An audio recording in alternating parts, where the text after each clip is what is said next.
And we are live.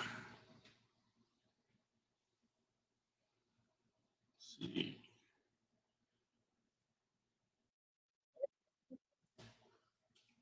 So we got Dennis Twisted Mopar. He was first. Welcome, brother. Hey, congratulations on your 500 subs. That's awesome. The first responder in the house, Patrick in the house, mostly old parts and rust. Brother Bear is in the house. Nice. Welcome, you guys. How's everybody's Friday going? I've been kind of thrashing out in the shop today. The other night, I decided to open up the 451 and put the new Morel lifters in it. Get that Chinese junk out of it. Fired it back up this afternoon, and it sounds real good and happy, so that's a good thing.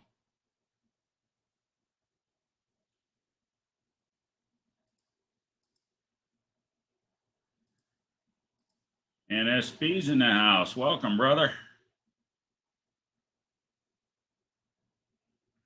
Got my shipment today from Dr. Diff. Didn't get a chance to open it up. I hate that when I get new goodies and don't get to get it opened up, but I know what's in there. So this weekend, I'll get the rear end put back together and get that crush sleeve eliminator installed. I will do a video on that. So if anybody's curious how that goes together, I will be putting out a video. We still got everybody greeting. ASO, or no, that's not ASO. That's first responder says 60 days. Hey, don't rub it in. Don't make the time go any faster than it already is. I still got a lot of crap to get done. We got ASO in the house. Welcome. Almost was blaming you for that 60 days thing. Main Street Mopar. Welcome, brother. Tony, the roof on that 71 SC Parks car looks good. The floor is pretty nice too. Did you get my number from John? Yes, I did. Did he give you mine? If not, I'll shoot you a text so you got it.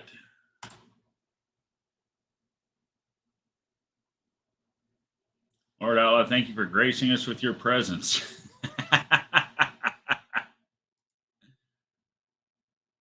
I look down right now, it says 57 days. Well, however many days it is, I thought it was still 60 days, but maybe it is 57. Crap. I'm knocking 10 off because I got to be done in time to get this thing out and make some hits on it and see how it's going to run and get some testing done, and 3-day trip to No Name for me. So I'm kind of in Big Mike's. I'm following Big Mike's timeline on his 90 to nothing. That's what he did. He allowed himself 10 days. I want at least that.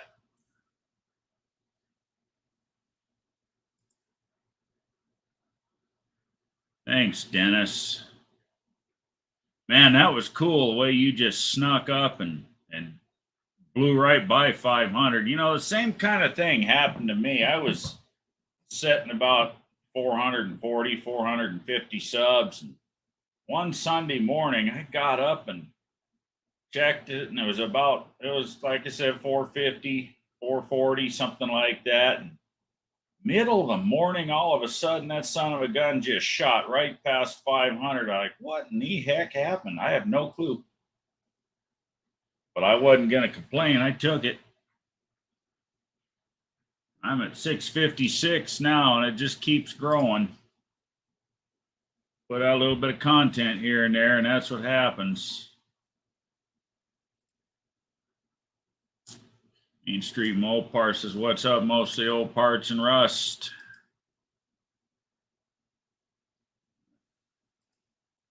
$57 for us. Laughing my butt off. Yeah. Oh, well, I'll fix that here for you real quick, Patrick. Here in a minute. I will shoot you a text.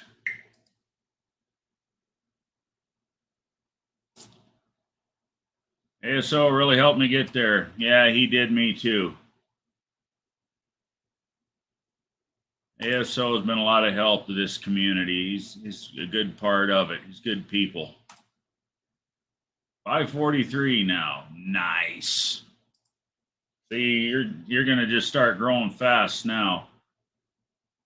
Almost have the duster put back together, hopefully by this weekend. Awesome. Shit, I still have to get plates. It's always something, ain't it?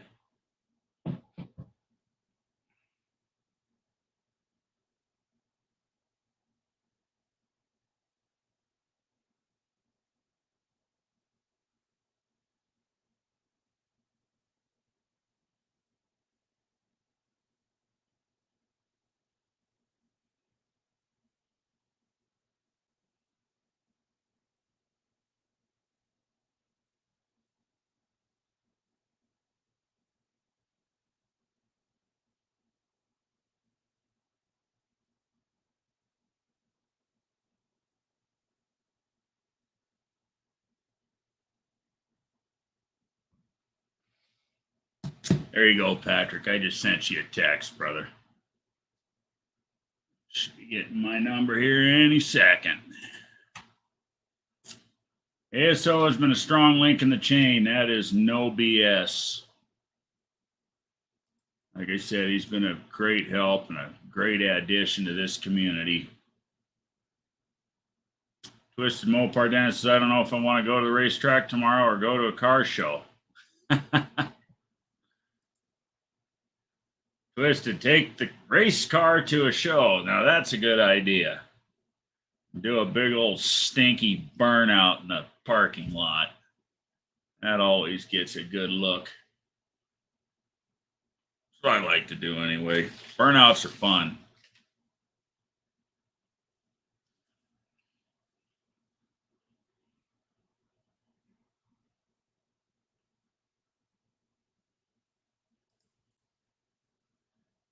I'll salvage Alice says Twist Mopar Garage cooking me ribeye and Mohawk 62 cooking me T-bone. I just need fixings and Dr. Pepper's and LP fixing cobbler in 60 days. Laughing my butt off.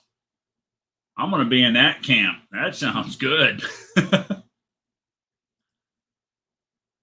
Cool. Awesome. That works, Patrick. Thank you.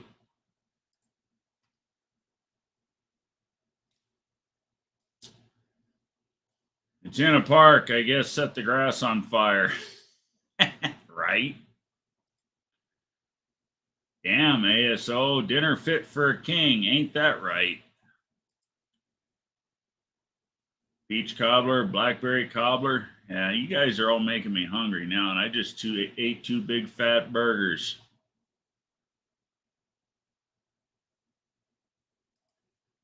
We got Mohawk in the house. Nice. Welcome. How's your subscriber count coming, Mr. Mohawk?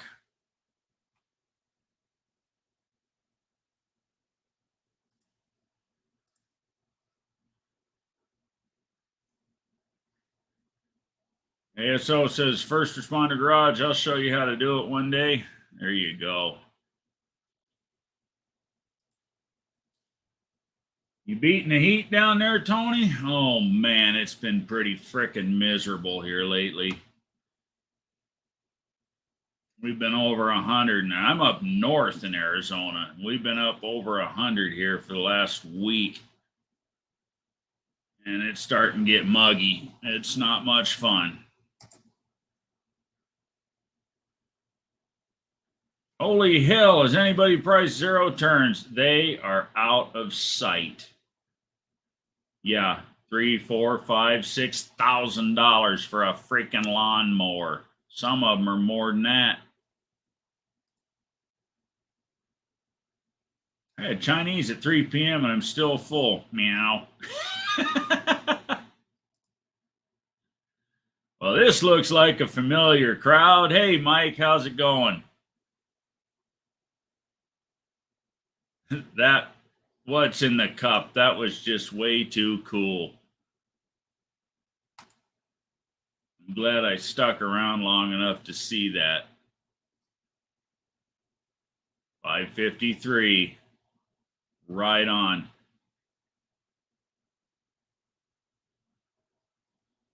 Well, at 553, now Silver can see you go down the track. Mostly old parts and rust. Bought mine 5 years ago. ASO, this is First Responder Garage. We riding with you to No Name Nationals on the zero turn lawnmower. Yeah, that's what you should do. Buy a zero turn and take it down the track. Real hot rods have AC. That is a fact. It's going to be some good content too. I'm going to be rebuilding the AC box in that 78 truck. Well, actually, the donor box that came out of the wrecking yard for that 78 truck. My truck did not originally have air conditioning, but I'm putting factory air in it.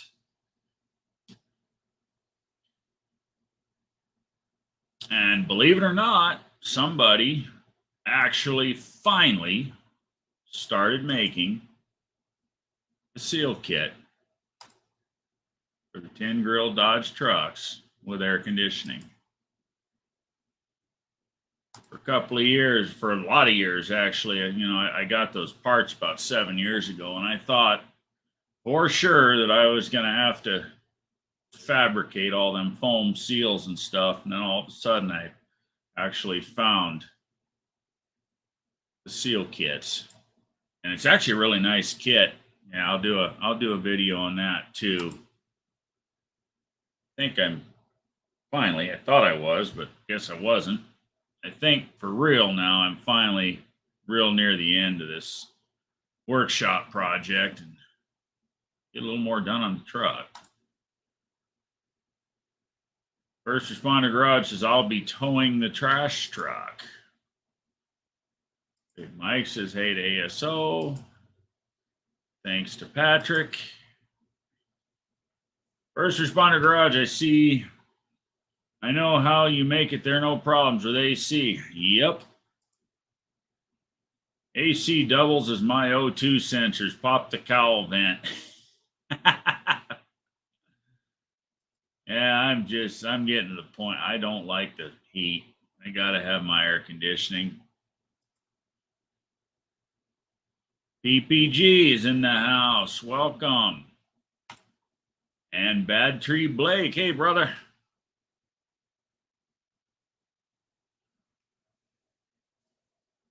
Drinking a cold beer.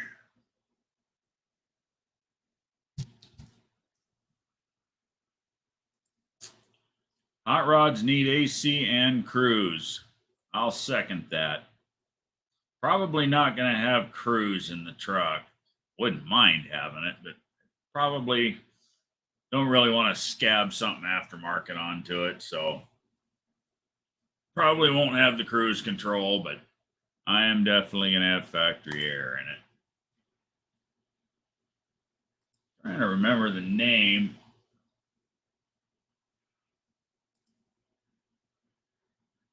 Company I got that seal kit from. Detroit Muscle. Where's it at here?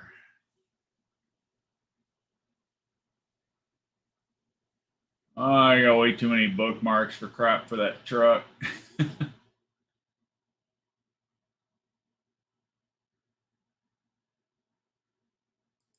There it is. Yeah, Detroit Muscle Technologies out of Detroit, Michigan. That's where I got that seal kit. Real nice setup, real nice piece. It looks pretty inclusive. Battery just said it had some jackwagon. Try changing my login info on the channel to steal it, motherfucker. That's all right. Last week, some asshole injected porn into my live. Hey, J-Bo's here too. Hey, brother. Welcome, welcome. Yeah, I tell you, I don't know what these damn hackers gained for trying to screw around with our with our stuff, but it sure annoys the hell out of me some days. And I'm a techie guy, and I go to great lengths and use extremely long encrypted passwords, and every once in a while I still get hit.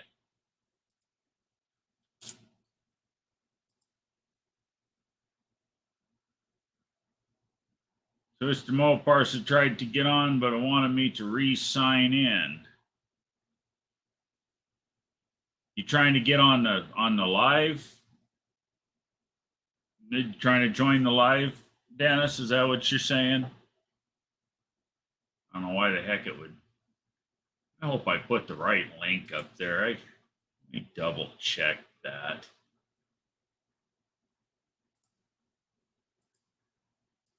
Getting kind of a rush to get it set up.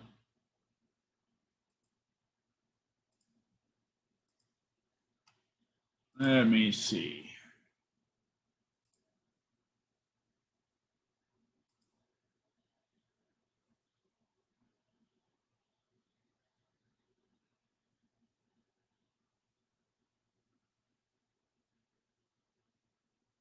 I think it's the right one.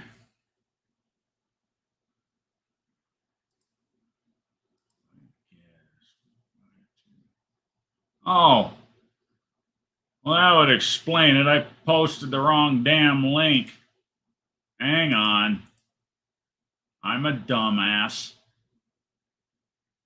Yeah, that's for next week's live. You're trying to jump into the future.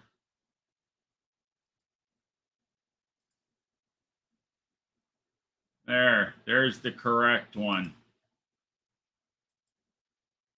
And I've also replaced the pin. I'm sorry about that, you guys. Do an open mic live and give you all the wrong damn link. Dumb shit. So try that now, Dennis. ASO says I was first responder garage, 1,000 sub, laughing my butt off. Nice. Between you and unfinished project. Now, speaking of that, subs, I still got to send Wendy that mug. I've been busy. Let's see. Cruise control. Does a throttle lock count? Patrick says, Tony, use an aftermarket cruise with a factory turn signal cruise arm. That is a really good idea. I might look into that. It's not on a priority list right now. Priority list is getting that sucker to no name.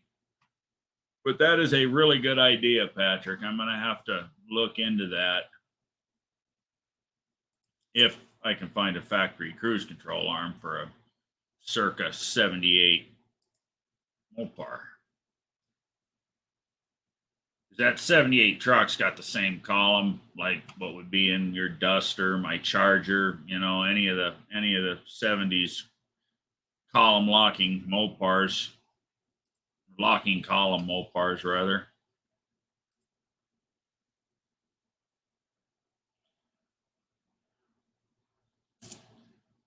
John Wilburn's in the house. Welcome, John. Let's see. Battery says, as soon as you get AC, it breaks. You're not missing anything, Mohawk.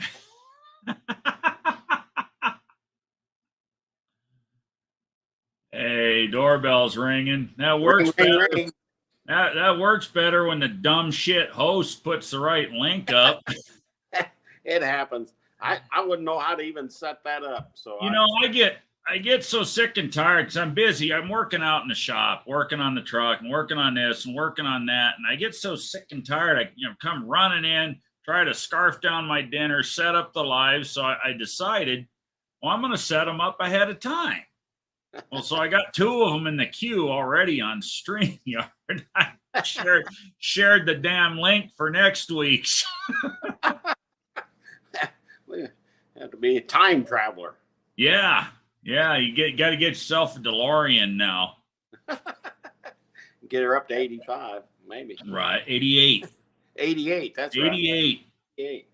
Yeah. So tell us about your 500 subs. How did that happen? Man, that was a quick and big leap. I can't believe it. ASO had a lot to do with that, and I can't thank him enough. I got on a couple other live channels too, and they kind of put my name out there too. Renegade Garage, he done it, and 6%, he helped there too. He put it out there, and so I looked, and it was like, okay, I'm 450 already, and it's like, what in the world is going on? And it was probably a couple hours later. I mean, they was coming in so fast on my notifications that I couldn't even, fathom how fast they was coming in. Oh, I'll bet, because you were at what? You were only at 3 something last week, weren't you? 260. 2 something. You're right, because I remember we were talking about it in this live. Yeah, 263, and I got on a couple of them other live shows, and it just, and Bondo Billy helped out a little bit too. He put out there a little bit, and so he helped. So there was He's got a great channel too. So I was shocked when I looked at it and it said 520, and I'm going, what in the world? Man, that's a big leap. I wasn't expecting anything like that at all. So I'm surprised, and I'm thankful, and it's like, because I didn't really think. I thought with 60 some odd days, I just, I'm not a big video guy. I'm not good at it, and I struggle with the phone and struggle with making any kind of content. I started out like that too, and I'm not good at it at all. But the more you do, the easier it gets. Yeah. Well, Brian at Dust Devil, he says, I see when your first video started out, and he said, I've looked at your recent ones, and he said, there's a big improvement there. So you are getting better at it. Yeah. You don't know it, so. Well, you get better you get more comfortable talking to the camera. I mean, I've pretty much learned or trained myself, or I don't even really think about it anymore, but I talk to that camera just like it's you sitting in the chair next to me while we're bullshitting out in the garage working on something, Well, when you're a single guy, it's real easy to talk to yourself. Right. Well, I ain't a single guy, but no, that's kind of, I got that in my head that, I treat the camera like it's just like it's one of the guys out in the shop, or like I'm trying to teach a kid how to do something, if I'm doing a tutorial, or, this one, I'm doing this or that or whatever. And, you talk to it like it's somebody, and try to figure out what your audience wants to see out of you, it's really hard to pick that out. And, I've done some tractor stuff, tractor videos, tractor paint, and, and stuff like that. And that really didn't hit it off for me. Now, it might work for some other guys, but it really didn't hit for me. And the views showed that it didn't hit. So, they really like the race car side of stuff. They like some of the body work and paint stuff. They like that, which that's a good thing. But it was hard for me to put a lot of content, because it's hard for me to figure out where to put this phone and do anything and try to repair and show people with a phone, It's hard. So, well, I use my GoPro and I use my phone. And in the summertime, I find myself using the phone more because the damn GoPro likes to overheat. Yeah. Well, this phone will do the same thing, because I'm Wi-Fi and it's internet, so it will. Well, when you're recording, but when you're recording video, you're not using any of that. No, you're using the local storage on the phone. Yes. When you're using, that's when you're uploading the dang video. And the problem with my phone is it's an old iPhone 7, so it's fairly old, and it's getting full. The storage is just about out of it, so I really do need to pick up a new phone. So you can take videos with it, but once the storage is full on an iPhone, I mean, I got iCloud, but then I have to try to jump into iCloud. And then you're trying to deal with internet and this and that. It's just a struggle. I've been tossing around the idea of going back to a regular old Samsung phone. That's what I've got. I don't know who your carrier is, but earlier this year, I got a really smoking good deal on the S23 Ultra for my wife. Yeah. That is a video making son of a gun now. Did you see the video on my channel, the first ride out in the rat rod, the 428? Yeah. The one when I scared my wife and she yelled at me. Yeah. That video was taken on her phone. Really? And if you listen to it with some decent speakers, better than just phone speakers or whatever, you can really see the audio, the audio recording capability of that S23 Ultra just blew me away.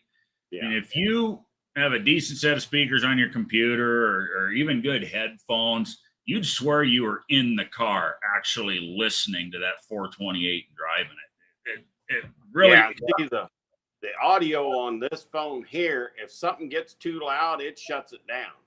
And you can see that in some of my videos that it just goes quiet. You get around the noise of the car and it shuts down. I've tried different settings. I went to the that anti-washout signal processing technology is something that's come along since the iPhone 7.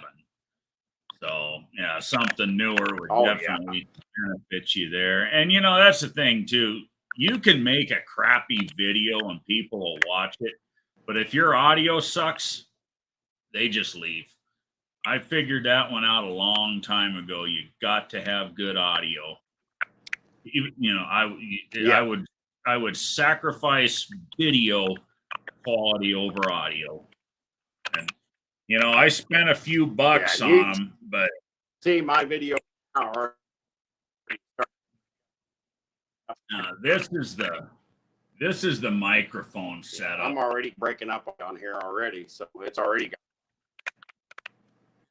The camera will focus on that. This is the microphone setup that I use. It's the Kamika Boom XD Pros. It wasn't cheap. It was about $250, but they're wireless.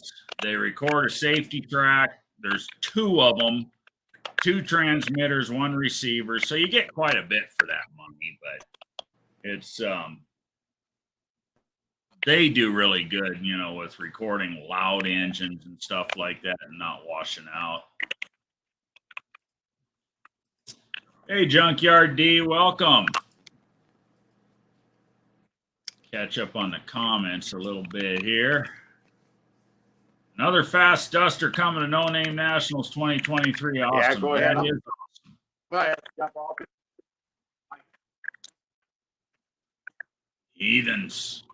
My Wi-Fi started down. Jump up. Yeah, you're falling out, Dennis. Dang it. Mohawk 62 says, I laugh at myself too much when making a video.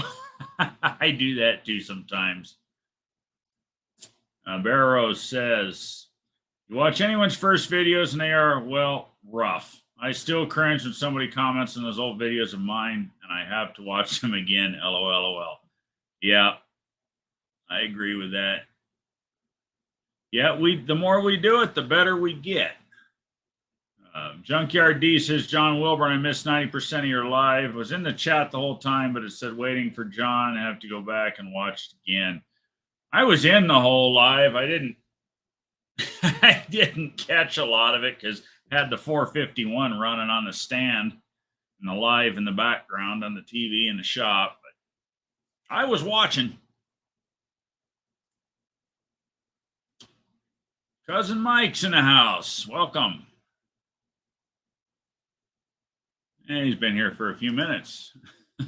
Just rambling away, letting the comments run away from me a little bit. Bear Rose, I watch a few of your old ones and they're not that bad. Yeah, I watched some of my old ones too, and I think, well, they could have been worse.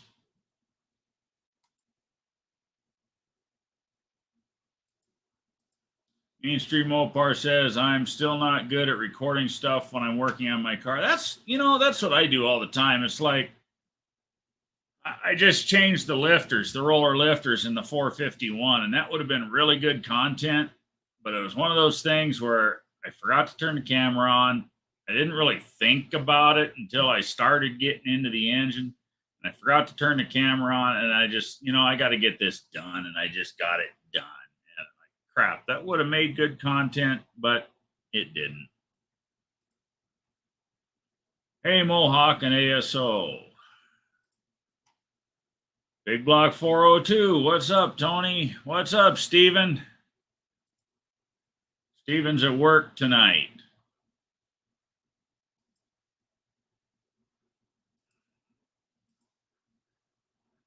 John Wilburn says, Junkyard D.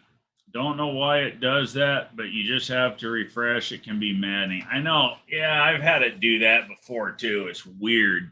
Because I'll pop it on there, wait for it, because I'm busy working in the shop or whatever, and I'll pop a live up or an upcoming premiere or whatever. And next thing I know, I look, and it's 15 minutes past the time, and the dang thing never started. And crap. Yeah, I've had that happen. It is maddening. Hey, Wendy.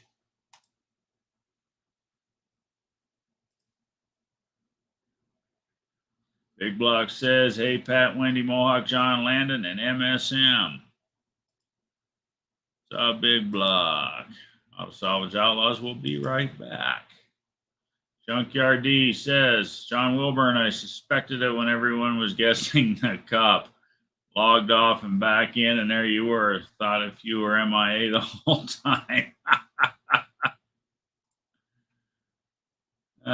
Tony, looks like I may stay with a Mopar instead of a Fox body. I may be trading the Coronet for a 69B. B5 factory 4-speed car. That is badass.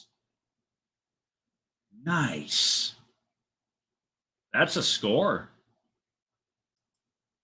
I'd like to see that come to light. Landon says, my first YouTube payment hit the bank today. I'm afraid I'm going to need a time machine to jump into the future to get one of them. Twisted Mopar Dennis says, okay, I can do the chat, but it won't let me stay on a live stream. Stupid Wi-Fi. Need to do some lives, get my watch hours up to 3K. The lives really help with the watch hours. Big time. Especially when I stay on late, I average between 50 and 100 watch hours every week on one of these lives. And I've only got 656 subs. There's 20 in the chat now.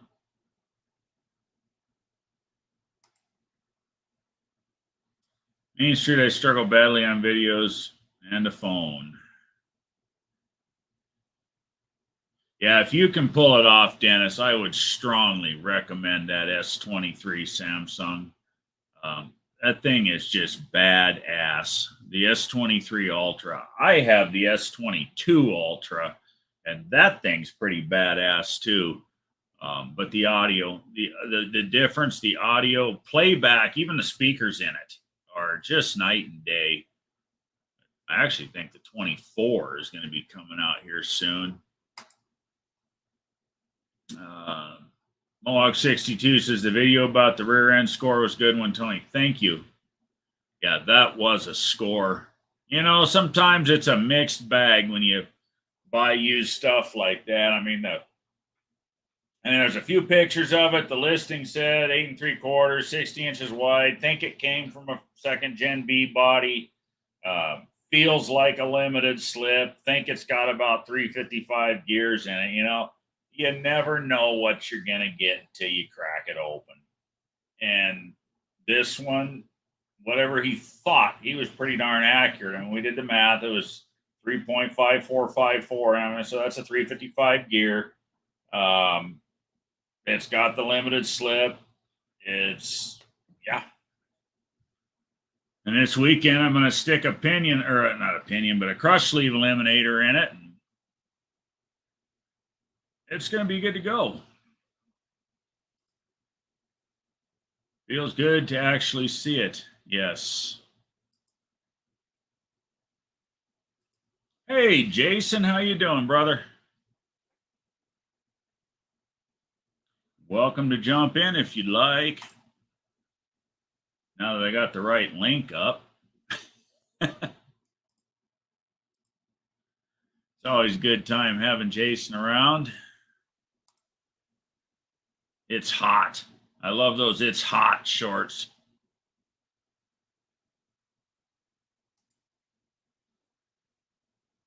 Landon says, been spending my days over at Barrow's garage. Shop is like a sweat lodge. Yeah, mine too. It's hot and humid. JB's Little Shop says, stopping by to say hi. Under the truck, 8 weeks to get this damn thing done. Yeah, 8 weeks. Remind me. Yeah. Got 8 weeks to get my damn thing done, too. I still got to build a transmission. If anyone can, JB, it's you and Lars. I will second that. Big Block 402 says, Lee, the Cornet is in better shape frame-wise. The B needs 3 rails replaced, but it's a well-optioned car. Still has a Ram Charger lid on the hood with the scoops, and I have a 69 383 on the stand. Nice. So is the B a 383 car?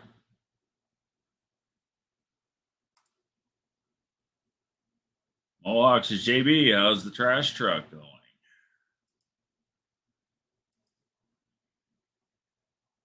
Steven, bees are getting hard to find. Hope you get it and save it. Yeah, they really are getting hard to find.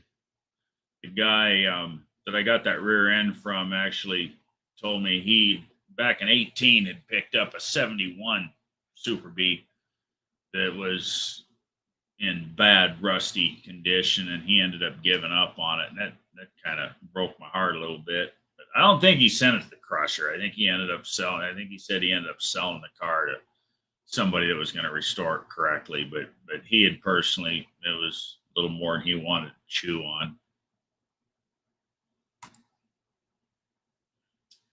But they're all savable.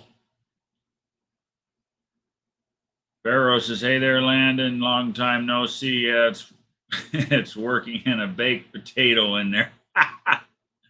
Yeah, hot and sticky and greasy.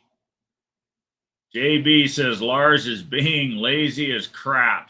About to get the tank in.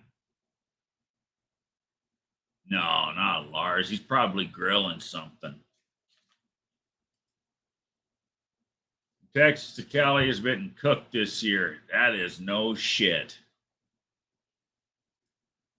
Yes, it's a 383 4-speaker. You said that. You did say that. I was not paying attention.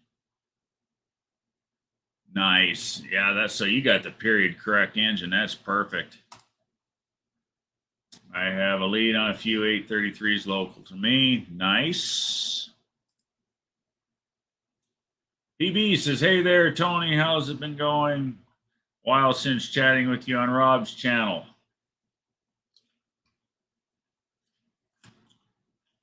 I've been busy around here.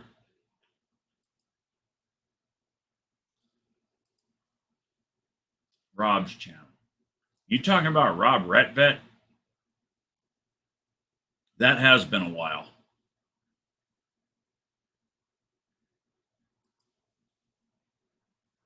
Most of the old parts and Russ says Big Block 402. It needs a 440. Yeah, but you can make a 426 stroker. I think you can stroke them. I think they got the stroker kits, and the 383 stroker kits are almost 496, I think is what they're getting. That's big enough. You want to stroke it. Gotta go, guys. Sorry, but 8 weeks. Yeah. Keep reminding me, JB. Keep reminding me.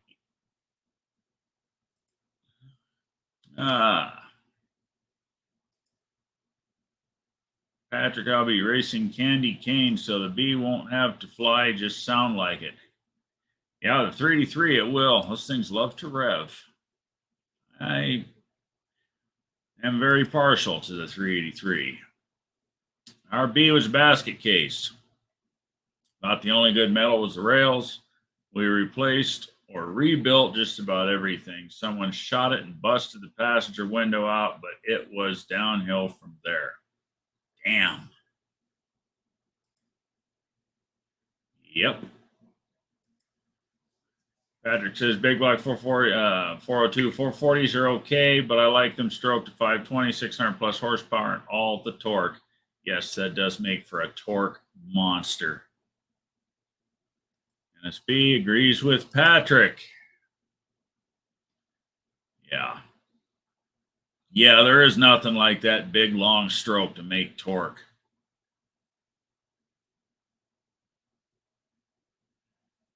Well, I'll tell you, that it's not a big long stroke, just 3.75. That 451 of mine, that thing sure is snappy. I am very pleased with the way that engine turned out. Cannot wait to get it in the truck and go hit it hard. I have got to get with John Cope and get some parts ordered. And every time I turn around, every day I get up in the morning and say, today's the day I got to call John Cope. And pretty soon I look at my watch, it's 4 o'clock, means it's 6 o'clock there, and he's gone home. And I'm like, shit. I need to get some parts ordered for my 727. NSB says, Steven, you need to ride with Dean on a pass at NNN. That will get you hooked. That is no lie.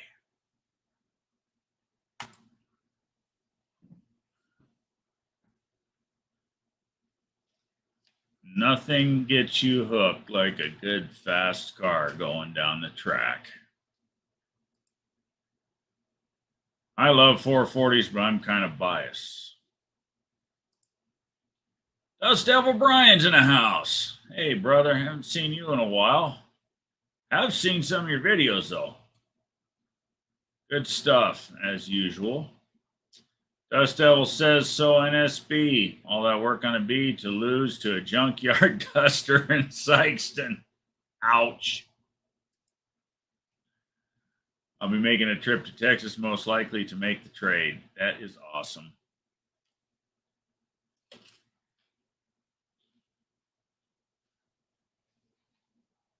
Yeah, that'll make for some good content too, Stephen.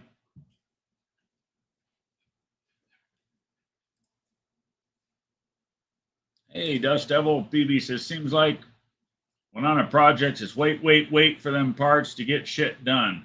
Yep. Always. You're not waiting on parts. You're waiting on machine shops, or you're waiting on this, or you're waiting on that. Jason's saying hi to Brian. Most old parts and Russ says Mohawk 62. I like them too. I have a bunch of them, but I like 520s better. Who wouldn't? I gotta agree with that.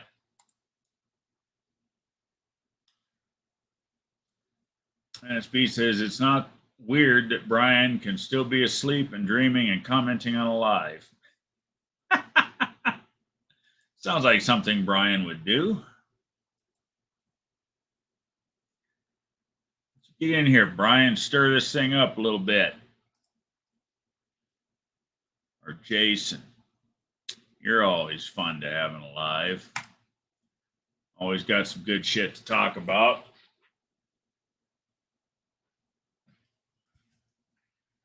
So how's your project coming along, Jason? You get your, I think you got the ignition stuff figured out with the LS and the carburetor, right? I think you did, if I remember right.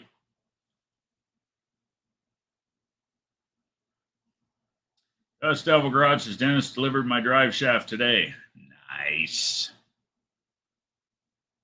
So excited to be bringing my car there to see everyone. That will be fun. That will be awesome to see that car in person. It's a beautiful car. Sleep is always short when on a project. That's no shit. It was night before last. And it's so damn hot around here lately. I've been kind of leaning towards working in the evenings. I go out in the garage, 9:30, 10 o'clock in the evening. And I start looking around. What can I work on? And I see the new box of lifters sitting on the bench. And I said, well, shit, let's put the lifters in the 451. I came to bed at 4:30 in the morning. New lifters in the engine. I came to bed at 4:30 in the morning. No, I was not an asshole. I did not start the engine at 4:30 in the morning. Thought about it, but I didn't do it. And then I watched Big Mike's video. He fired up the Blue Goose open headers at 4 o'clock in the morning. And I thought to myself, well, shit, I should have done that. I should have started mine up at 4 o'clock in the morning. Big Mike can do it. Why can't I? My wife probably would come out and hit me over the head with a frying pan, though. I hear you, Patrick. Never had anything bigger than a 440, maybe next year. Yeah, you know, the stroker kits are actually getting a whole lot more affordable. Believe it or not. Landon says I'm doing a C6 trans swap. Need a good console shifter first. Jason says, getting there. Dr. Art hooked me up with a great tune. Trying a couple of carbs to get her happy. Awesome. Dr. Art is good with tuning. His Ranger will tell you that. Most oil parts of Russ says, Mohawk 62, you need to try a 592 all aluminum Hemi. Yeah, that'll get you hooked. That's worse than crack, Patrick. One hit and you're hooked.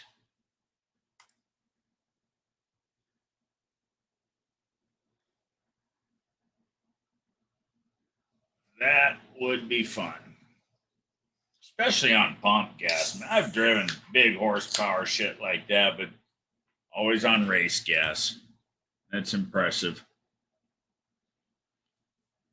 Those are some real impressive numbers on pump gas. Hey, doorbell's ringing. Hey, Jason. What's happening, man? How you doing, brother? I'm doing well. How about yourself? Oh, not too shabby. I got to stop in for a few. Right Ready on. for a trip. We're going to Las Vegas for my birthday. Oh, fun. Mm-hmm. Almost in my backyard. Close. Pretty close. Some light hitting. Yeah, I think Vegas is only about 5 hours from here. It ain't terrible. Yeah. Hotter than anything, right? Oh, yeah, man. Mohawk? Just as freaking hot. Yeah. It's I all. know that the truck's doing good. I got the shifter hooked up. I had my big old honking 830 carburetor off my old race car on it. It did not like it. It's too much. It's just too much carb. Yeah, so we put a Edelbrock on it. I think it's a 625, and it seems real heavy. And my brother Rob has a 650 that I'm going to try on when we get back. So, but yeah, that's a 6.0, right? Is it 6.0 or 5.3? 5.3. Oh, okay, 5.3. yeah. So it's a relatively small engine. Yeah, it's 300 and what the heck are they? 325. Yeah, that's and I put a cam in it and valve springs and stuff, but it's nothing. You know, it's at 8,000 RPM, that thing ain't gonna use barely 650 RPM. So, and it's got a power glide in it and a stock converter. So yeah, it don't need a whole lot. Right. Stock rear end's like a 373, so man, it don't want no big carburetor. Yeah, I sure scored on that rear end I picked up last weekend. Yeah, that was a good deal. That turned out to be a real good deal. I mean, I wouldn't mind having a little deeper gear in it, but that's all right. For now, the 355s are going to work. It's a great gear for the street. Yeah, 355 is a good all-around gear. You know, like a 355, 373, 323. Yeah. That's a good, stoplight to stoplight deal. Right, and that big engine will make up for it on the track. Oh, yeah. It'd probably be faster with a deeper gear, or quicker, anyways. But for $500, and like I said, I ordered some parts from Dr. Diff. I got, let's see, the yoke. I got a 1350 yoke to put on it because I ain't playing around with them dinky ass U joints. I'm not gonna Perpetual project. Man, I felt so bad for him last year. Didn't break that sumbitch once, but twice at No Name. That shit ain't happening to me. I'm putting 1350s on it. So I bought the yoke, billet yoke. That was actually only $70. That wasn't bad. The crush sleeve eliminator was $40. The bearings in that thing are beautiful. That's why I tore it down to look at. So they're brand. All that shit looks brand new. Yeah, getting rid of the crush sleeve is a big deal on anything if you can, because the billet crush sleeve eliminator was $40. mm-hmm. What? I'd be stupid not to. Well, that and you can put a little mini spool in it, and you're good. And it's already. It doesn't even need a mini spool. It's got. I mean, it's got the limited slip. Oh, they got the locker in it. Yeah, a locker in it already. Yeah. Yeah. So yeah, that saved me a bunch of money over dicking around with that 9-inch, and then get Dust Devil Brian off my ass too. He didn't like the idea of putting a Ford part in that Dodge. Well, it's just the low pinion angle on those. It takes so much power to overcome them. They take a lot more power, but it wasn't that Brian didn't like. It was the fact it was a Ford part. Yeah. Well, I mean, like everybody says, you want to go fast, put some Ford stuff in them. But, Mohawk says, I'll take 355 if you don't want. Hell no, I do want it. Mm-hmm. If any, I will keep that. If anything, I will find another center section and I will build a second center section for racing.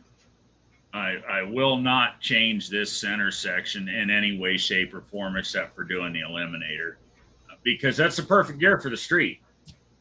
Especially if I get up, if I step up to an overdrive transmission, it'll be a great street. And that, in fact, my 96 Dodge, of course, it's all stock, but it's got the 318, and that's exactly what it's got in it.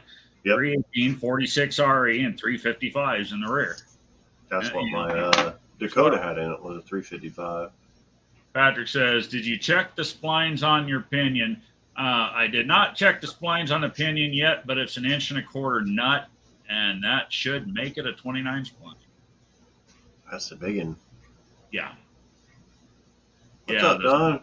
The 10 splines used a 1-inch nut, if I remember right. Well, at least you didn't take the camera in the shower with you, Don. Just going to let you know. Yeah, we don't want to see any of that. So yeah. So anyway, I did order the 29 spline, the pinion for it, based on the nut size. So it should be fine. If not, I'll sell it or send it back and get the right one. But yeah, probably wouldn't. I wouldn't want to run with a 10 spline anyway. I would change those gears, I think, if it was 10 spline. They're not weak, but they're weaker, and I'm running a big engine. Big engines make a lot of power. Yes. So, torque. Yeah. Torque is what breaks shit. So yeah. Definitely want that. But anyway, I got that for it. I picked up the slip yoke for the 1350s from Dr. Diff, and that crush sleeve eliminator, and a gasket. Did you see the video tearing it down? Yeah. Fucking silicone.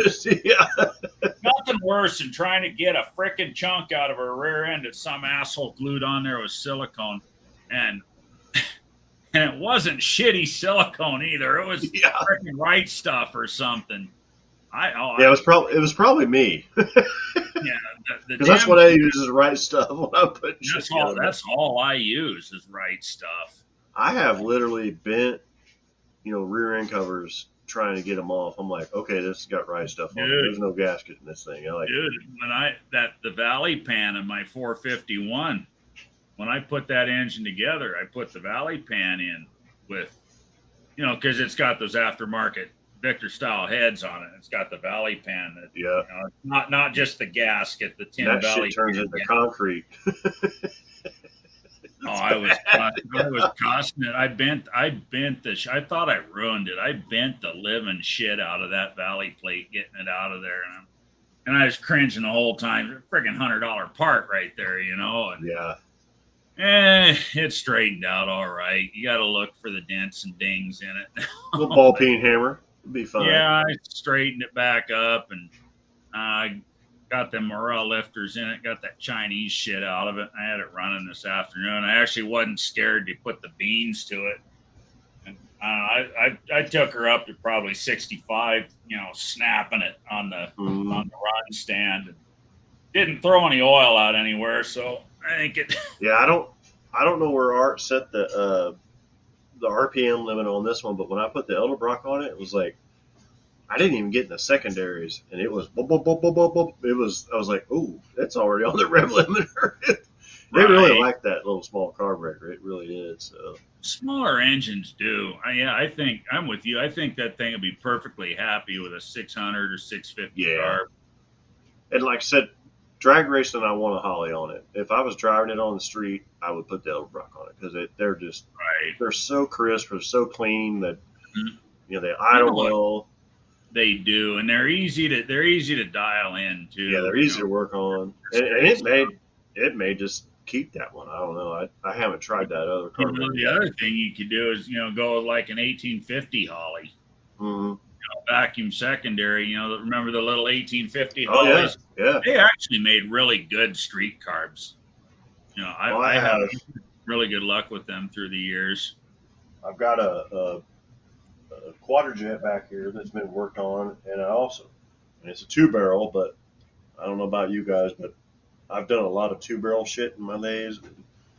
I've got one of the old Autolite 2-barrels that I go in and drill the jets out and make them work. And I mean, it was hilarious. People used to get so mad, and they'd be like, "That's got," they'd say, "Oh, that car's fast as shit," and they'd be like, "That's got a 2-barrel in it." And they're like, "Oh, no way!" And I'm like, "Yeah, it's 500 Holly 2-barrels are my shit. Like I can make anything run with those, Depending on the size of the engine, sometimes it's all you need. Yeah. You got a small 300-ish inch engine. I don't think you put too big of a carburetor on it, it ain't going to use the air.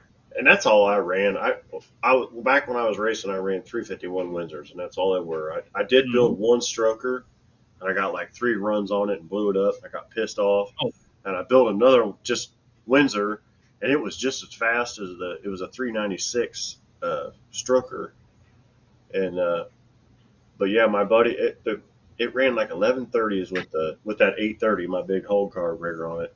Oh yeah. My buddy qualified to go to Indy to the bracket finals. Well, he was running street bracket, which was you could only run 12 flat.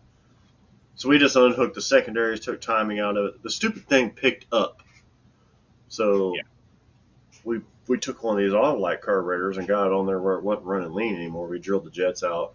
Yeah. And it was 60 foot exactly what the other carburetor was like. And this thing it's 60 footed real well. It was in a Fox bite. It was like a 141.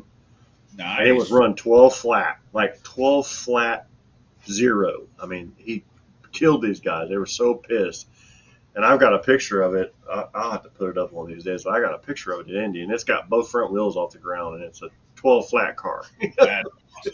Well, you and I both know it's a very rare occasion that a smaller carburetor doesn't increase torque.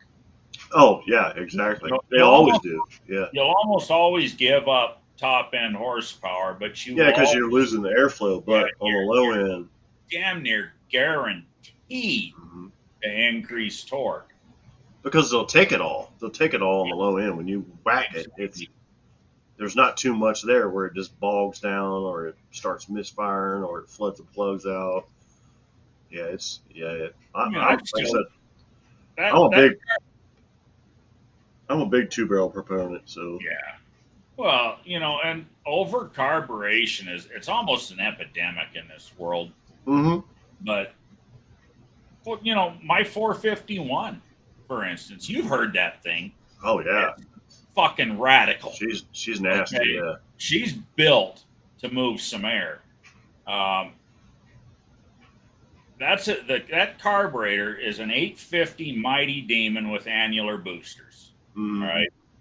And we all know those demons are pretty well known for flowing roughly 10% more than what they say they do. So we'll just call it a 900. Okay. Yeah, Barry Grant had a card in his pocket on them for sure. Yeah. Without putting the thing on a flow bench, we'll just call it a 9. I have actually had a pretty hard time getting that thing leaned out at idle where it won't chase me out of the shop crying like a baby, rubbing my Exactly. eye. Yeah.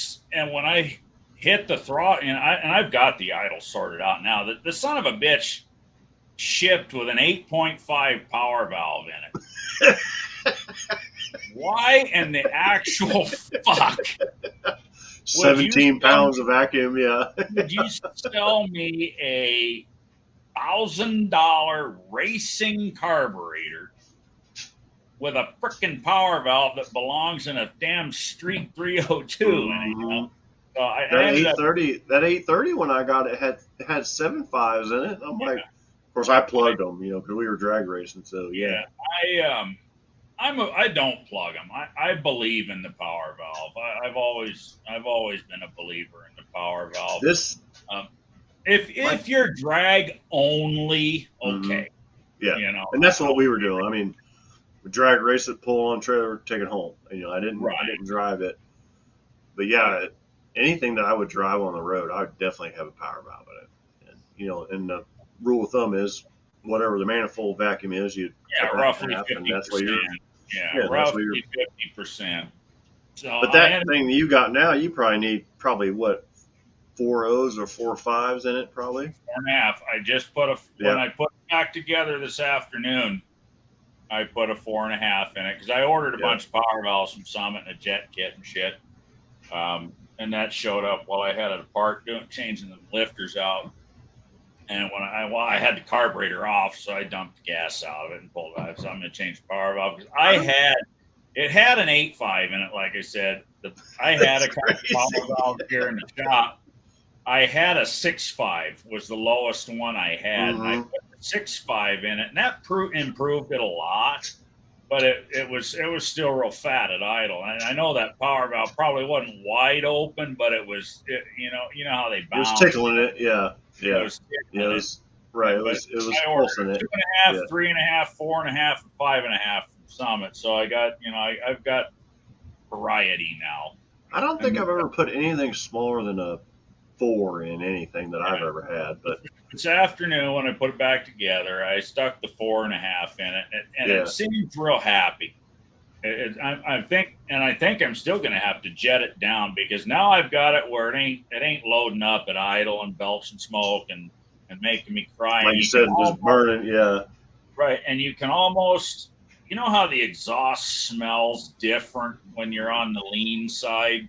Yes. You know what I'm talking about. I actually, for the first time since I fired that engine up, of course I brought it up to run, operating. I had about 190, 185, 190 this afternoon on a run stand, and I got a whiff of the exhaust with that slightly lean smell to it, and I'm like, nice, we're here. It's a sweet smell, not a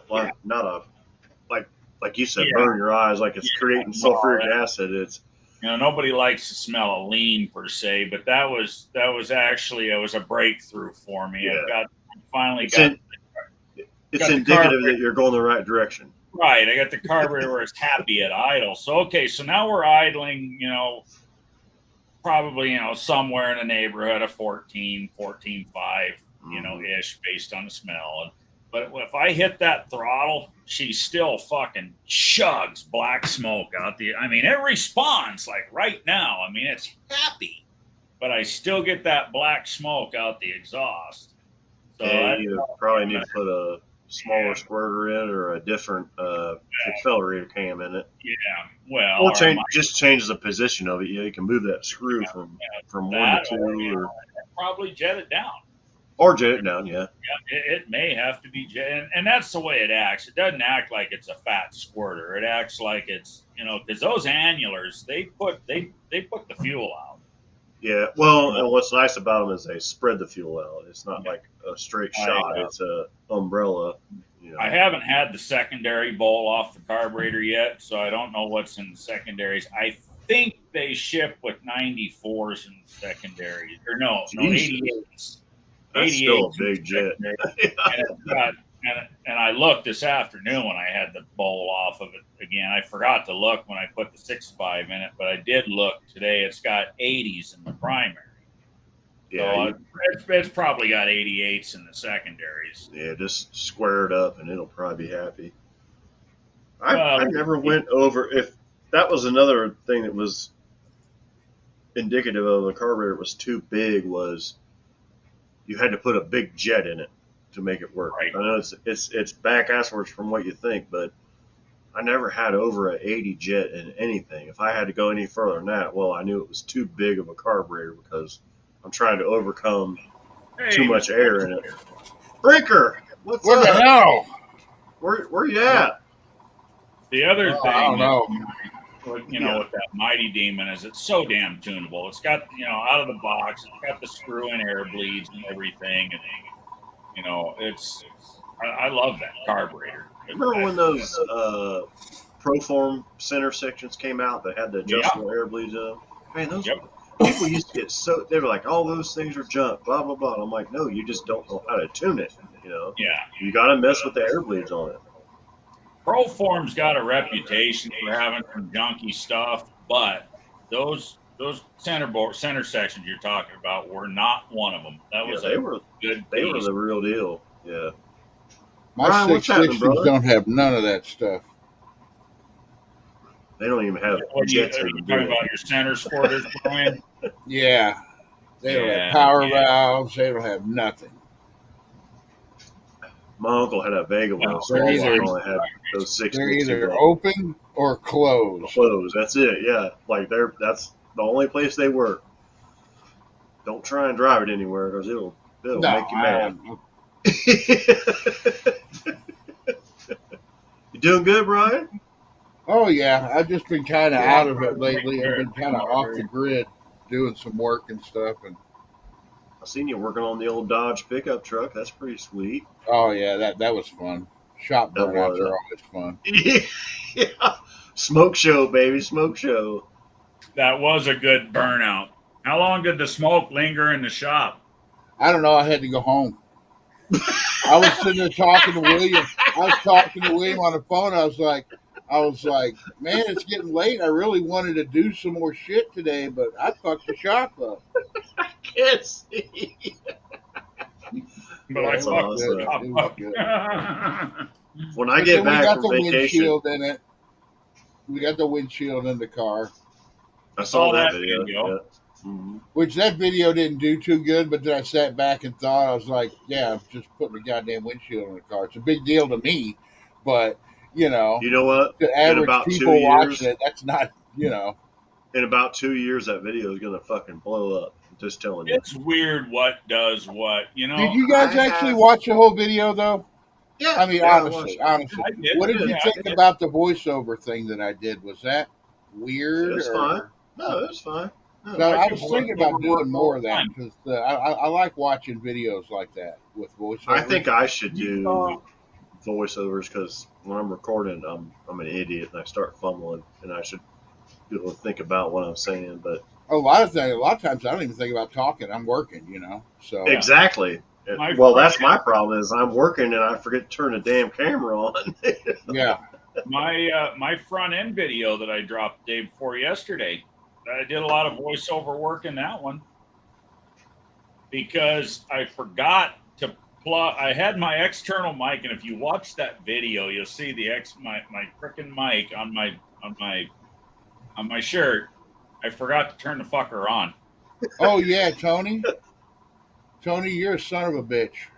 Why am I a son of a bitch? Because my rear end is out on jack stands right now. I was going to make a video doing the exact same thing you just did. I see that video and I'm like, son of a bitch. So it doesn't matter. Do it, man. Yeah. It doesn't matter. Shoot it. Do it. I already got Like I part of said- it filmed. I just got to get Like I back said, out and finish it taking may it not out. do good now, but I'm telling you, I have videos here the It past doesn't 2 weeks matter. from 2021. I'm getting comments, I'm getting views. I'm like, I forgot even doing that video. I have to go Well, back and it's watch weird. the video There's to be like, something- oh, what the something fuck did I even happened. do? Yeah, YouTube did something, I think. they did. I don't know right. what it was, but you look at the. We had two guys jump up since subs like crazy, and yeah, they had I help can't- and stuff, but still, Well, there's one guy. I think There's Dennis one guy I jumped have out watched. Dennis straight over doubled his. He did over double his in a subs week. in a week. Well, I He have was one on guy I've earlier. been And we were watching. talking about that before his Wi-Fi took a shit. Yeah, yeah. Fuck. That wasn't my wife. Well, oh, you talking about not me? My power supply took a shit on my live last week, and it shut the whole. And we're banded right now. I hope it stays. But there's a guy I watch. He's been on here since like 2009. And he didn't have shit. He had like 1,000 subscribers. And I mean, I'm not saying that that's not shit, but I'm saying in that amount of time, he only had 1,000. And I'm not kidding you. In the last month, he's went from 1,000 to 20,000 viewers. I'm That's like, crazy. subscribers. I'm like, so I'm They're messaging like, pushing something I'm out. like, dude, how the fuck did you do this? He's like, dude, I haven't done anything. He's like, I promise you, I haven't touched a thing. And then he messages me back like a couple days later. He's like, well, you just had video. I was like, yeah, it's stupid. I don't know where it's coming from, but like you said, Well, I wish you would come to me. I'm still stuck at 850. I like the can't get past algorithm this 850 mark. This comment here that Dennis made, usually anything above 1,000 RPM, you're no longer on an idle circuit, timing, air adjustment screws, and vacuum leak. That is one thing that I really love about this Demon carburetor is that in my circumstances is no longer the case. It's got that when you go down through the air cleaner stud hole and there is an air bleed screw in there. Correct. Yes, down in the middle. Yeah, Yep. yeah. You can adjust it. Yeah. Yeah, so you can adjust it so you can stay on your idle circuit. What it boils down to is what Dennis says here. It's a controlled vacuum leak. Yep. I've got that engine. I've got that distributor curve, so it's got 18 degrees initial, and then it adds 18 more by 2,400 RPM. So it's all in at 2,400 for a total of 32.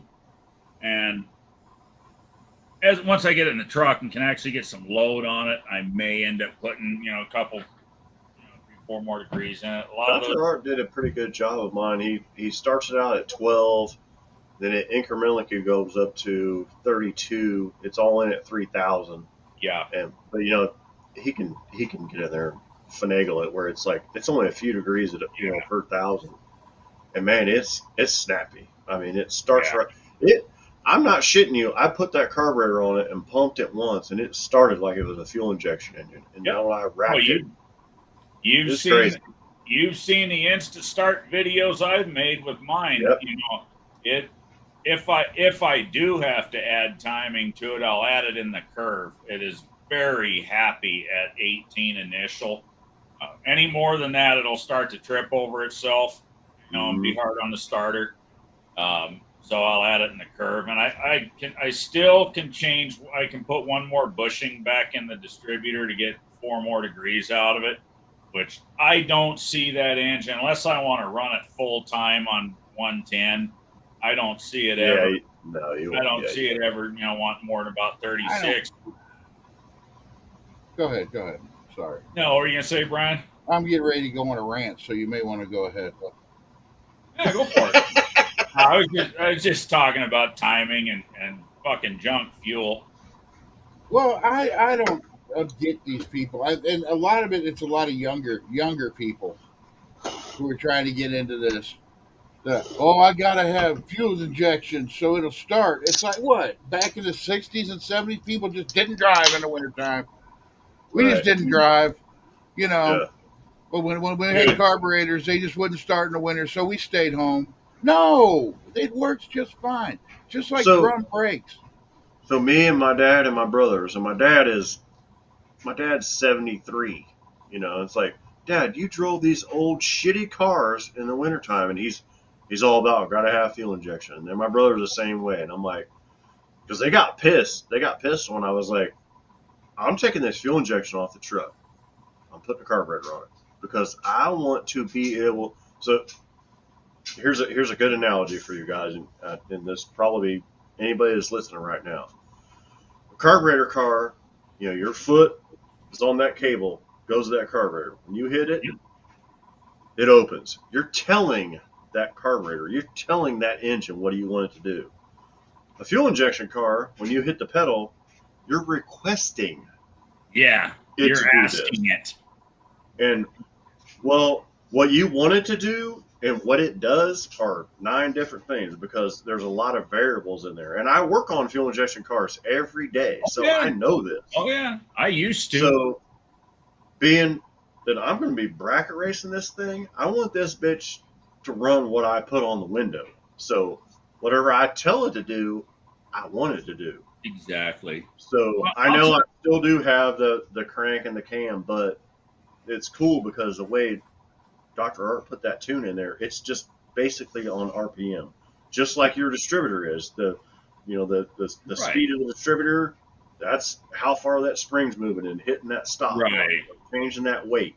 So Yeah, I know but it's not at this exactly point, the same. only thing you're using the computer for is the ignition, That's it. not the fuel management part of it. Nope, Now, there is no fuel here's a management. story. This just happened to me this afternoon.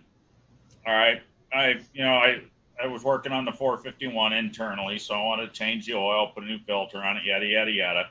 So I run into town today to get a filter and oil and shit for it. So I fired up this afternoon. Coming home, beautiful fucking 52 Chevy pickup, dead in the middle of the road.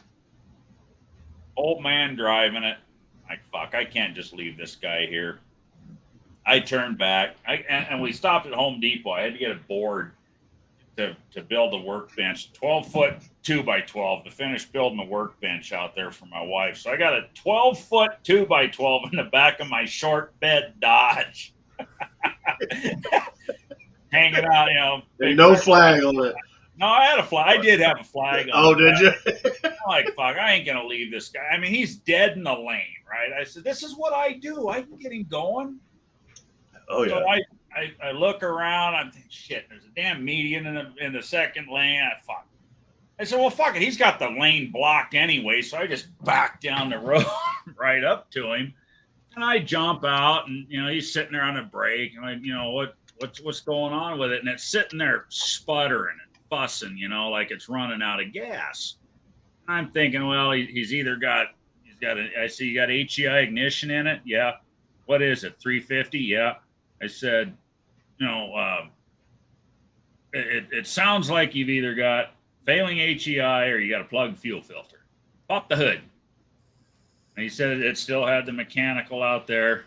So I popped the hood.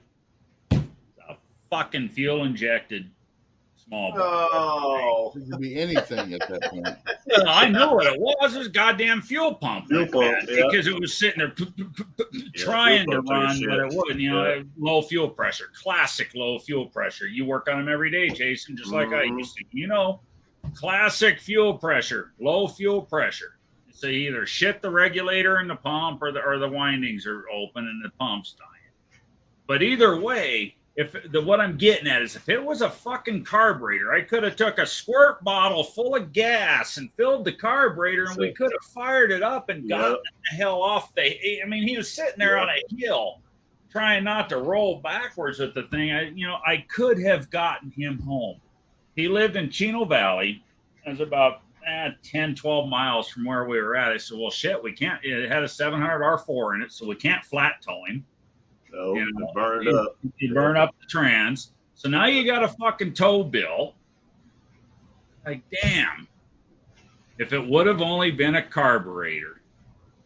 And my 451, I had open heart fucking surgery. I put new lifters in it, intake manifold off, carburetor apart, because I changed the power valve in it this afternoon.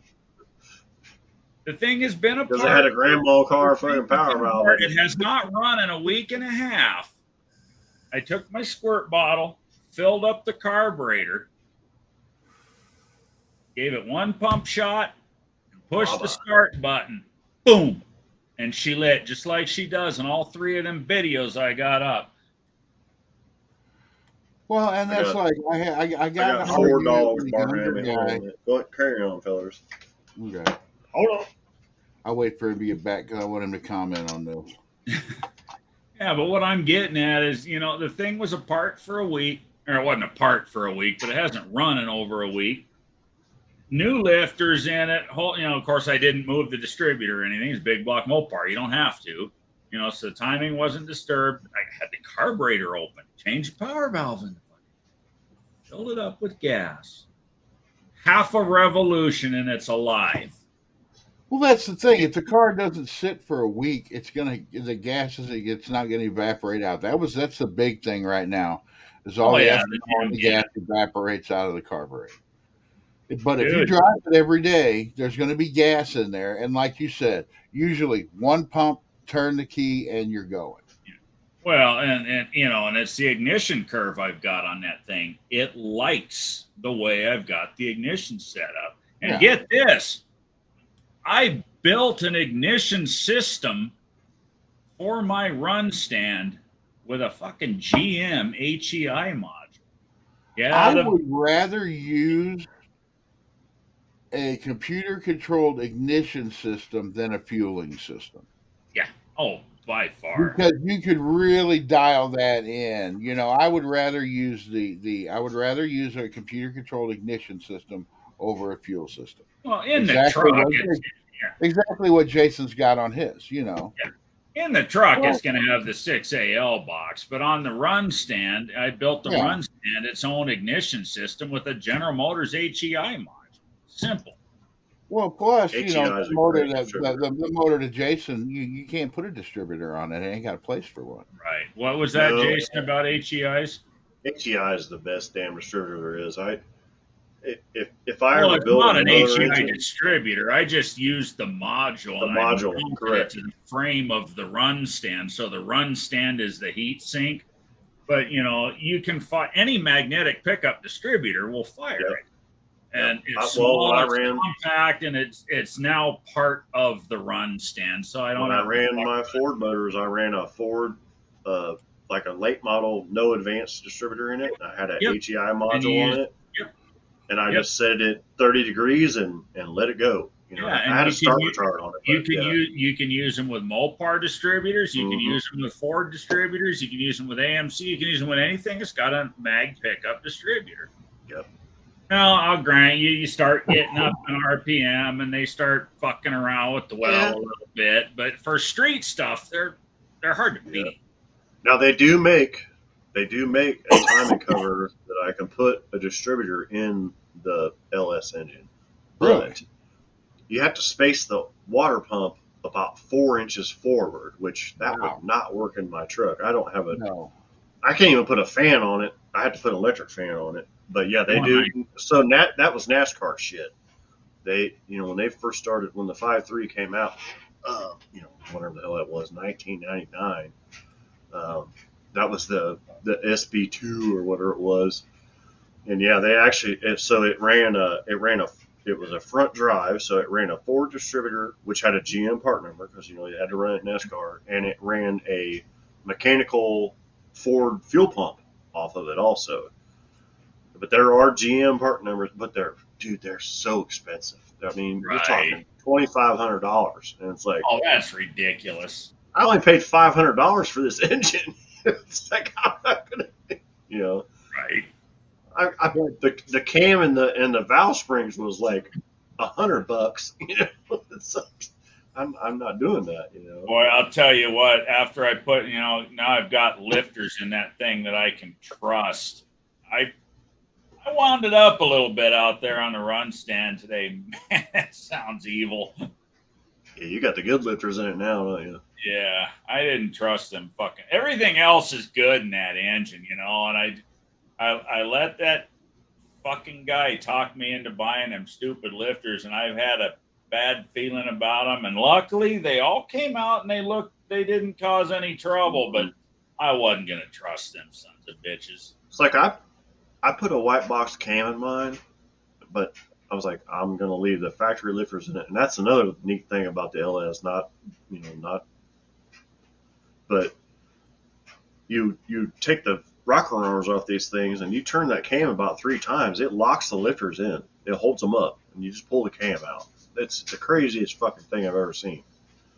Oh, so I was like, I think the modern Hemis do the same thing. The Hemi, dude, that's the thing. I did. So the LS the LS and the Hemi, the modern Hemi, share so many things. It's crazy. So those lifter pockets are exactly the same.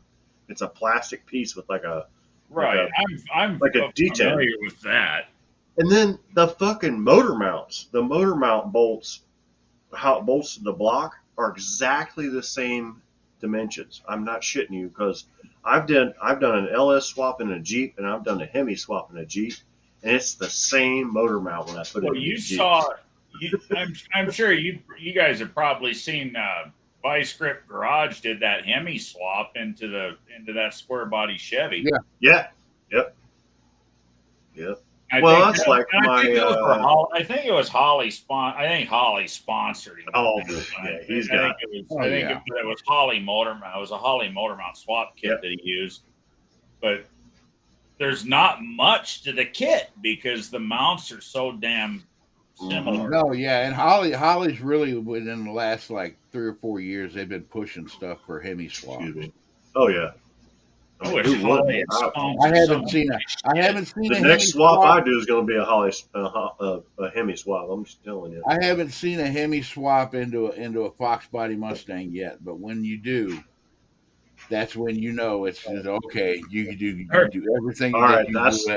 what I'm going to 38 do next. POS said he had My next project is going to be an a 8-horse modern Hemi swap Fox Body. All right, Brian, that's it. That's you already. I didn't know what I was going to do it in, but okay, because I've had Fox Bodies. Well, I don't So know go ahead with your- I don't know what factory LS heads flow, but if you look It's about 200. those 5.3. factory Hemi heads, from what I've seen, and somebody can tell me if I'm wrong, but I've seen flow numbers on those factory Hemi heads. They flow over 300. It has to be, dude. That port is huge. They're crazy. The only thing I like about the only thing from the small block Ford that I used to run to the LS that I do now is the cathedral port. I like the way the top is, and I think it forces that real pointy top. It forces the air right down on top of that valve. But the Hemi valves are huge, just like a Hemi always has been. They're fucking huge. Yeah. Dude, it's been so long since I put that 451 of mine together. I forgot. I never ported my manifold. Fucking, there is an 1/8 of an inch difference on that trick flow manifold versus my intake ports. I've got so much fucking horsepower and flow left on the table right now. It's not funny. Well, I have not ported the carburetor manifold to those cathedral ports yet either. That makes a big difference. Well, I had David Hughes CNC port my heads. The ports my heads are flowing. I think, what is it, 365 CFM on the intake side at 600 thousandths of lift. Mm-hmm. But I forgot my fucking intake manifold. The ports. Did you look at the comment that Bad Attitude said? And this is a different head than what I run. There's 3 heads flow over 300. I knew so that's a bad mamma jamma right there. Well, that's a rectangle port versus a cathedral port, which the rectangle port is close to the Hemi head. But those cathedral port heads, they really came on to something with those. Mm-hmm. I honestly think that's where NASCAR stuff. They're making all the power out of these newer these modern engines is in the heads. Well, have you guys ever seen a heart shape of intake runner or combustion chamber? Combustion chamber, yeah. So there's a guy here in town. He's always been a Mopar guy. His name is Bob Kamer, and he used to do a heart-shaped intake runner to match that heart-shaped combustion chamber. These things were ridiculous. I mean, they didn't have big flow numbers, but the velocity was insane. Like, he would go in there with epoxy and glue it and then grind it and, like braze shit. I don't know what he did. I mean, this is back before I was born. I'm almost 50, so. But, yeah, it was. I looked at a set of those heads one day when I was a kid. I'm like, what in the heck is that, And that was his. And he did NASCAR stuff, and because like where I live is where Ohio George Montgomery is from, and I'm sure you guys have heard about that guy. Yeah. So Ohio George lived on one end of the street, and then Bob Cameron lives on the other end of the street, and they were constantly, this Mopar and Ford, and these guys. I mean, God love them, and I don't know. I think they're both still around, but they're probably not, well, because they're old. But man, they came up with some stuff going back and forth at each other. That's definitely a heart shaped combustor. Yeah. Those are the heads that are on my 451.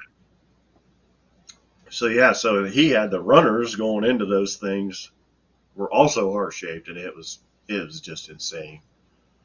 And it was a small block. It was a friend of mine ran it was a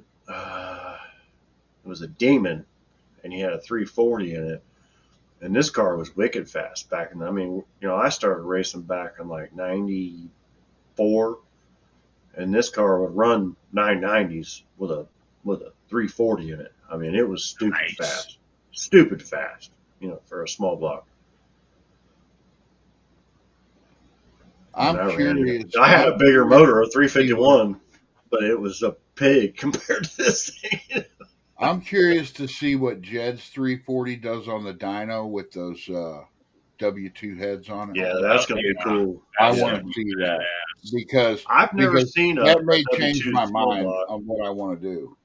I've never seen a W2 small block head, but my old boss used to run the W2 big block heads with an Indy cylinder heads intake on it. Yeah. And a 440. That thing was retarded. See, there's the intake ports. Man, those are not. Are those CNC port, or did you do that? Yeah. No, that's wow. The work of David Hughes at Hughes Engines. Okay. Yeah, that's you paid for it though. I did. No, that's what I'm saying. Woo, you pay for it when you have. Yeah, but man, that's a beautiful thing. I think I gave him $1,800 to do that work. Yeah. Dude, that's like a water slide. Yeah. That is that's part of the piss off with see, these are those fucking Speedmaster heads, okay, which is the knockoff of the Edelbrock Victor. Mm-hmm. But see, with Speedmaster, the Edelbrock Victor is for the 440 or for the big block Mopar is today what it is because of David Hughes. He worked directly with Edelbrock to perfect that head. So he knew what to do to those Speedmaster castings to make it work. Well, correct. Well, what happened when Speedmaster knocked them off? They knocked off V1.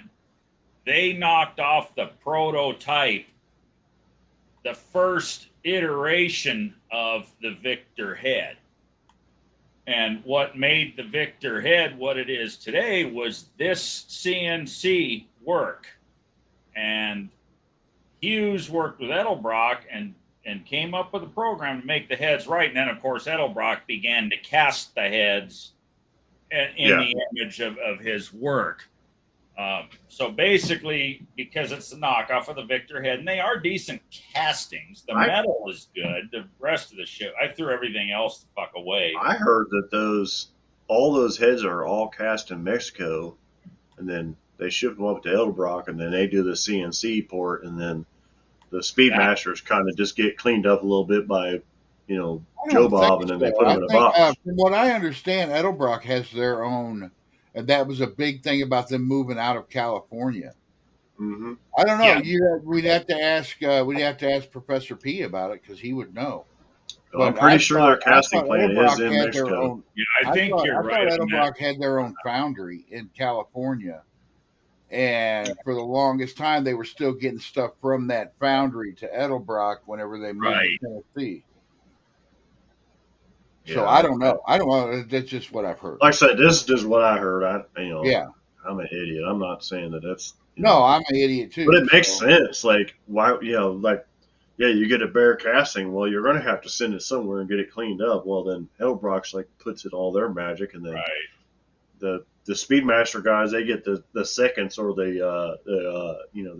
didn't pass the QC, you know. And, well, we'll just take what the speed, at least in the case of the Mopar, the Speedmasters were knocked off. They took their casting before the head was made right. So basically, I had, and not only did when I started putting the engine together and shit just wasn't working, shit wasn't lining up, fucking push rods wouldn't fit, the rockers nothing would work. I just got fucking mad. And I called David Hughes and I said, I know what these damn things are. What can you do with them? He's, oh, yeah, I've done it before. Send them to me and I'll put them in the CNC and they'll come back a set of Victors. And they look badass. So I not only had him do that to make them right, but as long as he had them and as long as I was paying for CNC work, I went for his top tier CNC work. So these are better than a Victor. They're a worked on Victor, basically. And well, you could go on his website and he basically can show you what. Yes, the stages. What you'll get as far as flow. Correct. And everybody, or I've heard a lot of people say, well, just buy a set of Edelbrock, the regular performer heads, and send them to him. And then I started looking up flow numbers on the trick flows, and I'm like, why the hell would I do that? You end up getting about the same flow. Trick flow is doing something right. Well, what Trick flows from they're in Ohio. Ohio. I'll tell you what Trick Flow did, Brian, and this is just my opinion. I have no backing, no proof that this is the case, but I know when the Trick Flow heads came out. The Trick Flow heads came out about 5 years after I built these heads. So what Trick Flow did is they sat back and they watched all this shit get perfected. And then they had this is how it's done. And then they came out with a badass head that you didn't have. Trick Flow has and then they came out with something that nobody has is a badass small block Mopar head. Right.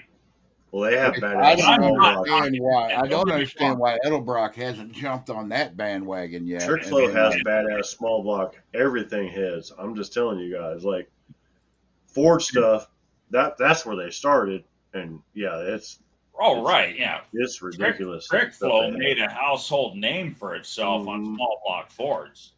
Well, they're 4 months out on anything you want. 351 Windsors back, in the early 2000s with Trick Flow stuff, and nobody could touch them in the Fox bodies. That's got to tell you something. They're at least 4 months out on anything you order. Yeah. They make this badass Cleveland style head that'll bolt on a Windsor. Yep. I mean, to build a cleaver. It's out of control. Where are they located? But you don't have to do all the plug in the water ports and all that shit. It's just bolted on, and it's a badass cylinder head. Night, Where are they at in Ohio? Are they out? I heard they're out there by Summit. Yeah, they're up near Sandusky. Yeah, they're in northern Ohio, up by the lake. Yep. They're a couple hours north of me. I had talked to Rob from Jegs, and it's weird that Jegs can't get Trick Flow. Really? Well, I think it's because Jegs doesn't make enough money to sell them. That's what it is. The thing is, Jegs is getting watered down. In my opinion, they sell a lot of Chinese shit. Yeah, but they sell a lot of Chinese shit. Like, you got to be careful what you get from them, man. Yeah. Well, Summit sells a lot of Chinese shit too.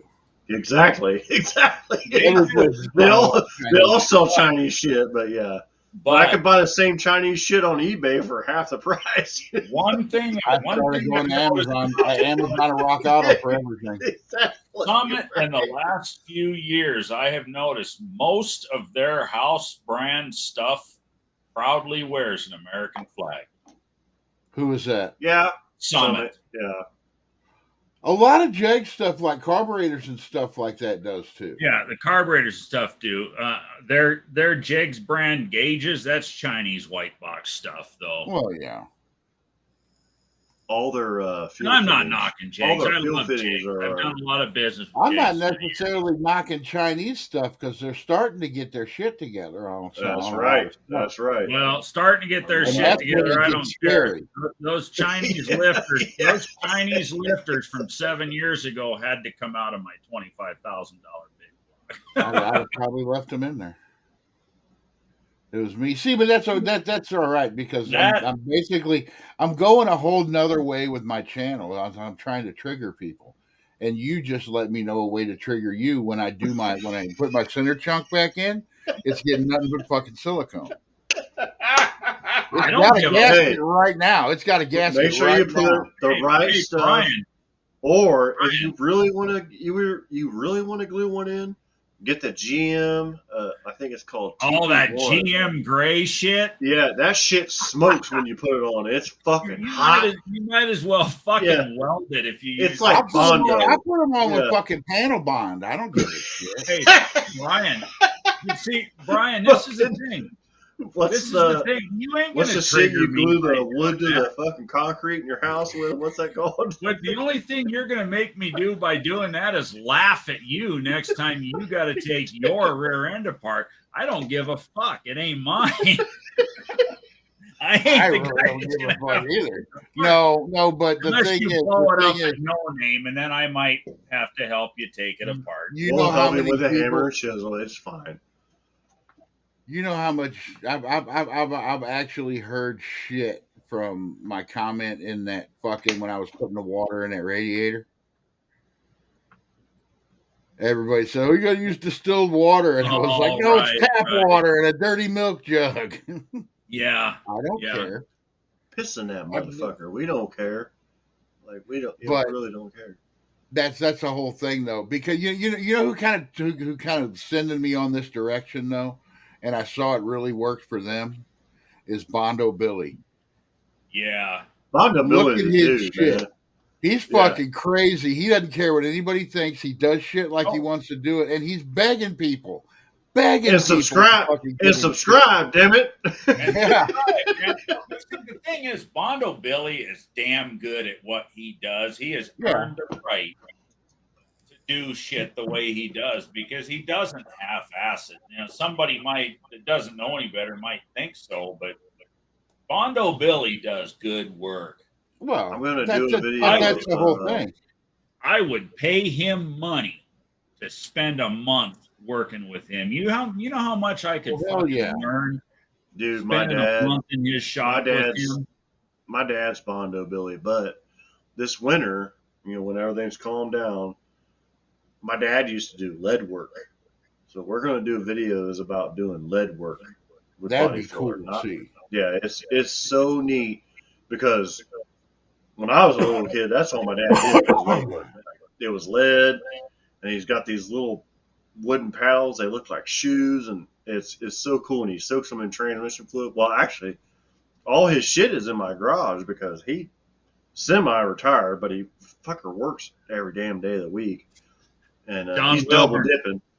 John Wilburn says, Brian, I can make you a list of things that will send the purists into convulsions.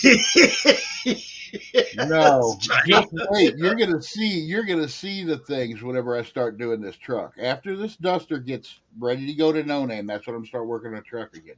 I've already got a name for the truck. And the The funny name thing of is, the truck is gonna be Trigger, like Roy Rogers' horse, Nice. but it's named that also because I'm gonna trigger everybody on the fucking internet with shit I do to this truck. I'll tell you, I know how to trigger you though. I know Brian, exactly. I will send you an LS to put in that Ford 9 truck. You know what? Put a fucking Ford 9-inch in a Dodge. Yeah, but guess what? Guess what ain't going in your truck now? A A Ford Ford 9-inch. 9-inch. Well, as it turned out, I think Let's I put told you let's this. put a LS with a Chrysler transmission and a fucking Ford rear end in it. Holy shit, people will be. I'll tell you, I think I They already come burn told our you house this, down. Brian, They but come to find out everywhere we I live. come to find out that I thought that 9-inch was the same width. That fucking 9-inch was 3 inches wider than the Dana 60 that's under the truck. That would have posed a problem. Yeah. My frickin' Or rear the- wheels would have stuck out like slag hammers. Like mine. I think my tires stick out farther than slag hammer. Hey, I'm I'm gonna going to have an have to find out. 8.8. Yeah, yours do stick out My quite a Chevy ways. truck's going to have a Ford 8.8 in it when I break this fucking puny ass 7.5. I'm just telling you. Yeah. You know, though, 'Cause I that's the thing. From what I heard, 'cause in those S10s, if you go to the junkyard, find a Ford Explorer with the 8.8 in it, and what you Bolts do right is in. you go. Well, no, you go to because the it's off center. It's you got a long Right. side and a short side. Yeah. You go to the Ford Explorer that's sitting right next to it because there always is one. You pull that short side shaft out of it, and you pull the long side shaft out. Slide that short side. Yeah. And then you go in and buy it like that, and you just shorten that one side Yeah. to where No, it's everything's an old better. trick. No, what you do is you go find a Ford Ranger that has an 8.8 in it, and it's a center. And actually, Yeah. if Yeah, you but the Ford really Ranger, do your research, those Ford, they had 456 gears in them.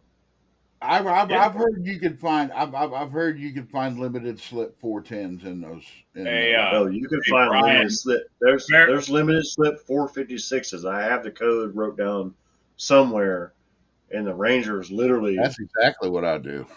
yeah. Oh yeah, There that's are- exactly what I'm doing. busting Troll out food, the yeah. troll food. There's an online rim and tire dealer using super glue as bead sealer. Not sure who it is, but what the hell? Yeah, what the hell? You just wait. You I'm guys not, have all heard me bitch about orange engines, right? I hate Don't orange get your motors. finger stuck in that son bitch. That's all I gotta say. Right?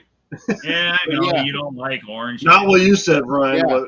But You guys have heard me bitch saying that I hate orange motors.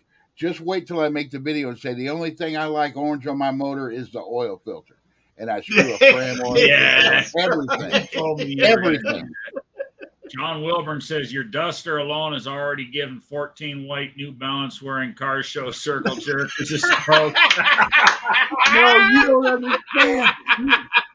John, I know you don't understand because, and probably neither of you watch it. I was watching Uncle Tony's live last Sunday, and he was actually responding to my comments. I don't know why, but he started talking about all the things that triggers him on a car, and I was like, I gotta take my duster up there and park it in front of his shop because that's everything he was saying was my fucking car. I was like, That's oh yeah. Dennis says cornflakes makes great gasket material. no, the box that the cornflakes comes in makes Yeah, a great cereal. recipe. I've made gaskets out of cereal boxes. I have too. Yeah. Oh yeah, I made carburetor gasket out of like my dad did it when I was a kid. I had a Honda Trail 70, and the carburetor was fucked up on it. We were out camping, and he took a milk jug, a paper milk jug, and made a gasket out of it and put it on there. That Yeah. thing ran great. Yeah. Yeah. Well, those Because it had the wax on both sides of it. It sealed up great. Mm-hmm. I remember doing that back in the day with milk jug or the paper milk cartons. You know why that worked so well? Because the damn things were wax coated. Yeah. Yep. The Both paper sides, milk just like you cartons are said. wax coated. So when the Yep. engine heats up, that wax melts and it makes a great frickin' bond. Yeah, I've made thermostat gaskets and shit out of milk cartons. Well, that's No, like every John, time I I get wouldn't a go on fucking it now Amazon anyway. package, I get a good fire starter. They put all that brown paper packing in there. That shit's great for getting charcoal going, fire going, whatever. Pancakes made in the north make great gaskets. That's no shit. No, you I know what's remember really when I good was a fire kid. starter? Frisbees.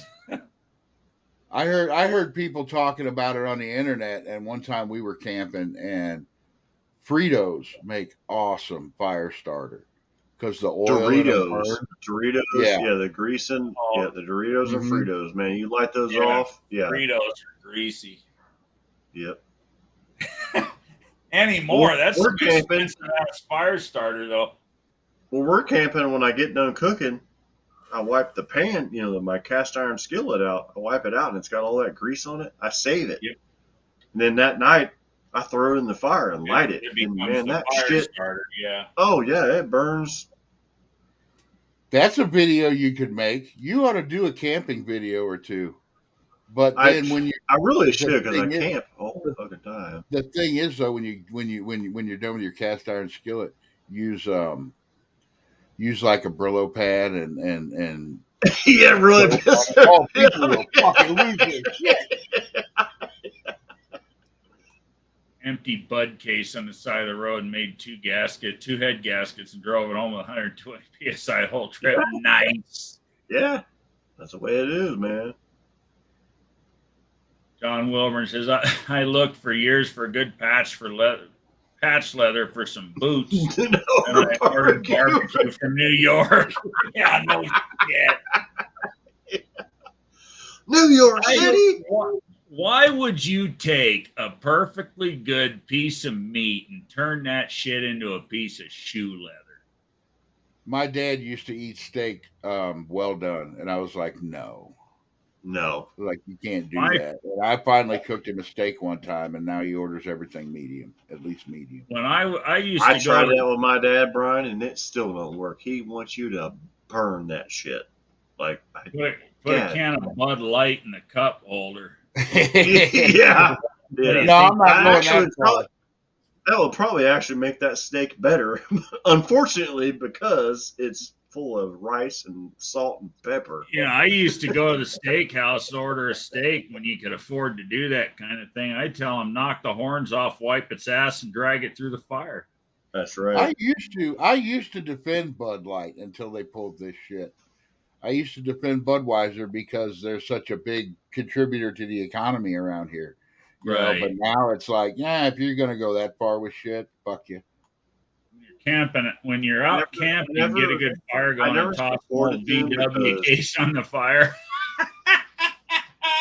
Magnesium. You can't put that shit out. Used to Budweiser and Bud Light's always been a cheap beer because they don't use barley. See, but it wasn't cheap beer around here. It was premium. Yeah, you're in the hometown of it. You're in St. Louis. That's where it came from. It's like, but the thing of it is, and me being a beer guy, they didn't want to use barley. They wanted to use rice because rice was cheap. And when Anheuser made their first beers, they were horrible. They couldn't even drink them themselves. It was bad. Yeah. And I've made my own beer, and I've drank some pretty nasty beer because I've made it myself. But that was the thing. It was like, and that's the thing I say now is like, well, the best part of this whole thing that's came out, and I'm not political. I try not to be political. Is first of all, they were warned not to mix business with politics. But now I'm happy because people actually know what beer tastes like because they're not drinking that shit that Anheuser-Busch made. You know what? I liked it because it tasted weird. It tasted different than any other beer. And if you ever tried it, you will know what I'm talking about because it tastes different than any other beer. It's peppery. It has pepper. No, Busch beer tastes different than any other beer on the fucking planet. It's got its own. You know what's really funny about that is I will drink Busch beer, but I won't drink Budweiser beer, which I know they're the same thing, but it's not the same thing though. It's an actual different.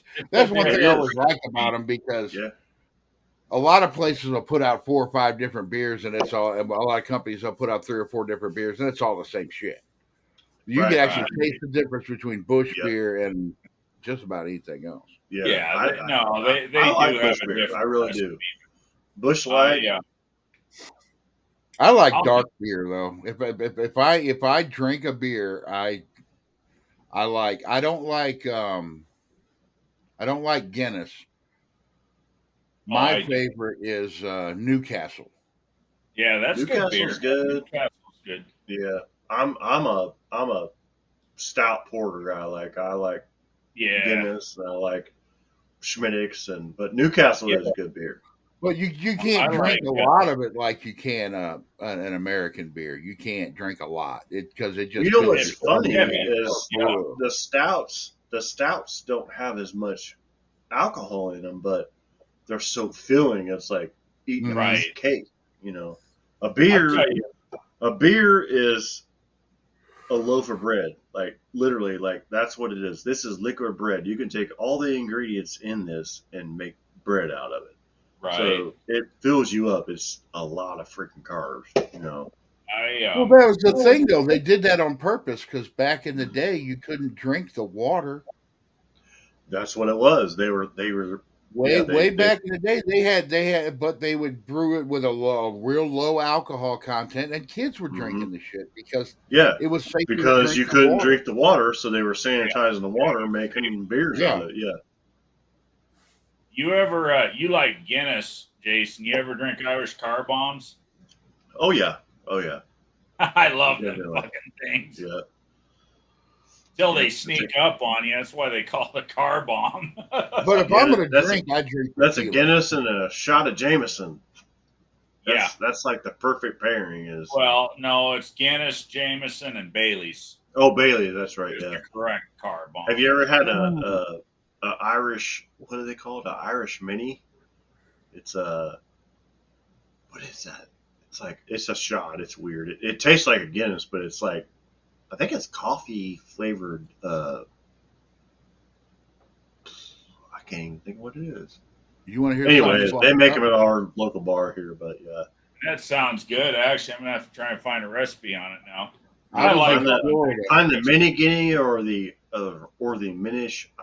It's got Jameson in it.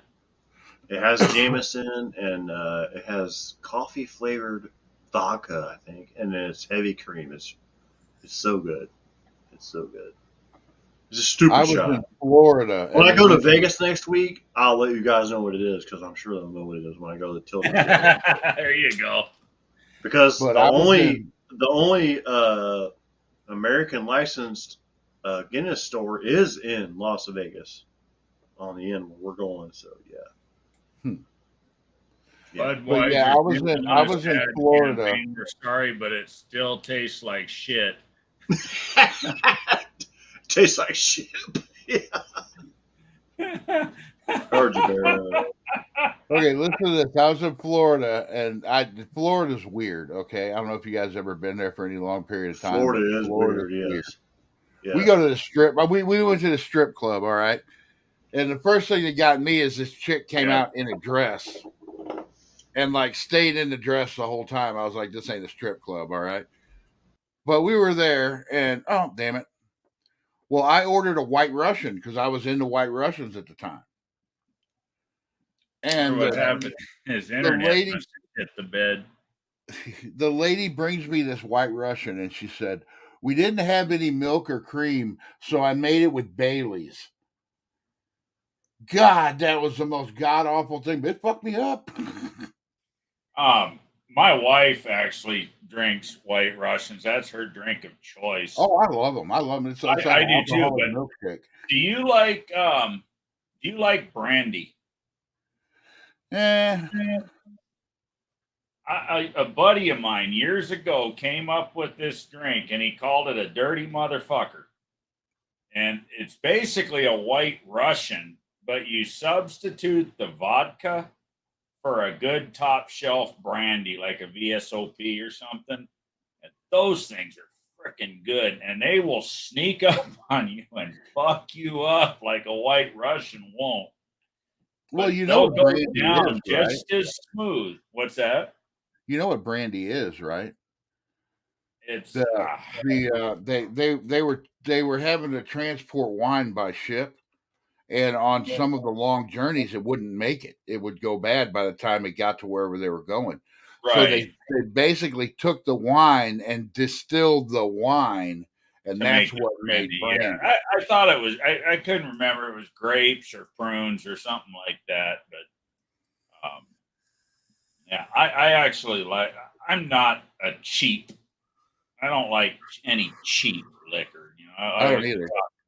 I No, drink tequila, and people are like, "Oh, Jose Cuervo." I'm like, "No, that's no, crap." Patron. Patron. I've had better than Patron though.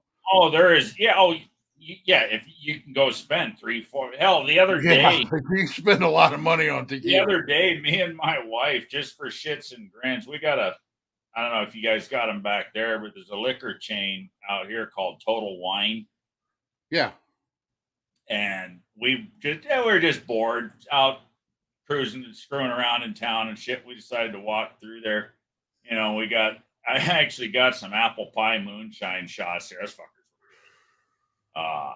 But they had a bottle of tequila in there that they wanted $5,500 for. I'd like to try that. For a fifth bottle of tequila. Yeah, well, it's like any other alcohol. You know, I drink Patron if I'm going to drink tequila because, you know, it's reasonable, $50-$60 a bottle. Yeah. Well, it's like any other alcohol though. The reason people do shots of tequila is because they get Patron and it tastes like shit and you got to drink it down fast. Right. A regular tequila you could put in a glass and sip and drink. Oh, sure. Good tequila. Sure. And it doesn't murder you. Same goes for whiskey. Same goes for brandy. Same goes for cognac. Any of it. See, I can't drink bourbon. I had No. a chick get me real drunk on Jim Beam one night. Sicker than hell. And now when that stuff gets in, when I smell it, my stomach starts turning. I can't. That's how I am with the cheap Jose Cuervo. I cannot. I was 17 years old and I got sick on that shit. And it's cheap. It's cheap tequila and tastes like shit anyway. But I can't stomach the smell of it to this day. I should be that way with Mad Dog 2020, but I'm not. I could still drink that if I wanted to. You know what I can actually drink the shit out of, and you can laugh all you want, but there's that fucking Fireball. That cinnamon whiskey. There was these dudes. I had this idea. And I still may do it because, you know, my mom and dad are in bad health and I'm staying with them right now. Well, over the years, my dad gets ideas in his head about wanting to try stuff. And he'll buy, there's like 3 ice cream makers in this house and they don't make ice cream. I wanted to make a YouTube channel just about making weird ice cream. And I watched something, these guys made Fireball ice cream and they said it was awesome. Jason says, night, fellers. Something must have shit the bed on him. Night, Jason. Fireball. I've drank Fireball and Monster Energy drink. Mix those two together. It's actually pretty good. I bet it is. Yeah, because I like the monsters. Casa Rojo is the best I've had, but you can only get it in Mexico, last I heard. What was that? What is that tequila that Sammy Hagar made? Cabo Wabo? I think so, yeah. That is actually some really good tequila. Yeah, good. I've had it. I mean, yeah, that is actually good stuff. Fireball, no thanks. Mad Dog 2020 and dry ice. Good Lord. I still can't eat sherbet after that.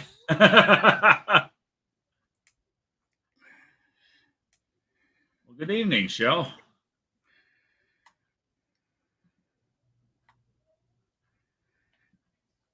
I was watching it was either a short or it was on TikTok. I can't remember. But it was this young girl holding a bottle of MD 2020 talking about getting ready to drink it. They said she never had it before. And it basically cuts in with this guy about my age saying, no, don't do that. You can't handle it.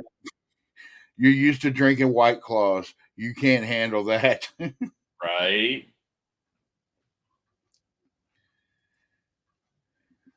Lee says if you want a nasty shot to F with people, order a duck fart.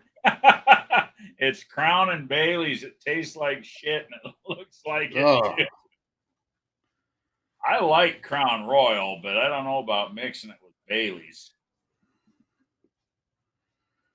we I were on a actually kick drinking these things called snake bites for a while. It was um I've heard of those. what is that? What is that sweet Canadian whiskey? Oh, I can't remember what it is, but it's that and lime juice. It's really good, but yeah.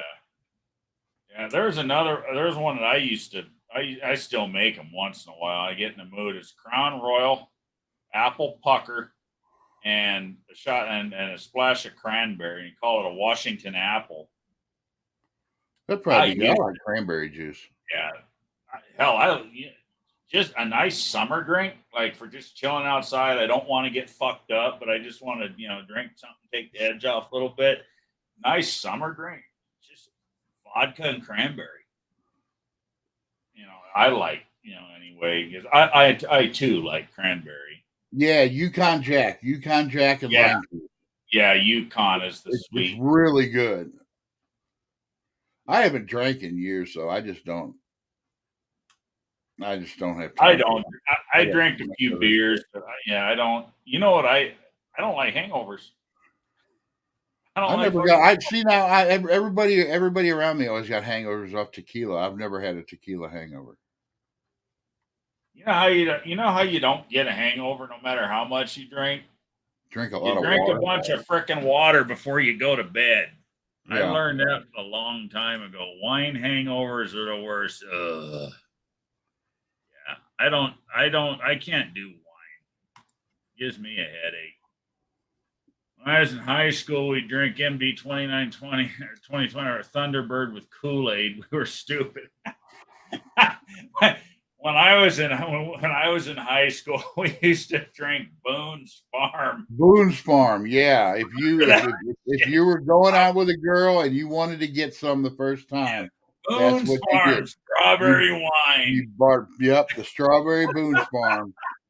You bought a bottle of that and you were getting laid. You had to go and finish the sentence. I think we're officially at the Strawberry Weird Hour. Hill. I noticed you're starting your Weird Hour again. Oh yeah. Well, I'm doing it different. I think people are actually liking it. Where I'm doing the interviews and then I stop that and doing start up another live stream. Yeah. And Well, I wanted to be able to just move the person down into like a green room to where I could talk to them, just pause the live. And you could do that on StreamYard, but you got to pay like $300 a month for it. Right. We were talking about that. Nah. But then I realized if I cut them up like that, I could take that interview and I've made those into podcasts. Yeah. I put those out as podcasts. So I haven't seen if those have even gotten any. Bad Attitude Blake, he got it right here. Strawberry Hill. Yep, Strawberry Hill. That was the shit. Boone's Farm, Strawberry Hill. Barrows says, I used to drink a lot of Purple Heather, scotch and grapefruit juice with a dash of grenadine. That's probably pretty good. I like the wine coolers. They don't even sell wine coolers anymore. You notice that? Go try to buy a wine cooler. Remember when we were kids? Shit, that you bought the girls wine coolers. You bought a 6-pack of beer, and you went out. A 6-pack of beer, Mickey's. Yeah, I used to drink a lot of Mickey's. Remember the Mickey's with malt liquor? Was that the one? Yeah. Yeah, they were the short. They were the short. The bottle looks like an hand grenade. Yeah. Yeah. Yeah, the Mickey's. It looked like it had short and fat, and it had the wide mouth. It had the big, the big lid on it. We used to, and the top of it was it looked like a grenade. Yeah. Yeah. And we used to pull them, and we always said that you got to pull the pin and drink it in 3 seconds and then throw it. That's what we used to do. Yeah, and they used to be able to get them for like 60 or 75 cents a bottle. Oh, yeah, yeah. Yeah, that was cheap. You know, same with the Boone's Farm. It was cheap. You know, that's what we did when we were kids. We got that cheap shit. Well, it's like I told everybody whenever they talk about, because I'm a shop steward now at my job, and everybody talks about going on strike, and I'm like, I had fun when we were on when the last time I went. Turtles and James, there it is. Bear Yeah. Road members. And go ahead. But I went over to the gas station when we were on strike and got a big cup, you know, like one of the big soda cups, and then bought a big Foster's oil can, open it up, drop it down in that soda cup, and then put a straw in, and I could walk around on the picket line getting fucked up. Yep. Oh shit! Remember Kessler whiskey? I never had that. Never you remember had it. Purple Passion? Yeah. That was Everclear and like grape soda. Oh, I used to drink the hell out of that stuff. Kessler whiskey was about the cheapest shit you could find on the shelf, and it was because you're talking about putting in a soda can. That's what I used to do. I'd go to the liquor store, and for $5, I could get a half pint of Kessler and a 1 liter bottle of Coke or Dr. Pepper, and I'd slug back half the Dr. Pepper or Coke and top it back off with that Kessler. Walking around getting fucked up, just like you're saying. There's a reason I don't remember the 90s, right? I don't remember much of the 90s. No. I did a lot of stupid shit in the 90s that made me not remember it. I do remember half the stupid shit I did in the 90s is legal in Illinois and Missouri now. Right. Yeah. I do remember enough about the 90s to say that if I could, I'd go back. Oh yeah. Beats the hell out I of don't me. care what anybody says. Might not have been great, but it's better than now. Pearl Jam is one of the best bands out there. Oh, I couldn't agree more. Yeah, they're one of those bands that I always forget about, but I see them on Spotify every once in a while. It'll say, "Hey, recommended for you." Oh, hell yeah! And I'll sit there. Oh yeah, I love Pearl Jam. But then I'm a big Motley Crue fan too. So yeah, Motley Crue, Guns N' Roses. You know, another one that I like out of the '90s is Creed. Remember Creed? Yeah, they were kind of whiny bitches, but it was another thing to put that on the radio. Not everything they did was whiny. Yeah. Yeah. The well, whiny. I'm sorry, and I got to say this on one of my triggering videos too, but I really like what is that fucking band? Nickelback. Yeah, me too. They have a lot of good fucking songs. I don't care what anybody says. Yep. I'll fucking die on this hill. Nickelback was a solid fucking band. Yeah, they always have been. Yeah, that was the whole thing. I remember in the late '80s, and then when the '90s and grunge came around, what died was the rock ballads. Yeah, and I like rock ballads, and Creed kind of, or not Creed, but Nickelback kind of brought those back. Nickelback filled the bill. I'm trying to remember the name of the song. It was on one of their first albums, maybe their first album. I do remember it was the first track on the album, but it was the song about. I can tell you what it's about. The motherfucker beating her up, and I'll never forget the lyric. My favorite lyric out of the whole song: "Kicking your ass would be a pleasure." Yeah, okay, I know. I know. You know the song I'm talking about. I own the song. Hell, I own every fucking song they made. I'm trying to think of the name. It was on their first album, I believe. Shit. Music. Dig into my 16 terabyte server.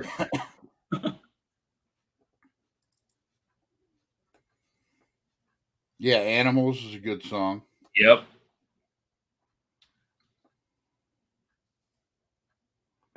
All the Right Reasons is the let's see.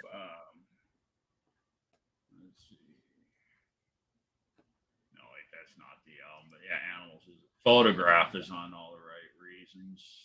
Yeah, Photograph is the song like everybody makes fun of, and okay, yeah, they Good kind of song. played that Oh song. yeah, Silver Side Up, Never Again is the song that I'm thinking. Yeah. Of. Yeah, Silver Side Up is their first album. Shit, that was all the way back in what, 90, 93, I want to say, 92, 93, somewhere in there. They did a lot of, or at least Chad Kroger did a lot of work with other bands. Yeah, yeah. He did one. It was basically a remake of Tush with ZZ Top. Yeah. That's that, and he did a really good job on that song. Oh shit, I was way off.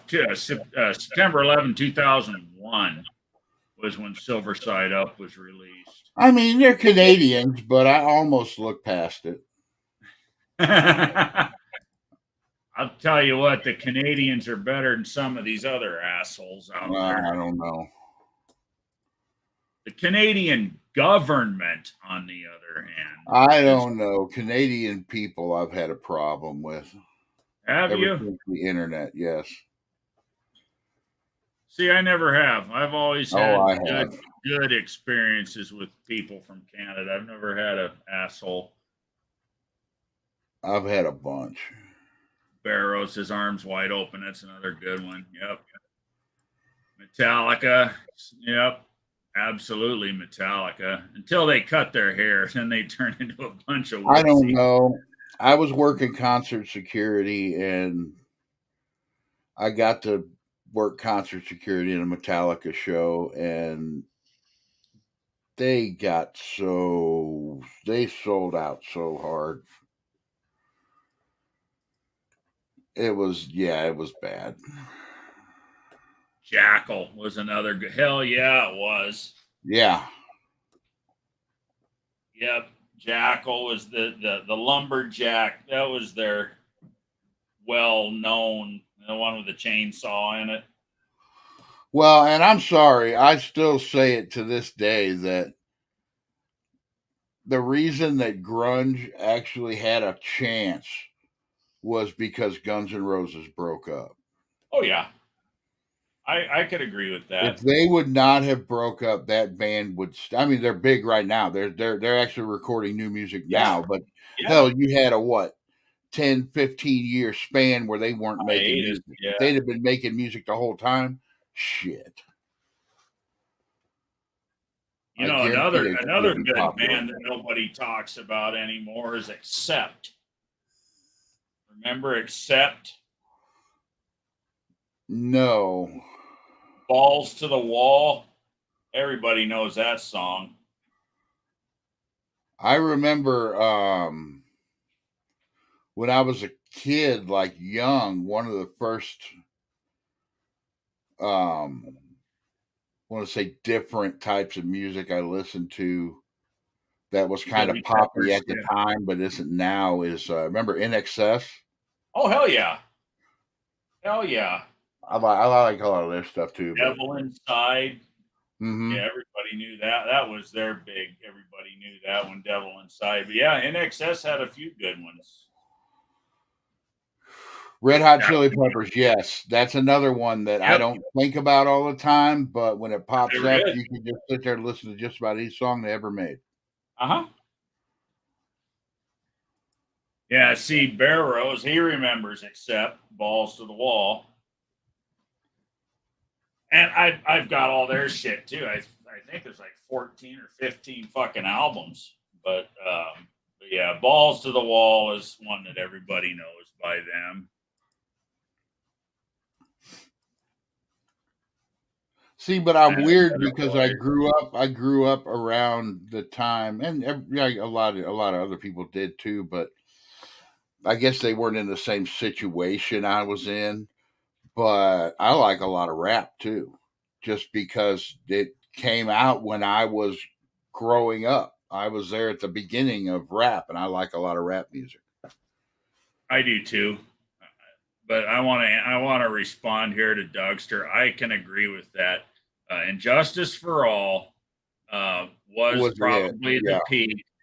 And for me, the shortest straw, which is on that album, was probably Was it Of Wolf and Man on that album too? Which one? Of Wolf and Man. Maybe. I think it was.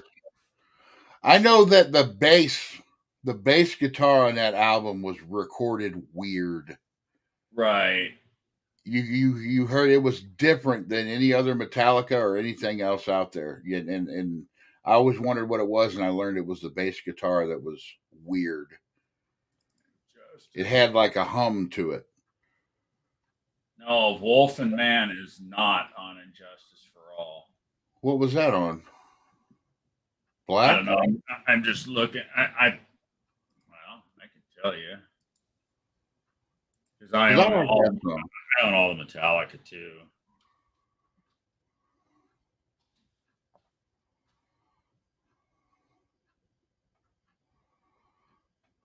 Wolf and Man. Yeah, it's on the Black album. I was more of an Iron Maiden fan. It's also on S&M, but S&M came out after the Black album. So yeah, so Wolf and Man was on the Black album. The other one that I liked on the Black album was The God That Failed. That was another good song. Yeah. But I was always more of an Iron Maiden fan than Yep. Iron Maiden, Slayer. I was never a big Slayer fan. No. But Iron Maiden and Megadeth were two that I really liked. Yeah, I did like both of them too. Kill the King was one, but I think that was Slayer, wasn't it? Kill the King. I think so. Anthrax, I never got into them either. They were crazy, son of a bitch. Anthrax was crazy. AC/DC was another good. Oh yeah, AC/DC is another one that just about anybody you play AC/DC song and people like it. And another one that I put in a couple of my shorts, I think, that it's just whenever a song by this band comes on, I guarantee it's got to be 90% of the people on the planet will listen to it. Is anything by Creedence Clearwater Revival? Oh hell yeah! Anything by them. PCR for the win. But that's another one that you don't necessarily go out of your way to listen to. But when it comes on, it's like Days of Thunder. It's like Days of Thunder. When it comes on the TV, whatever you're doing, you stop, you watch the rest of the movie. You watch the rest of the movie, yeah. Yeah, I own the movie. I don't really go out of my way to watch it, but yeah. And it's easy for me to watch. Not Days of Thunder. Talladega Nights. Talladega Nights. Well, that's one too. You're watching it. Oh, Days of Thunder was a pretty good movie, but Days of Thunder was a good movie too. I actually heard that they're talking about doing a second Talladega Nights. Oh, that would be cool. Or Who the Bell Tolls, best Metallica song. Yeah. See, I have I've got a lot of music that I personally like, but I used to DJ. I did too for a while. I DJ'd with a computer back when DJing with a computer wasn't cool. Before it was cool, I should say. What was that? I'm in Discord with Jed and a bunch of these younger guys, and I can't remember the name of the song now. Of course we are, JB. The Metallica song from Garage Days. That I got something to say. I killed your mother today. You remember that song? What is the name of that song? Last Caress. Something like that? Last Caress. Track 5 on Garage Days. Somebody had said something that triggered that in my head, and I typed it out. And all those guys were like, what the fuck are you saying? I'm like, it's a song. And they didn't believe me. I had to bring it up on YouTube and play it for them. And they thought it was the craziest fucking thing. I'm being demonetized. I won't let it go long enough to get Come on. I don't know, man. That's the song, right? Yeah. Lars needs another golden toilet. He He was the first one that's the other reason I didn't like Metallica whenever that whole thing came out. They took that shit way too fucking serious. Yeah, I I ain't monetized yet anyway, so they they can kiss got my fucking fucking money, ass. all right? I ain't monetized yet anyway, so they can kiss my ass for 10 seconds of a fucking Metallica song. Oh, I played Shout at the Devil in one of mine. And that's actually I want to do a whole video to that song. And they don't demonetize you anyway. They just No, they give you a copyright strike. And the thing is with my whole thing is it's not a strike, it's a claim. yeah, well, yeah, and they can either take a percentage, right, or if they don't like the way that you have shown their properties, then they can take the video down. But my whole thing is okay. I can fucking mute it, but I'll play Metallica all day, or not Metallica. I'll play nice, JB. Motley Crue all day long. Right. Because they're one of the few bands on the planet that actually own the rights to all their music. Yeah. Nikki Sixx owns the right to all of that shit. And guess what? I'll give Nikki Sixx money before I give it to, like Columbia Records or whatever. Oh, hell yeah. Hell yeah. Bad Attitude C10 Blake Crocus Ballroom Blitz was cool too. Yes, it was. That was another band that you don't hear nothing about. Limp Bizkit. I loved Limp Bizkit. Oh, hell yeah. Back in the day. And Stained was another one. Yeah. Stained. Oh, shit. Seek and Destroy is a good Metallica song, J-Bo. Yeah. Yeah, it is.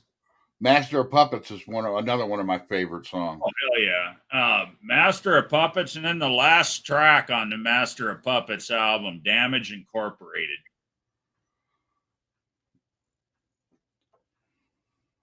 You're thinking.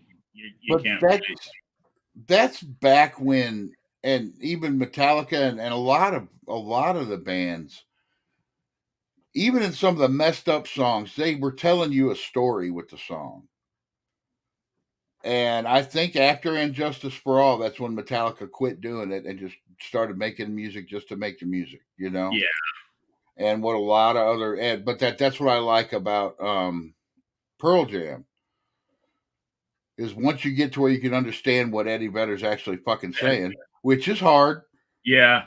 You got to learn to speak Eddie Vedder, but once you learn it, then you're like, oh, okay, he's telling a story. Seek and Destroy is the best not gay Metallica song. Right? Speaking of gay, not gay, I get a kick out of John Cope's videos when he's talking about the automatically shifted valve bodies, which is gay. I need to call him because I think John Cope's going to be my interview tomorrow. Oh, man, it pisses me off. Every fucking day I need to call him because I need to get parts from him. Every fucking day I get up in the morning, I need to call John Cope this evening. I need to call John Cope this evening. Well, he's 2 hours ahead of me. Yeah. I get busy out in the shop. I look at my watch. It's 4:30. Fuck, John Cope's gone home. I just get busy and forget to call people. Like I still have to send you my address. Well, the trouble is, if I don't get a hold of him and get some friggin' parts ordered, I ain't gonna have parts to get my fucking transmission in my truck. See, but that's one of the things I'm wanting to do with my interview thing is like I'm going to have an hour-long conversation with John Cope, and we are not going to talk about transmissions. So you're going to try to get Cope on tomorrow? Yeah, I've already talked to him. I just got to remind him. Oh. But I told him we're not discussing transmissions. We're not. We're going to talk about his cars and no-name nationals and that kind of stuff. Nice. I try to talk to people about stuff that they don't normally get to talk about. I really tried really hard with Shane not to go tech, but that didn't work. And he was fine with it. But like I had Jeff on there last week. And normally when people talk to Jeff, all they want to talk about is Mr. Norm. Because that's kind of what he's famous for. But I wanted to talk to him about other shit. You bunch of headbangers. Yep. Guys ever heard of Swarte? Can't say that I have.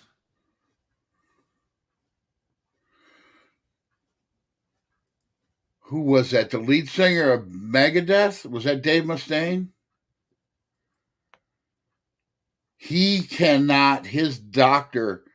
He has severe neck problems from Shit. headbanging on stage. Set an alarm on your phone. Yeah. He cannot. His doctor has told him he cannot headbang on stage or he will be fucking paralyzed. Barrow says Nikki Six lives about an hour and a half north of me. Nice. I wouldn't be able to handle it. I'd have to drive up there. I just would not be able to handle it. It was like son of a bitch. Ever heard of AC/DC? Jeez. So JB said you got the tank in the truck. Is that some bitch feeding fuel now?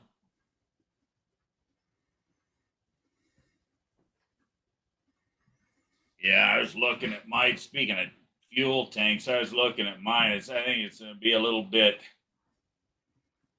trickier than I thought it was to put that fuel cell under the bed where I want it to be.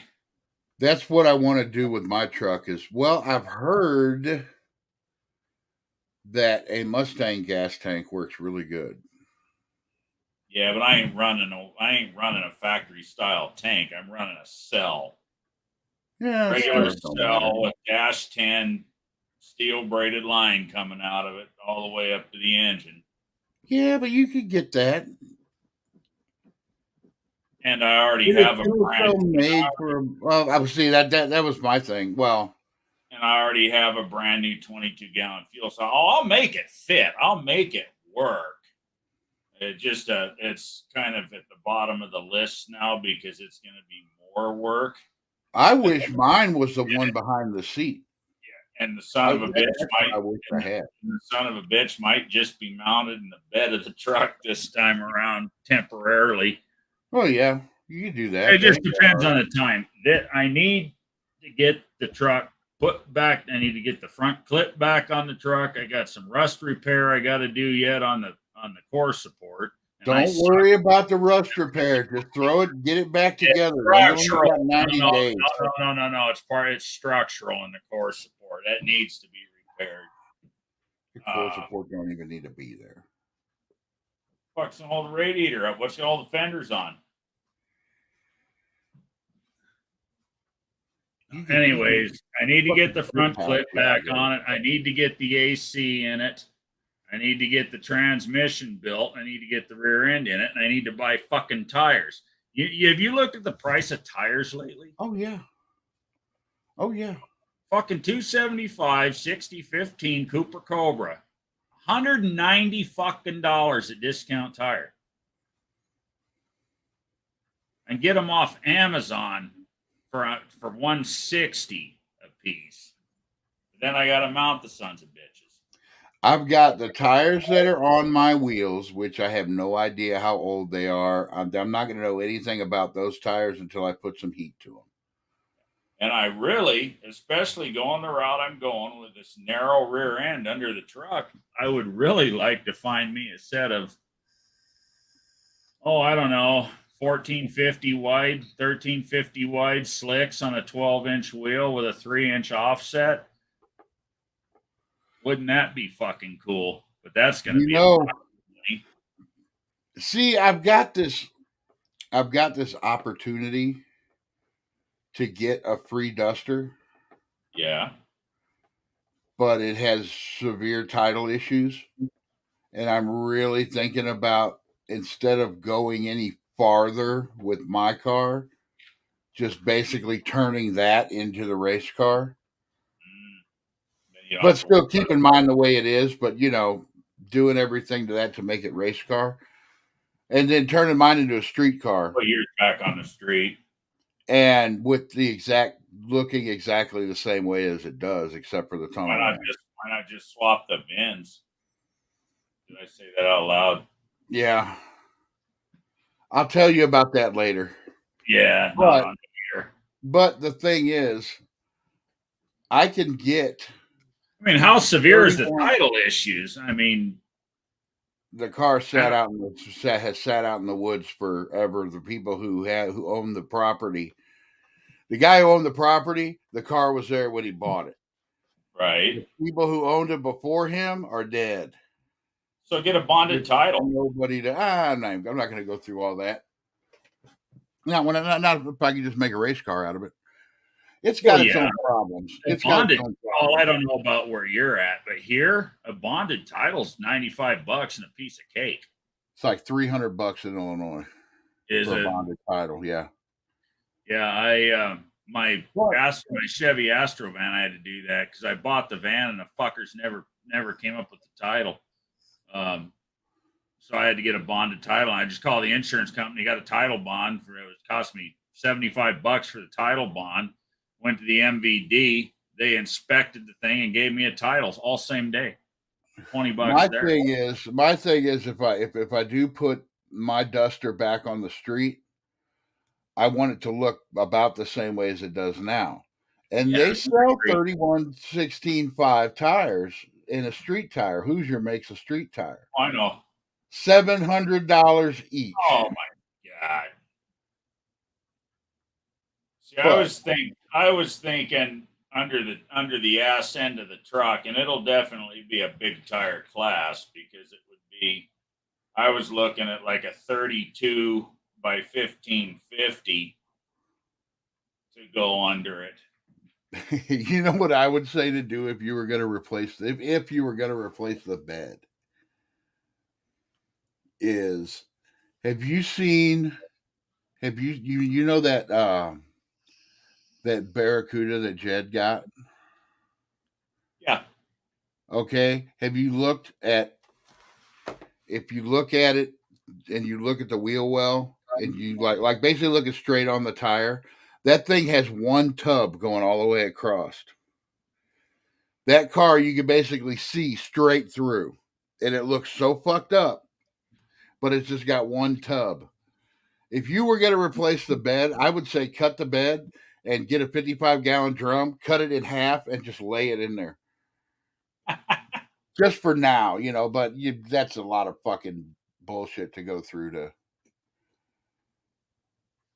Now, if I ever turn my truck into a race, you're talking about building wheel tubs out of the 55-gallon drum? Is that what you're talking about? I'm talking about take a 55-gallon drum, cut it in half. Yep. Lengthways. Right. And just lay both halves. Don't shorten them up. Just lay both halves in there and make them fit that tub all the way across. The whole thing's a wheel tub. Yeah.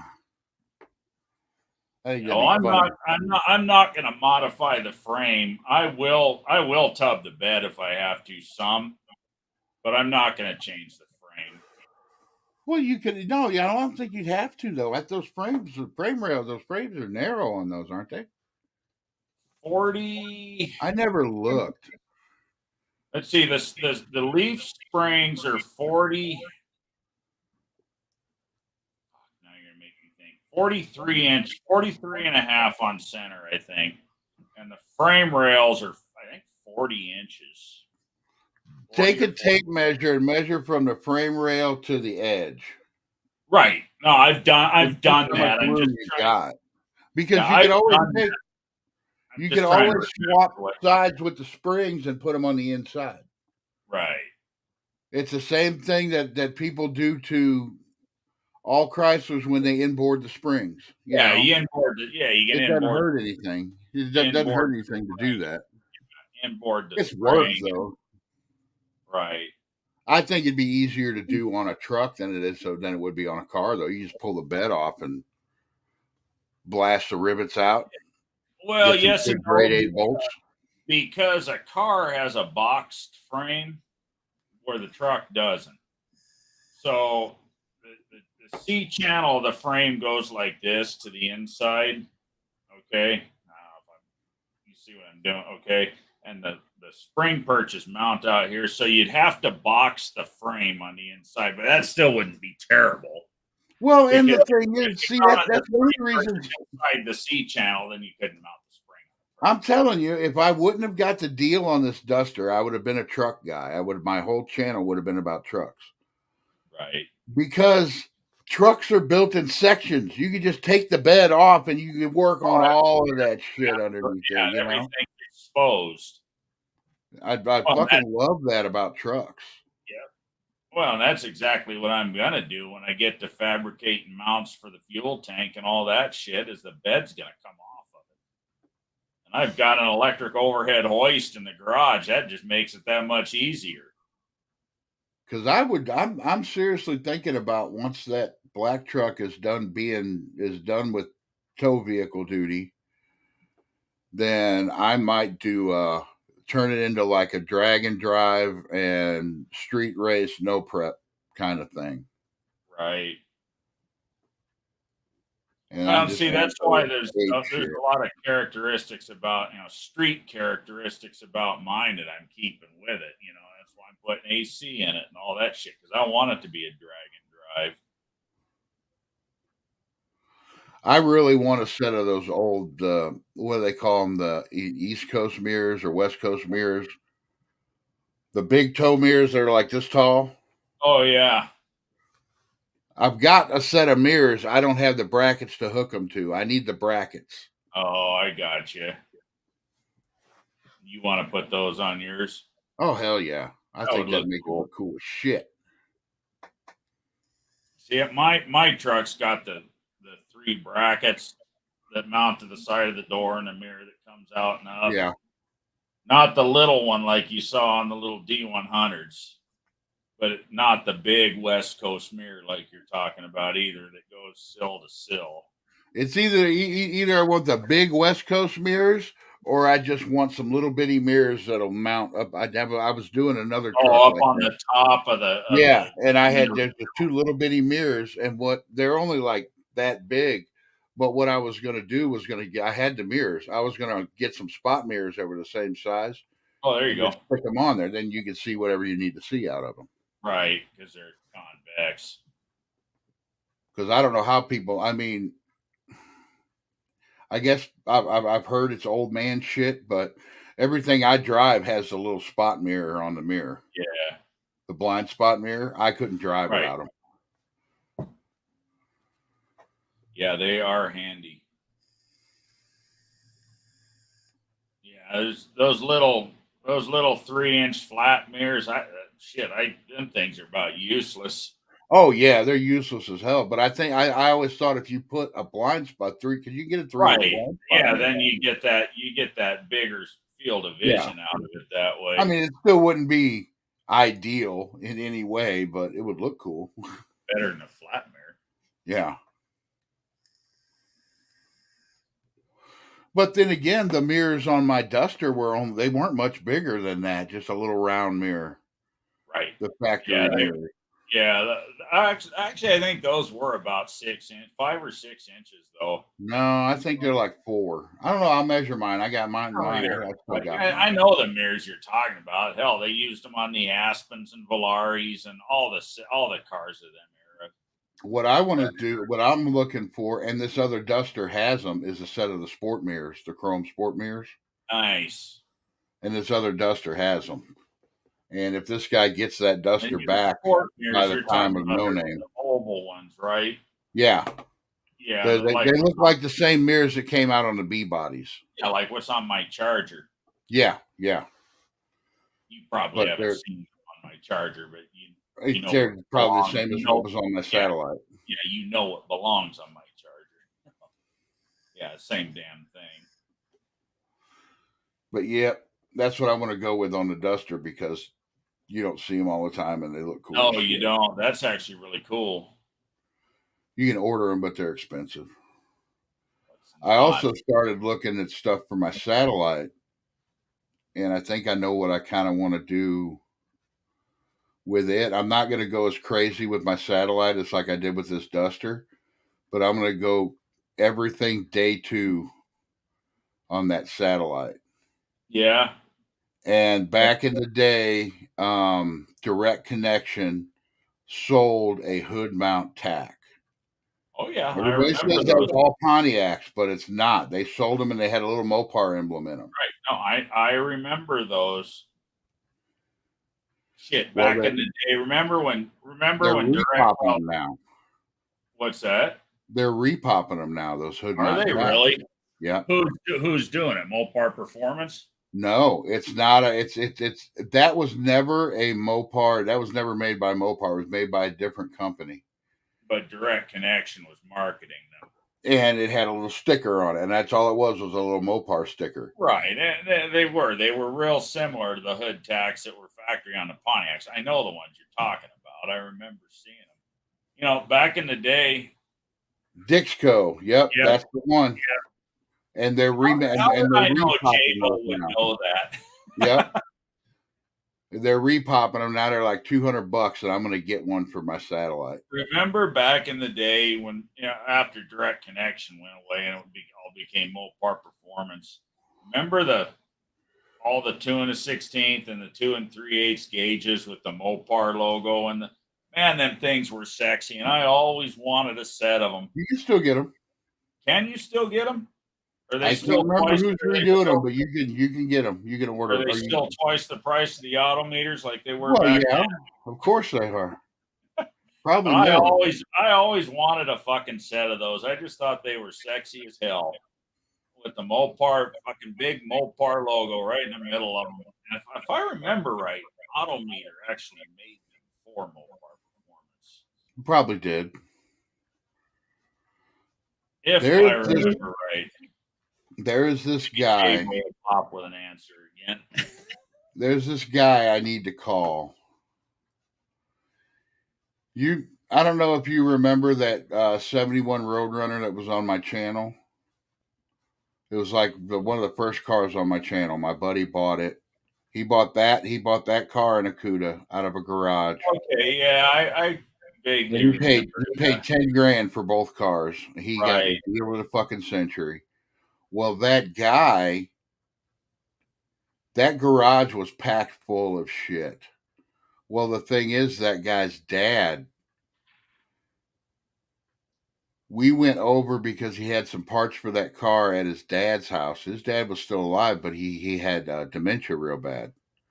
Oh, shit. You go into that guy's basement, and there are boxes upon boxes.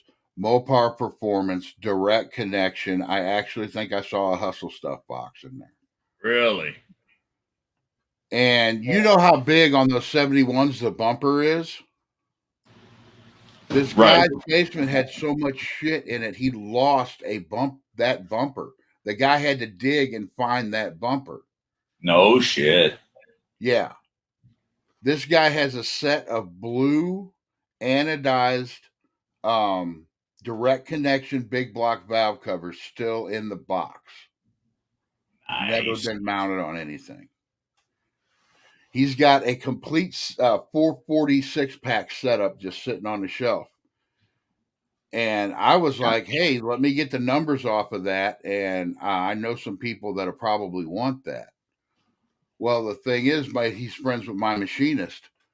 Well, they went digging in the basement, and under a bunch of shit was a 440 block that was a factory 6-pack 440 block that went with that 6-pack setup.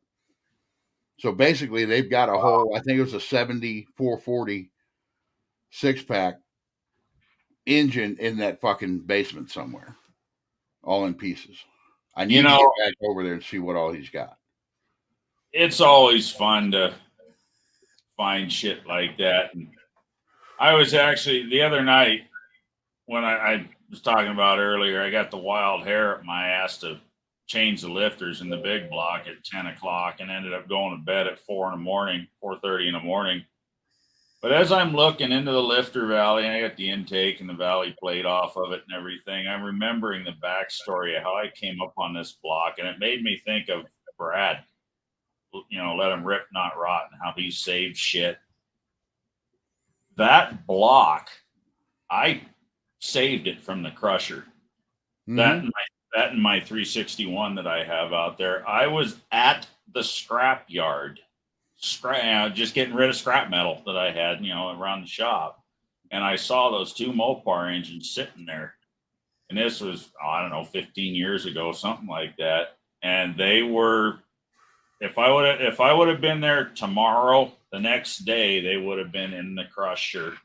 And I said, I can't let that happen. What do you got to have for them? Scrap price. I bought both those engines for $300. I don't think it was that much. I think it was 280 or 275 or some shit. It was under $300. And one of those engines is that masterpiece that's out there sitting on my run stand. Well, yeah. The thing is with any, and I'm getting that way honestly with any V8. How can you let that go into a fucking crusher? They're not making any more of them. No. I'm not passing up any one that I see. I am not passing them up because absolutely not. But hell, at the time, I had a freaking storage unit full of them. I needed another one, like it had a hole in my head. But there was no way in hell I could let that go to the crusher. And it just so happens that is the block and crank that became this 451. That's just the whole thing. That's what I keep saying. And I'm getting that way with any fucking Mopar V8. Now the Magnums, I think those will be around for a while, but the LA, even the LA 318, LA stuff getting harder to I'm going to get it. Yeah. Mine Machinist has 3 318s. One of them is a police car motor, a police car 318 from the 80s. Like a 78, 79 Monaco, something like that. An 80. He said it's an 80 model. Yeah. And he's got 2 other LA 360s, and I'm seriously thinking about trading. He said he would trade me the 1 440 block that I have for those 3 motors, and I'm thinking about doing it just because the fucking things aren't going to be around forever. Right. I thought you were going to build the 440 for the Duster. No, I've got a different plan for that. I want to stay small block. Small blocks fit in the A body so much better. It's just so much easier to put a small block in an A body. Stuff an RB in the A body. A B block's another story. They actually aren't that difficult to get to fit in the A bodies, but the RBs, hell, they fit. My buddy's got one for sale right now. He's got a 440 Duster for sale. I didn't say they didn't fit. I didn't say they didn't fit. I said the other ones fit better. And then for what I've seen, a lot of small block stuff, if you can really do a lot with a small block. We're talking about easier with a big block, but we're talking about my truck here. You've got one. You know how the engine bays in those trucks are. You can park another small truck in that fucking engine bay. Oh yeah. But mine came out. Now my truck will be a big block. My satellite will be a big block. But here I am. You saw the video, and there's going to be more video on that. I think I'm going to the Hydro Boost, but my 440 will not fit in that engine bay. Not that it won't fit in the engine bay. It fits in the engine bay just fine, but that fucking brake booster. Do you have the small brake booster or the big one? I do have the small brake booster because that truck is an original big block truck. But I have those Victor style heads on that are 1.5 inches taller than a regular stock 440 head. And with a stock 440 head and stock steel valve covers, there's about 1 inch of clearance underneath that brake booster. I know I had the 413 in that truck for 15 years. You always do what I did to my 89. I broke a motor mount once, and I about knocked the brake booster off the frickin' firewall. That son of a bitch valve cover come up underneath of it and hit it. There's only about 1 inch clearance underneath of it. So what I'm getting at is with the head configuration, cylinder head configuration that's on this engine, it ain't going to go under that booster. Just go with manual brakes. I would if you could get a fucking adapter to do it. There's one that I know of in existence, and it's on Tim's van, 318 Will Run Tim's van. And somebody gave it to him, or he bought it from him. I can't remember. He did a video on it. I'd like to have that sumbitch in my hand so I could copy it.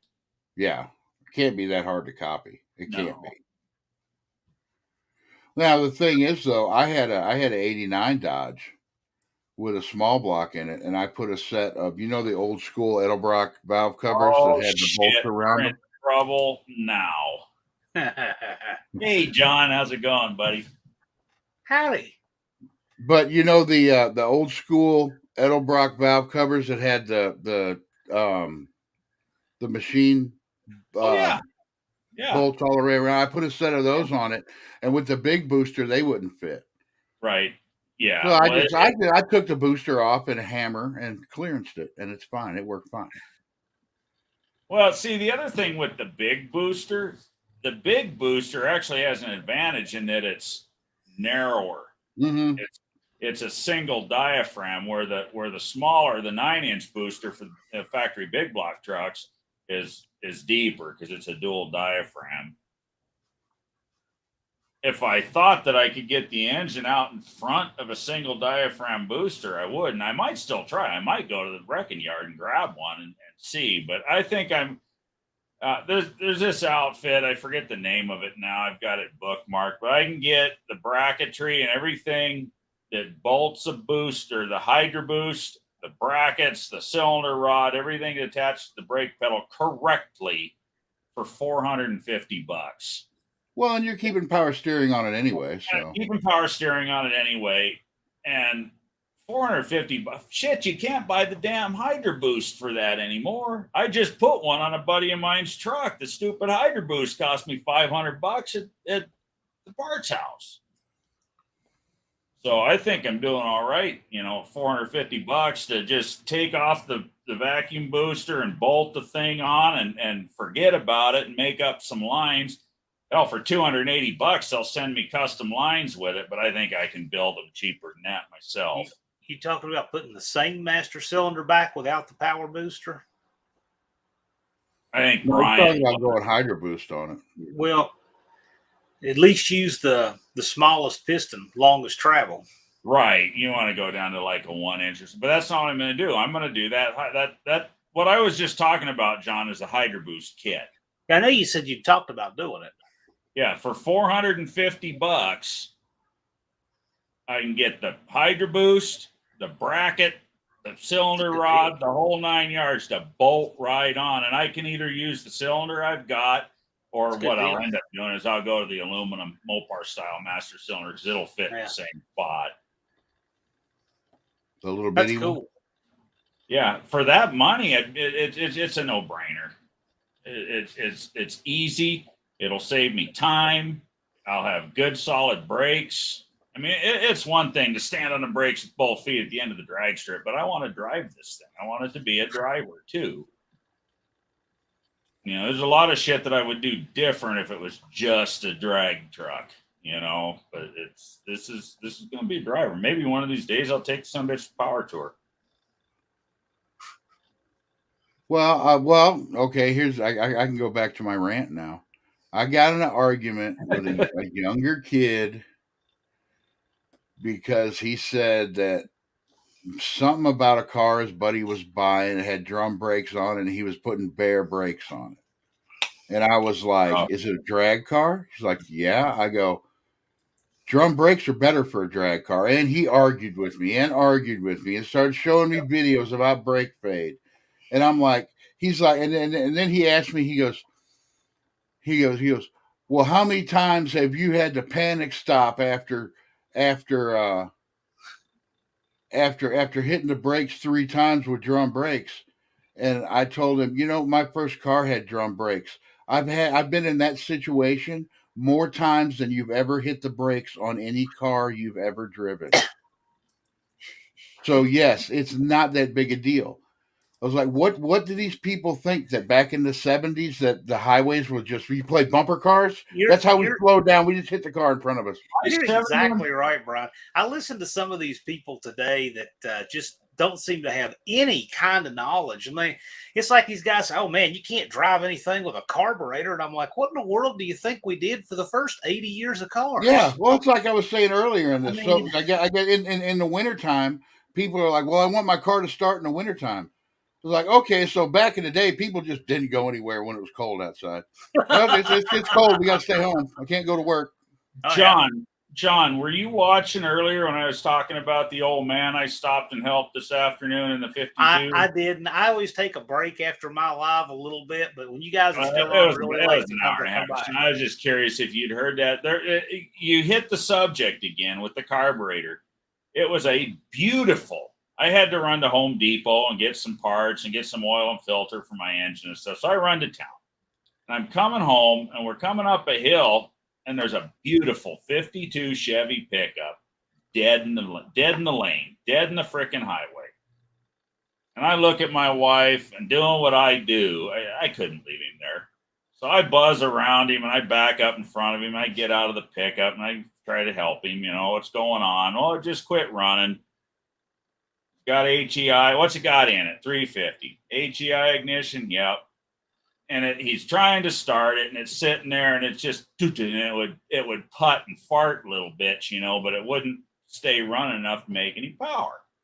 I figured you had a plugged up fuel filter, an HEI module, crap in the bed or something like that. I said, let's get under the hood and take a look. I open the hood. It's a damn LT1 Corvette motor with a ramjet on it. Dude, I thought I could get you off the side of the road, but you got injection and you got a bad fuel pump. Man, if it would have been a carburetor, I could have got him home with a 7-Up bottle and 6 inches of hose. Well, but I think of these, there are people who probably, I was reading, I think it's fewer than 2% of the population right now can drive a manual transmission. Right. But I'm telling you, if you were to tell these young people now, like the ones that don't know anything about a year that didn't begin with a 2, they don't know a world without the internet. Yeah. If you told them that people daily drove manual transmissions, they would just never believe such a thing. Right. Well, to this day, I call it the millennial theft deterrent. Yeah. But they don't know a world of push button door handles. No. People don't realize that this was all standard stuff. And that's what people drove it every day and drove it every day well. And I think we got to go back to that. If it's not on this thing, it don't exist in their world. Bad attitude, Blake. We need to get you a clutchless. Big block.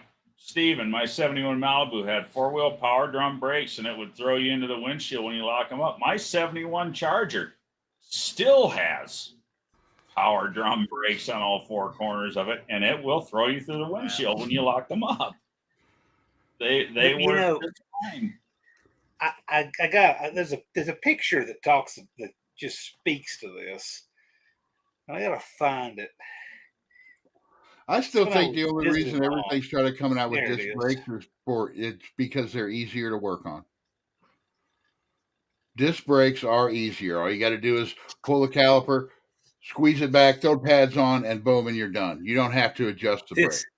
This is a picture I had to take when I was visiting my aunt. My cousin was there, so I've got the van next to her whip there. See that? Yeah. And I'm thinking, you know what? A routine maintenance on that cost more than I paid for that entire van. Oh, yep. I know it. I mean, I guarantee you that black, whatever that, I mean, it's just well over $100,000. I'm sure that thing spends way more time down and costs way more money to operate than that van. You betcha it does. I like what JB says here. I don't know. I don't either.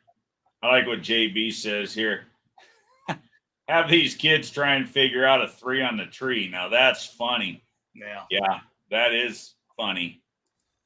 They'd be. Why won't it go into drive? Wait, what's this lever on the column do? I have a choke on my 650 double pumper. Tap the gas a few times and fire it up. Yeah. But what gets me is there's people who just seem to think that these things we don't see much anymore. They don't realize how much we used them every day, and life went on, and how Right. spoiled they are. Well, again, we had this conversation a little bit ago when Jason's garage was on about fuel injection and all this. My 451, the other night, I put the new lifters in it. Remember, I've talked about, I had those Chinese damn things in there. I didn't trust them. So the other night, I opened it up and I put the lifters in it. It hasn't run in, I don't know, probably 10 days or so. Had the carburetor off, had the carburetor empty because I changed the power valve in the carburetor, put the carburetor back on, new lifters, in the engine, relashed the valves, the whole 9 yards. And this afternoon, I took my little squirt bottle, filled up the carburetor, one shot of fuel, and it fired off just like it does in the 3 videos I have up of it, immediately firing off. I hadn't run in 10 days. It had open heart surgery on top of not running in 10 days. And it started and ran happily within the first 2 revolutions of the starter. I like the idea. I like the idea that there's nothing on some of these old cars. Like on that van, there is nothing that can go wrong with that van that can cost me more than a few $100s to remedy. Exactly. I mean, nothing. And there's nothing I can't fix on. Right. So if there's something catastrophic in the engine, the transmission, the rear end, or whatever, there's nothing that can't cost over a couple $100 and I can't fix. You can't And, fix it. and there's a peace of mind that comes with that. You Like get on that there. Mercedes, like for example, no matter how good a mechanic you are, if you don't have their proprietary computer programming and the anti-theft system takes a dump, guess what you're not going to fix? That. I learned this listening with the CRV.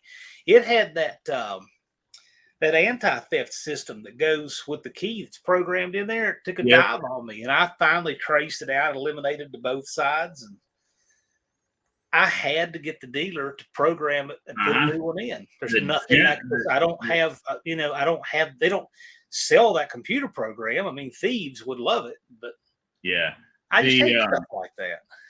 The General Motors VATS, the vehicle anti-theft systems, especially the early ones back in the late 90s, were horrible. What's that? Well, so first of all, there's 6 key. There's 6 key blanks. There's 6 different resistor values. Oh yeah, you're talking about the resistor key. I'm talking about the next generation. Yeah. The first generation had 6 resistor keys. Yep. So what thieves would do is they would just take keys. And they would break the lock. Then they would stick in each one and just try it till they had the right resistor value. You had a 1 in 6 chance. Each one you tried till one of them fired it up and off they went. That's it right there. Nailed it. But no, I had it was the second generation after that when I had my general repair shop. It was a Malibu. I want to say like a 92, 93 something, or 2002, 2003, something like that Chevy Malibu in there. I did a brake job on the damn thing and it wouldn't start after the brake job. Well, it just so happened that stupid VATS system failed while it was on my rack getting a brake job. So guess who got to eat that? Yeah. But, and I had all the fancy scan equipment and the proprietary software, and I still worked on that stupid car for 6 hours before I got it up and running and off the damn rack. And then I had to order parts and tell a customer why he couldn't have his car. Yeah, I forget all that. Well, look at my truck. That thing sat for at least 10 years. Yeah. And all I did was change some rubber line.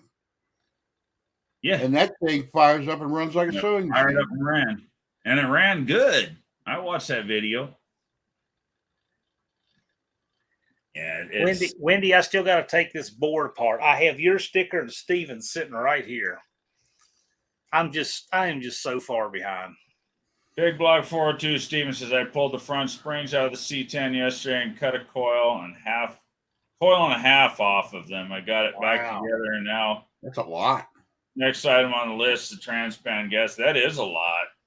Yeah. Wow. Is that Candy? You're talking about Candy Cane? Candy Cane gonna be sitting down in the weeds. Yeah, it will. I think mine ain't gonna be in the weeds, but I think it's gonna sit down pretty nice. I said, you guys have seen the video. It ain't got any real engine weight in it yet, but yeah. It, That guy was saying it was going to sit too high. I'm like, you got well over 1,000 more pounds to put on that front end yet. Yeah. You're talking about me, my truck. Yeah. Well, though, if candy cane's sitting that low, that's just less distance for the rod to hit the ground when it comes out. That's just mean. Well, we already know, John, that the engine is going to be somewhere in a ballpark of 530 pounds or 534 pounds. Just Mopar Joe proved that for us. Yeah. Very, very similar configuration. It's probably actually a little bit lighter than the one that he weighed because it doesn't have as much crankshaft in it. It's going to get a 727 with a bunch of Coke goodies in it. And the tin, the sheet metal, yeah, maybe 1,000 pounds. I'll bet you still got a radiator, you still got accessories, all the front sheet metal. There's a lot more weight going on that front. Yeah. There's a lot of bolts to go in that thing for 61 days, too. What are you doing wasting 3 hours on a live? Not letting my channel I can't die. say anything. even though Dennis dropped me off 2 drive shafts today, so one of them's ought to work. Well, that's the other thing. I got to get putting a 727 back in it. I can use my old drive shaft, but I still need to re-yoke it because I ordered the 1350 yoke for the diff and the 1350 slip yoke for the trans. So now the drive shaft I have to cut the ends off of it and have 1350 ends put on it because I'm not going to go down Travis's road and break 2 drive shafts in 2 days at no name. I felt so bad for him last year. That truck could have really run good, but that frickin' drive shaft screwed him twice. Perpetual projects, Travis. I ain't going down that road. And mine's a 1-piece. I think his was a 2-piece, wasn't it? I believe so. Yeah, mine's a 1-piece, which is surprising. It's 68 inches long. No, it's 63 inches long. And it's original. It's factory original. So I actually figured it out. If I put a 46 RE in that thing, I can get it under the magic 60-inch number. Yeah, that's going to be my next big thing after setting that pinion angle and getting the rear end in there is figuring out U-joints, but all that information's out there. Brian, what do you got left on your Duster? Oh, I got the rear end out of it right now. I still I'm going to get the pinion angle set and get the rear end all put back in. And then, like I said, Dennis dropped me off 2 drive shafts today. Dennis brings me 2 of everything. He brought me 2 windshields in case I broke one. Brought me 2 drive shafts. I'm like, well, what do I owe you for the windshield? He's like, the guy's got 5. I'm like, oh, okay. Nice. Same with the drive shafts. He's got drive shafts stacked up like cordwood. Brian, I need to get with you for some parts. We'll talk about that. I need some parts. That Dennis has got the hookup. He's got the guy that's got tons and tons of A-body stuff. Cool. I mean, a lot of A-body stuff. You need parts for your Dart Sport, John? Yeah, I do. I need some weird odds and ends. They tried to take some weight out of mine. Taillight housings, didn't you? Job. I did. I finally did. But I need a back glass. I need the trim for both the back and the front. This guy's probably got all that stuff. Yeah, see, the guy who tried to lighten up the car took the glass out, threw it away, and screwed plexiglass in. Oh, and shoot. The plexiglass, yeah, and he took all the stuff out of the doors and made this horrible, nasty, rigged up plexiglass mess that he screwed into the doors, and the quality of work is atrocious. So you need all your door hardware. I've got to redo the dash. You should see what he did to the dashboard. It make you want to throw up. So anyway, there's some things like that I need. I need the hardware, and the doors are just shells now. And the door glass is such a bear to do in those. You know, the Dart Sport Duster Demon 73 and up door without the vent window, because it's got that rod in there. I need all that stuff. You know what? I had the glass out of that one door, John, and you know who put mine back in? Who's that? My dad.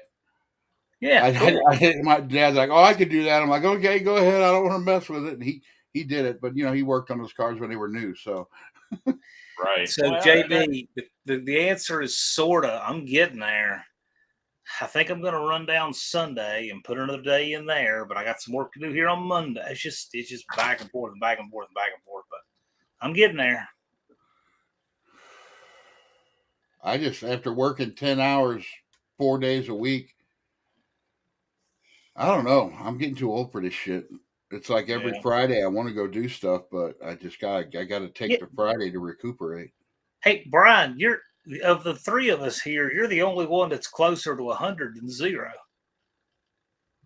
Yeah. I know. I only got about Tony and I are halfway to 90. I only got another 15 to 20 years in me. Right. Well, you know, that's the thing is, though. I got to start doing stuff. Yeah, but regardless of however much time we have, we don't really know. So we just have to make every day and every year count. Yep. Yeah. Honestly, that's why I started going to these events. That's why I have a YouTube channel, because if I wouldn't have gone to that, if I wouldn't have said, screw it, I'm doing this because it's something I want to do, and go to that when Tony was doing his lives out at the gas station, I went to that one. That's what got me started thinking, oh, I could do a YouTube channel. And then I met up with Jed, and Jed just basically harped on me until I did it. But you know, it's like any one of us could just not get up in the morning.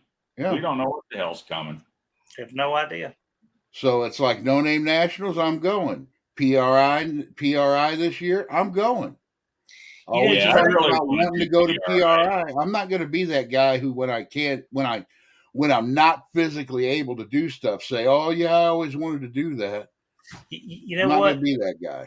If you think about it statistically, it's statistically extremely improbable that everyone who went to the inaugural No Name Nationals will be at the second annual.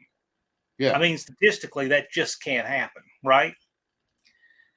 Well, statistically, it's just virtually impossible that everyone who will be at the second annual will be at the third annual. Now, I know that, you know, most of your friends and all, but if, you know, if there's one person you really want to see, you're not guaranteed you'll have another opportunity to see them. Yeah. Right. But, you know, the way you never have that regret is just plan on coming to be with your friends each year. Sure. There's one place where we'll all be at the same time. And at the 17th inaugural No Name Nationals, me and Bear Rose will race down the track in our wheelchairs. But you know, the point is this is you know, it's one time a year that we can all be together, and we never know, you know, what happens. I mean, look, Jim Bennett didn't get to make the inaugural. I know that was really sad. No one saw that coming. That sucked. I mean, and who knows? Anything can happen to any of us at any time. We don't know. Yeah, if you've got something you want to do or something, just do it. JB, I'll be there in my wheelchair. Money comes and goes. Money comes in waves. You know, I don't have a lot of money, but I did what I had to do. I'm still doing what I had to do. I'm getting this car done because, hey, you know, you can't done. I don't ever use money as an excuse, because that's a good you're point. Going to spend that money on something stupid anyway. But you know, the thing about the money is the thing that I like about the No Name Nationals, the way it keeps people moving, is it takes things off the one of these days list, and you have a whole bunch of people keeping you accountable to put an actual goal to it. Because if you don't have a time frame, if you don't have a deadline, you do not have a goal. You have a dream. And dreams are okay, but if you take a dream and you put an action plan and a time frame with it, now you have a goal. So, what does the No Name Nationals provide for a lot of people in this community? Well, they all had dreams, right? They're on YouTube. They talk about them all the time. What the No Name Nationals does, it gives them the time frame, right? And the whole community comes together to help them with their action plan as much as we reasonably can, right? We collaborate, we share, we buy parts from each other, right?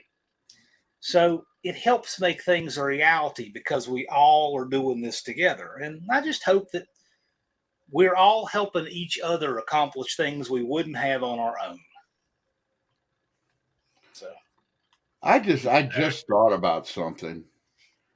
The No Name Nationals is kind of a perpetual thing too, because if you think about it, no, Stephen. the more people that show up, the more people are going to register every year, and Nice. the more people registered, odds are the more spectators are going to show up, and then you're going to have spectators like Don English who decide, hey, I want to do that next year, start up a channel, and then they're going to bring in more people, and those people are going to say, hey, I could do that and start up a channel. How many people are going to go to the thing? How many people are going to go to an NHRA national event and say, hey, I'm going to do that next year and actually do it? Yeah, you're not going to do that. Even fucking duct tape.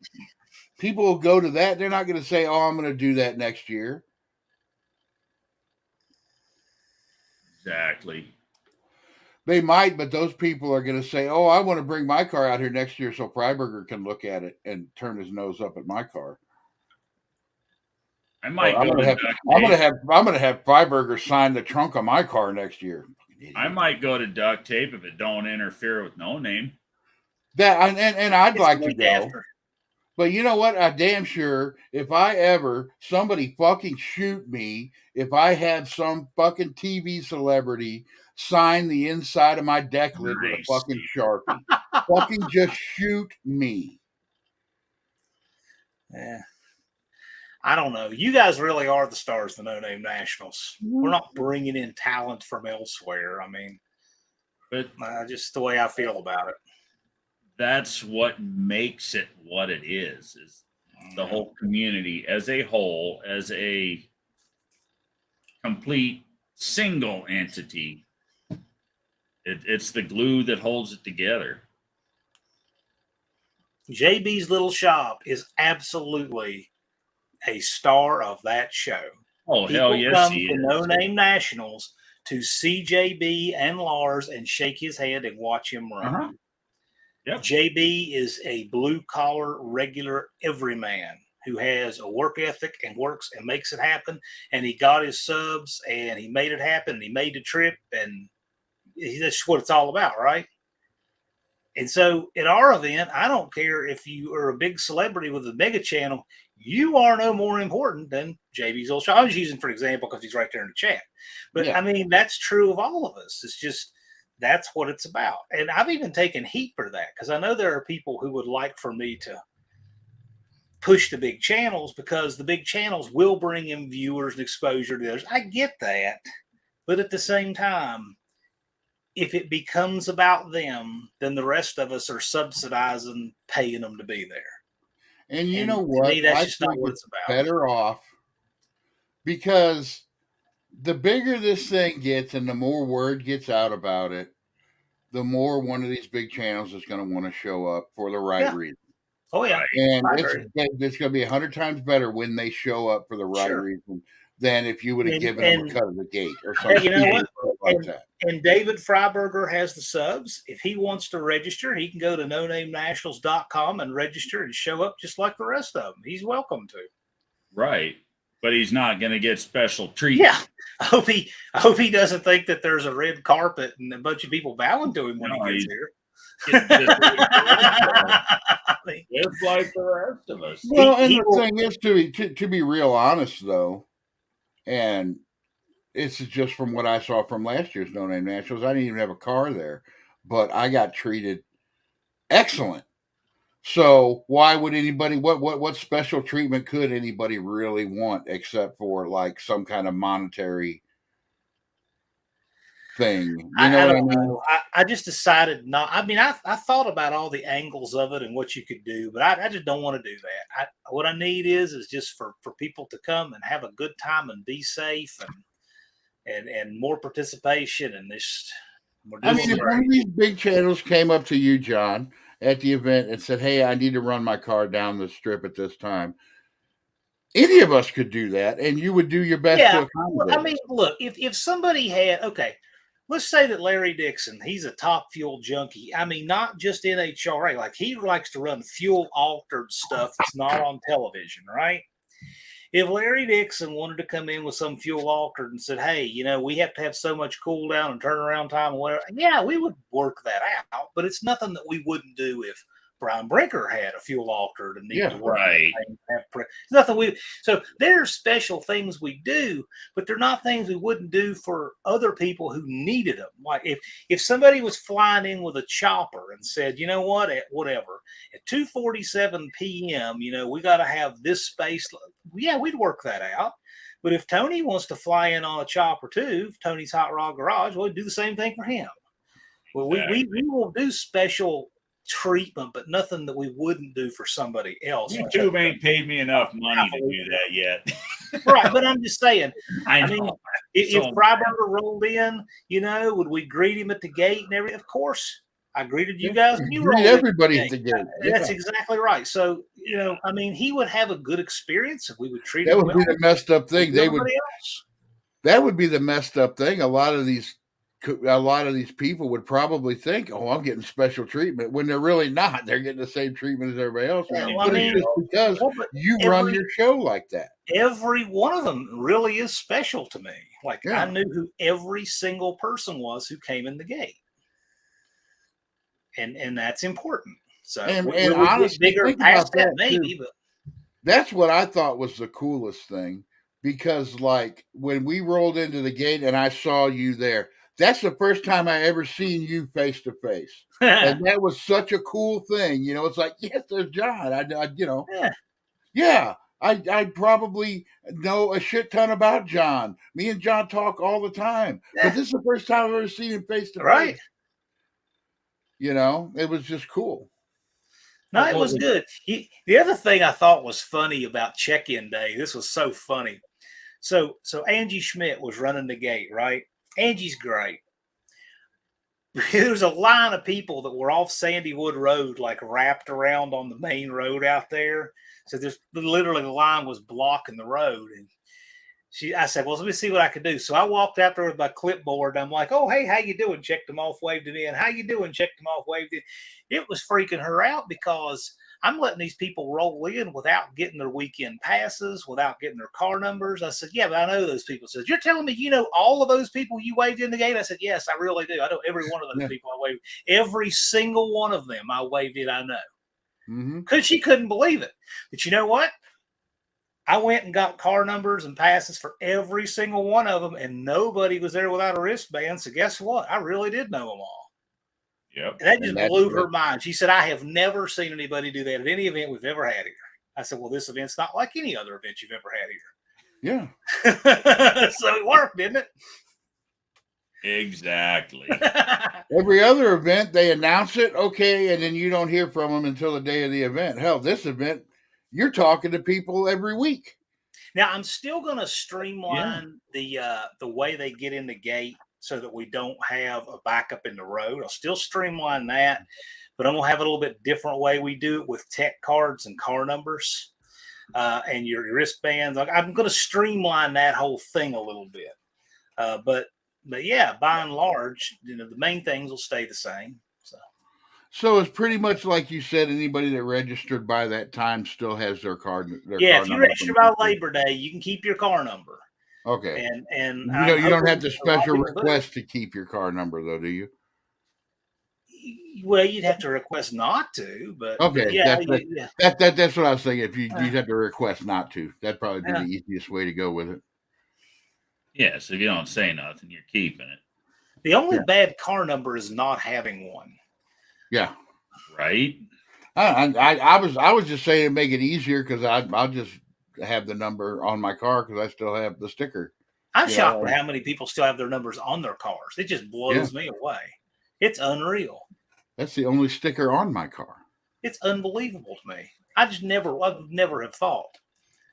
But I don't even have my own channel stickers on my car. I'm just not a big sticker guy.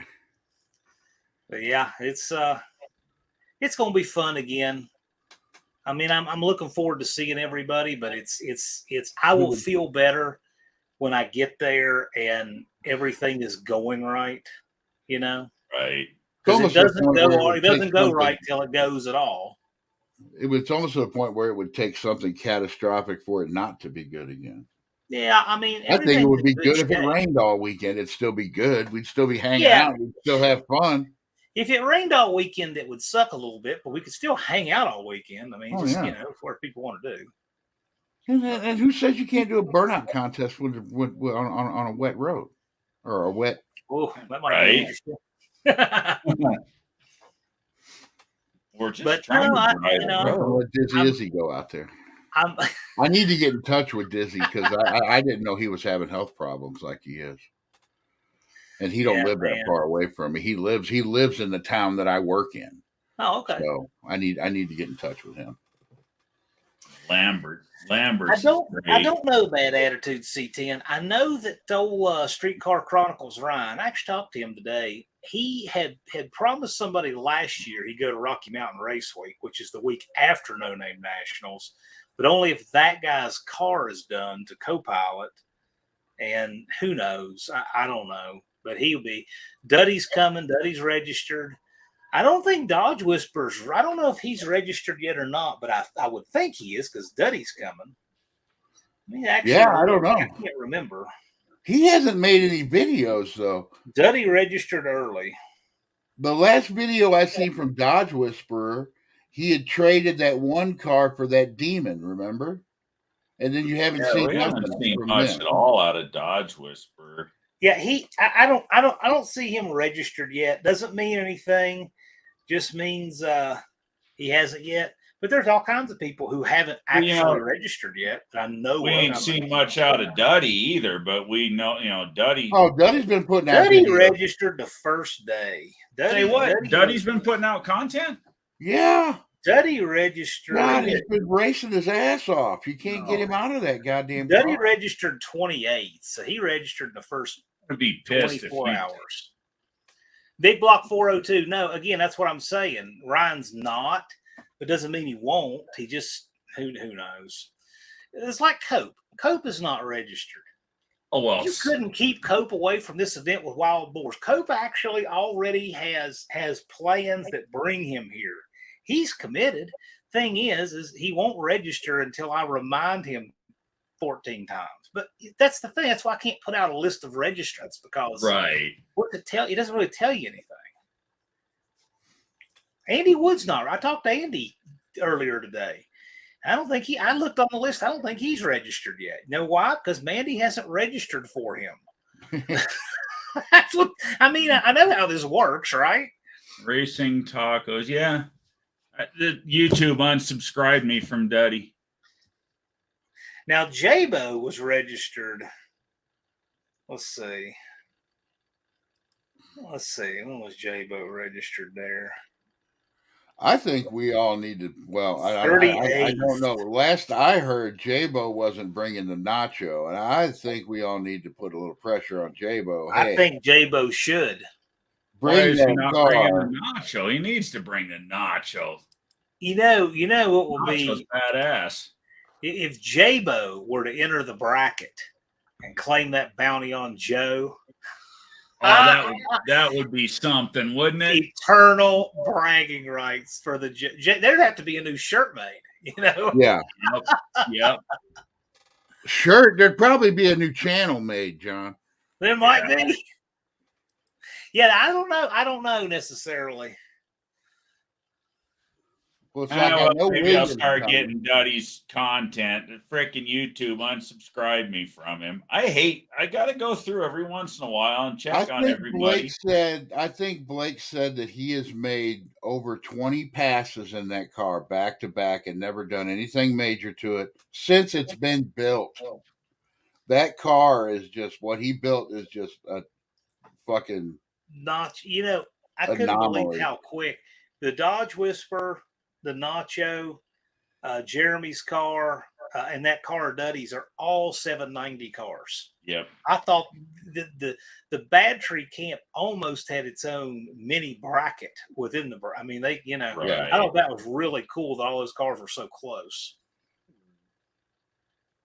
Well, Jeremy's car, that thing's going to be badass this year with that tunnel ram on it. Not that it wasn't badass before. Well, but the bigger thing I think is the gears he put in it. He only Yeah. had 355 gears. He dropped down a couple numbers in gear. Right. Well, that's going to speed him up. But Oh yeah. that tunnel ram is just awesome. The car already has a good 60. Do remember that the Jeffers has the wrong cone at the 60 foot. They actually have a top end cone. So if you have the right bumper, you can trip that 60-foot cone early. And so his 60 was probably a few hundredths quicker on paper than it actually was, but not taking anything away from it. His 60-foot was 155. Wow. So he's still, even with that, he has a sub 1660 foot Yep. in a car with 355 gears. And it's not a light car. I don't know, something impressive. That car must have a really efficient way that it launches. I'm glad Dennis made it. Well, that's what I'll be running in the truck is 355s. You saw the rear end video, didn't you? I saw the thumbnail. You could do an 8 3/4. It looks exciting, but we'll see. Oh yeah. I'm not laughing at what happened. I'm just, that expression is pretty good, J-Bo. I might have to bring it out. Oh, I can show pictures of that. Hold on. So if you guys haven't seen it, Blake I always had liked the notchbacks better too. I actually had a notchback that I was working on for a while. So this is what happened inside that transmission there. Ouch. Blake was going about 20 miles an hour and the sucker locked up on him. Ouch. Yeah.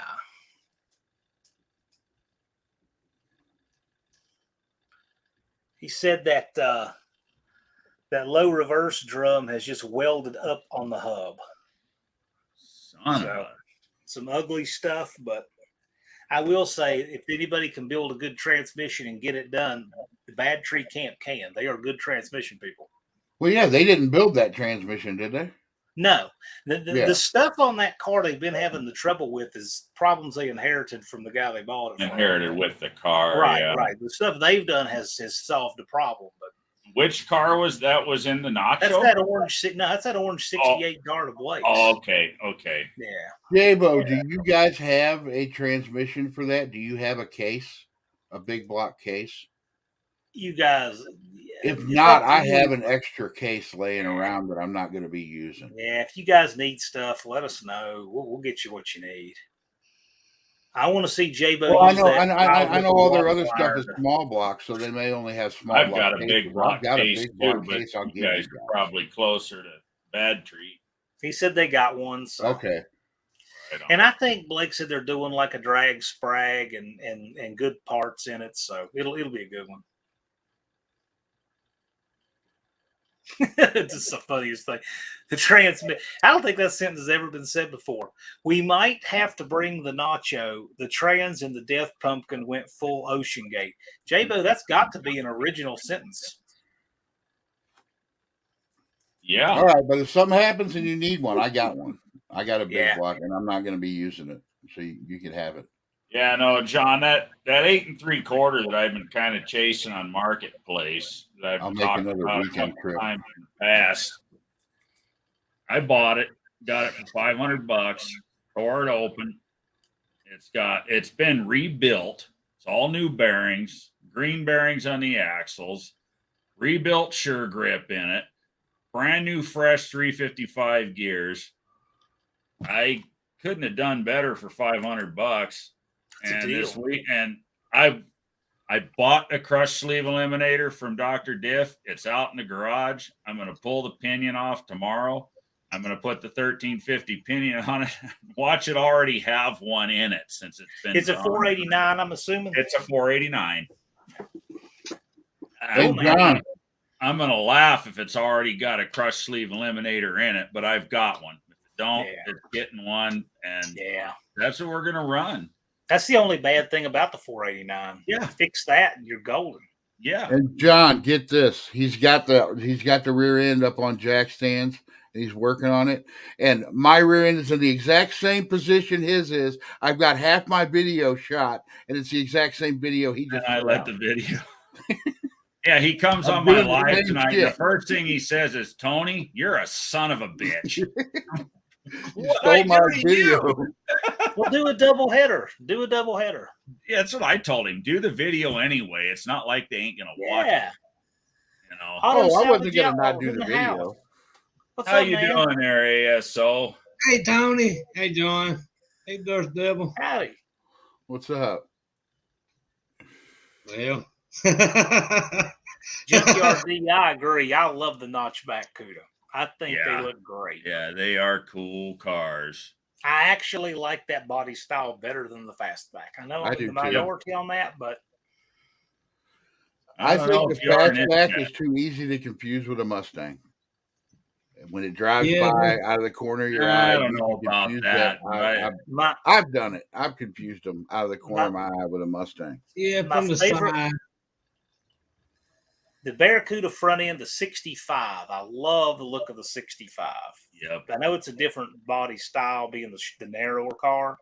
Love the 65 front with the little round signal lights and that grill. Love that. But I like that notchback look. So that's mine. If I was going to have a Barracuda, that's what I'd want to have. Yeah, I agree. It's like the Mustangs, the hatchback. I don't like the trunk back. The notchback Mustangs, you couldn't use it. The only thing about the hatchback Mustangs that's inherently better is you can run a whole lot bigger tire if you want to. Yeah. Because you can run wheel tubs up in that glass. I've seen that done. Yeah. I had an 83 Mustang back years and years ago when my daughter was born, and I was running street slicks on the back of it. And it was a bad boy. It was a little bad boy. The best hatchback Mustang though is the Mustang 2. I like those cars though. I've always liked those cars, but I like Pintos. So Mustang 2 was cool. It's basically a Pinto. John said that's all it is. Hunter has all the Mustang 2s. He should do Mustang 2 content. Yeah, I've tried to get him to. He's got like 5 or 6 of them over there. He should bring one to Sykeston next year. There you Those go. are cool little cars. They were cool cars, and it was at a time where nobody was making a cool car. Hey, they make the best drag cars. Bob Glidden had one, and he put it in the winner's circle very, very often. I'll tell you, one of the coolest cars, or one of the cooler cars, I think is going to be at No Name is Blue Collar Performances Pinto. Yeah, that thing is just cool. Everything about that car is cool. That guy is pretty intelligent. Yes, he is. Yeah. Nate is sharp. Nate, you know who I'd like to see show up? I'd like to see Lucor Automotive show up with that 79 AMX of his, because I love those cars. I think Lucor's coming back. I sent him an email, but he's probably like me and doesn't read emails. I don't know if he's registered or not, but I think he said he was coming back. Oh, we got Lars in the house. Yeah, man. We got too many people registered. I can't remember now. That's a good problem to have, John. It's a good problem to have, but I can't remember off the top of my head. Hey guys, I'll be right. I hope if he comes, I hope he brings, because he took it on Power Tour this year. He took that 79 AMX. I love them cars. I'm gonna get one. Lucor's cool, man. Austin's a cool guy. Yeah, if he don't buy them all though, I think he owns like 4 of them now. There weren't that many of them made. They're hard to find.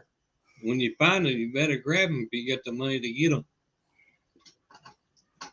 My What- buddy what they had make- one. My buddy had one and had Dennis basically did all the body work on it, and that car was so beautiful. I helped him put it back together, and I helped him reassemble that car. I love that car. What's that GT model of them? SRTs, I think that's what they called them. I think There was what they call the GT models of them. I know where one of them are at. there was a GT, there was a Spirit GT, then there was the AMX, and then later on they used the exact same body style on the SX4, the 4-wheel drive version. Yeah, I know where a GT model is. It's been sitting probably since the early 70s. Most people back in the day got those cars because they were small and light, and they put small block Chevys in them. Yep. I want to do one and put a modern That's like Hemi in it. See, That's like them little Monzas back in the early Mhm. 80s. People put small block 350s in them with a rock crusher, what they call rock crusher 4-speed. I think what Chevrolet called them. my buddy at work, he loves Monzas, and he bought one. And when I started working there, I went to his house and I helped him work on this Monza that he had. He had a badass race car already. He had a Nova, and I'm like, you're building another race car. He's like, no, this is going to be a street car. It's going to be a street car. Well, he ended up adding a few of the wrong little things. He got in that car on the street, hammered it, and that thing just about the ass end came around to meet the front end. And he came back. He's like, I fucked up and built a race car.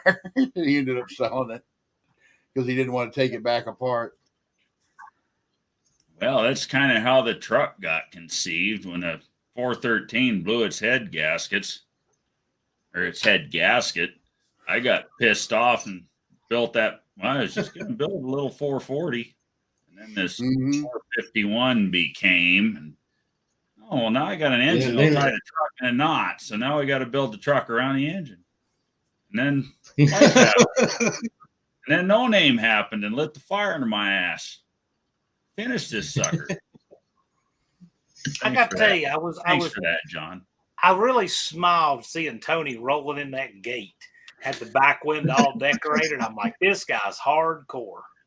I don't do any. You guys have probably figured it out by now. I don't do anything half-assed.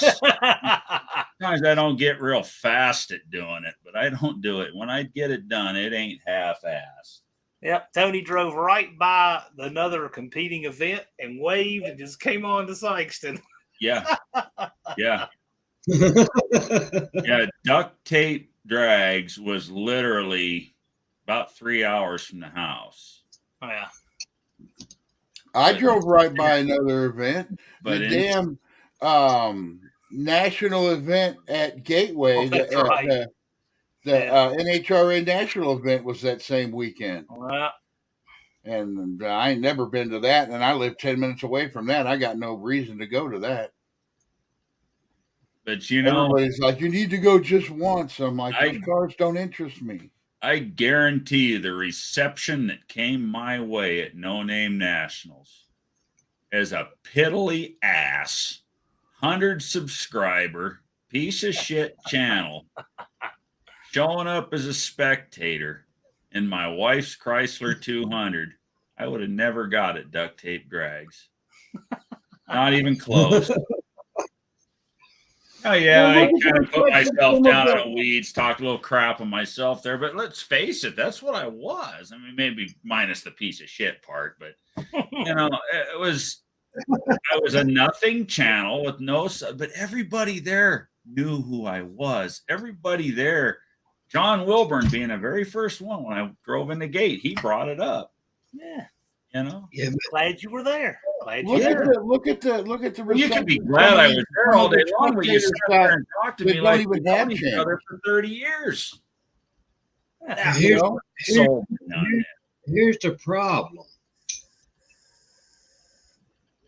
It's channels that it's not part of the No Name Nationals that hasn't paid their dues is taking advantage of the No Name Nationals. Oh, yeah, we had one of those earlier this year. Yeah. Got butthurt when we called him out on it. Yep. No, I know who we're talking about. Yeah. That happened It last happened. year, though. That happened Well, last you know, year. those assholes, they still go every whatever night it is and talk their That's just shit. that's just like my Thunderbird out here. My brother-in-law has a shop, got 2 lifts in it. I got a buddy of mine that has a shop, and he's got 4 lifts in it. Then I got another buddy that has a shop. Oh, that's cool, Steven. Now I could have took my car over there and had it done probably about a week in the evenings, but would I had a video to put on my channel? So I made the decision to bring my car home and do it at the house. Jabo liked the 200. Thanks, Jabo. Well, that's the thing. We had him. We had him last year. There was at least, what do you think? At least 2 or 3 channels that were out begging for subs, and you knew they weren't going to show up, and they Yep. even said as much as they weren't going to Yeah. show up, but they'd still jump in everybody's live begging for subs. Yep. Another comment here from 78. Lars. Yeah, You know, that's, yeah.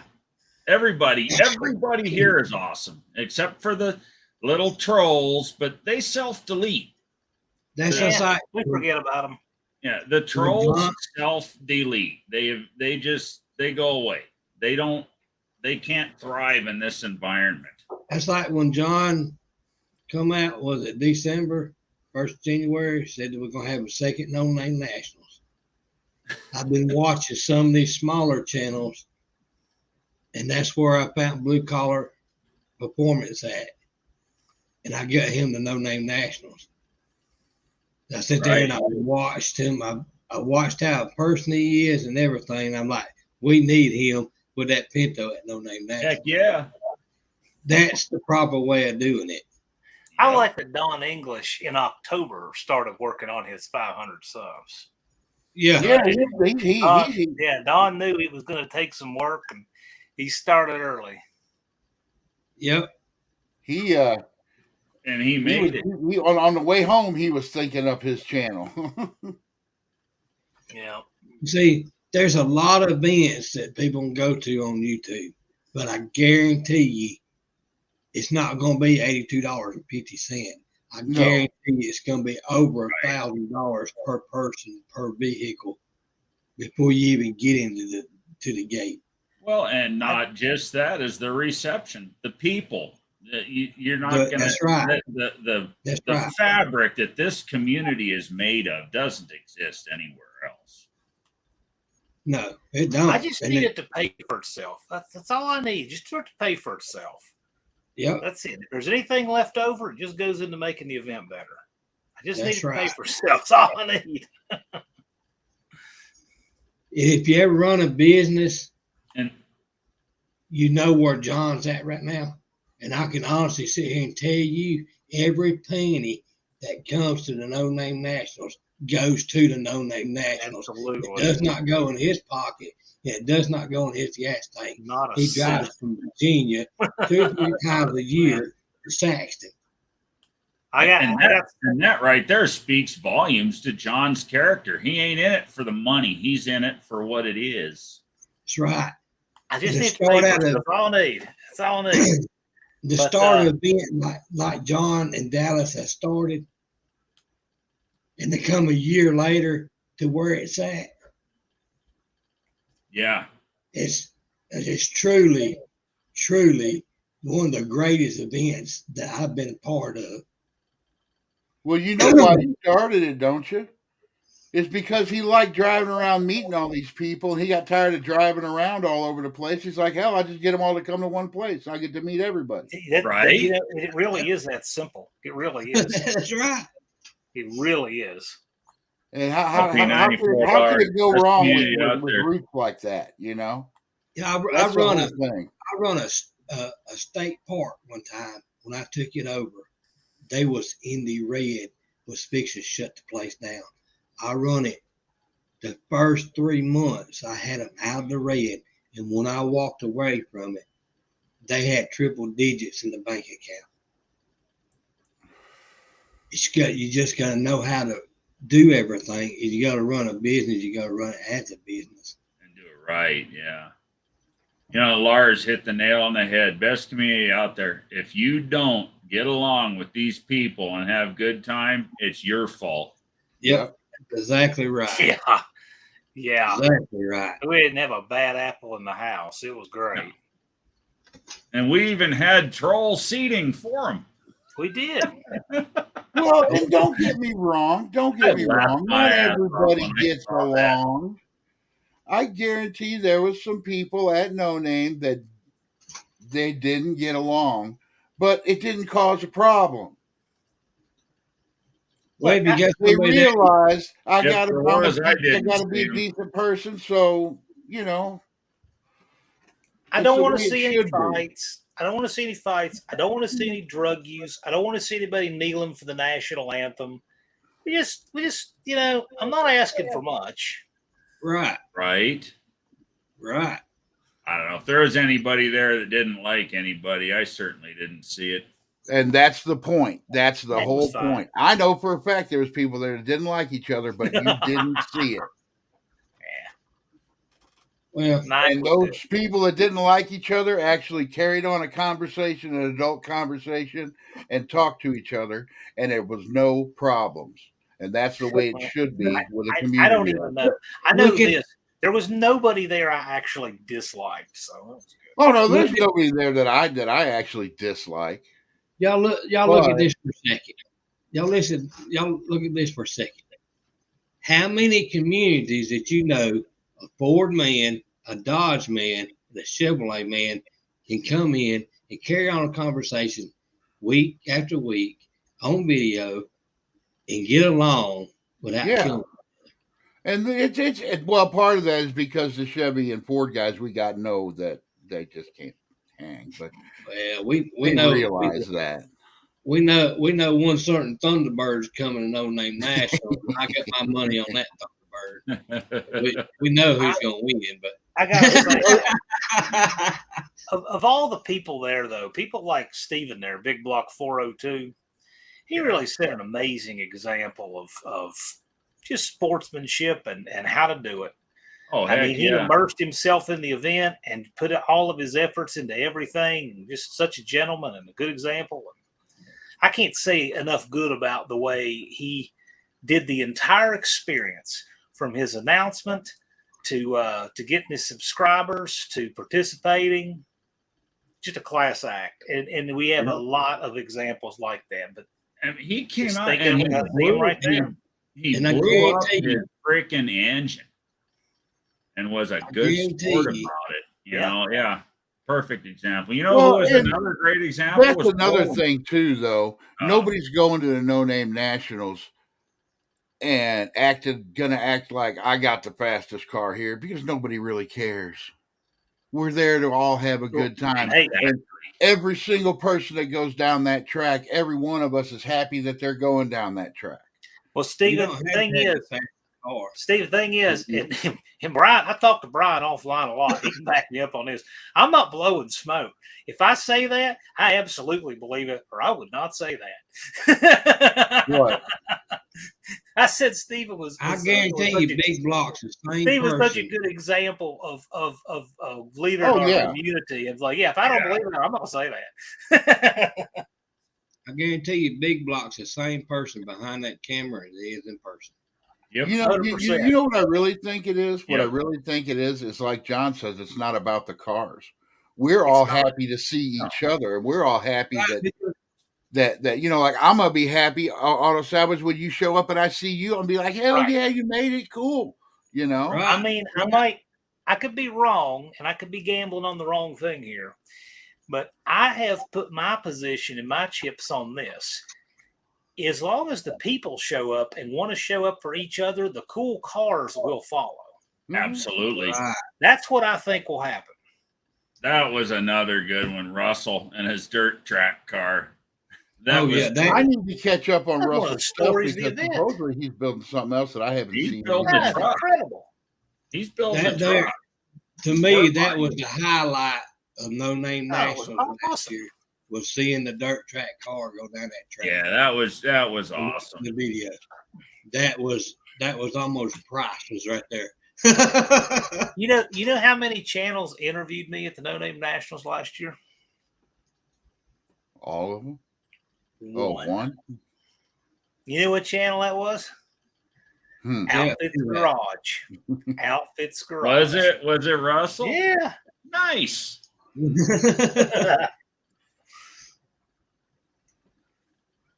But yeah, I still have this FMX for you. We're not bringing the Thunderbird with us because we got a lot of stuff going on, and we're trying to buy us a house, and we kind of got to watch our spending. Understood. But we coming. It's gonna come in the SUV because it's got air conditioning. I don't blame you. But it had a good time. Interviews with a bunch. Yeah. Next year it'll come, but it won't be like it is. It'll give me more time to do what I want to do to it.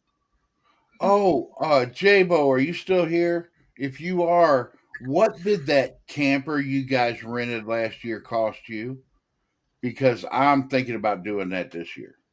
You gonna put it down in Camp Dustdale? Yeah, I'm the thing is, we could either bring my mom and dad's little bitty camper, and I'm just like, why even bother hauling that down there when we could just rent one and have more room and have a better camper, and it probably comes with a generator and everything else that I'm going to need for other shit anyway. You will need a generator just because power is so scarce there. Yeah.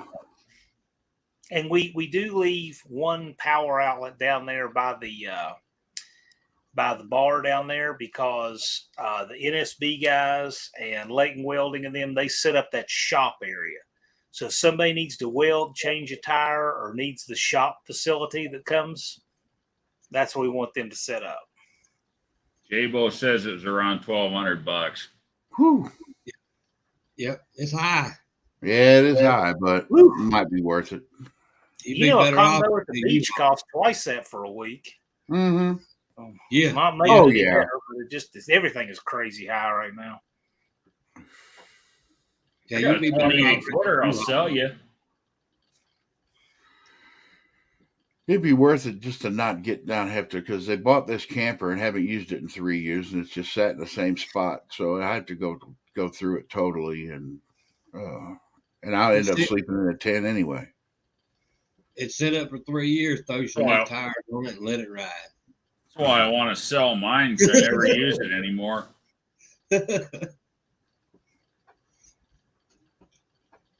Yes, them campers are expensive when you go to rent them. Yeah, they are. Well, they're expensive though when you go to buy them. Hell, the big campers like they had were Jesus. Be okay. Well, it's probably reasonably safe. And right now, to buy a camper, I'd say you better want to wait until December to buy a camper. Yeah, see, J-Bo's got the right idea. They split it 3 and 4 ways. Yeah. Then it's not so bad. $400 a piece. Cheaper than a hotel then. Yep. Well, we spent $300 on a hotel room. Even before Jeremy used it. That sucks. We spent more than $300 on a hotel room, and all I did was go in there, take a shower, and head to Lambert's, and I didn't see that hotel room for the whole rest of the That's all I did. The thing is, though, I would go back about 11:30ish, something like that. Make sure. Yeah, I thought you was camping out there. That's why I called you. But anyway, I would go back, get a shower. I would fall asleep. Boom, slept like a rock because I was worn out. And then get up at 6 the next day, get something to eat because I'm probably not going to get to eat all day, and then do it again. I did that for a week. Yeah, I bet it's hard you in Dallas doing all that up there by yourself. We're really short staffed. It's going to be a little bit better this year. It should. Speaking of Dallas, how's he doing, John? He's doing okay, all things considered. You know, he had a live saying that he's got some family stuff to take care of. It's really weighing on him, and he's working through it and doing what he needs to do, and he's doing reasonably well. Yeah, I did see the 2 lives. That's why I asked. Uh-huh. He's doing better now, so good. He's working on it. Yeah, I know Dallas from somewhere. I think a lot of Dallas, and I hate to see him going through that crap. So think about him. J-Bo, did you dive in there up to your shoulder like a cow or what? Oh, that just sucks. Ooh. Playing in somebody else's poo. Dean Stevenson, that comment took about 3 minutes off the end of my life.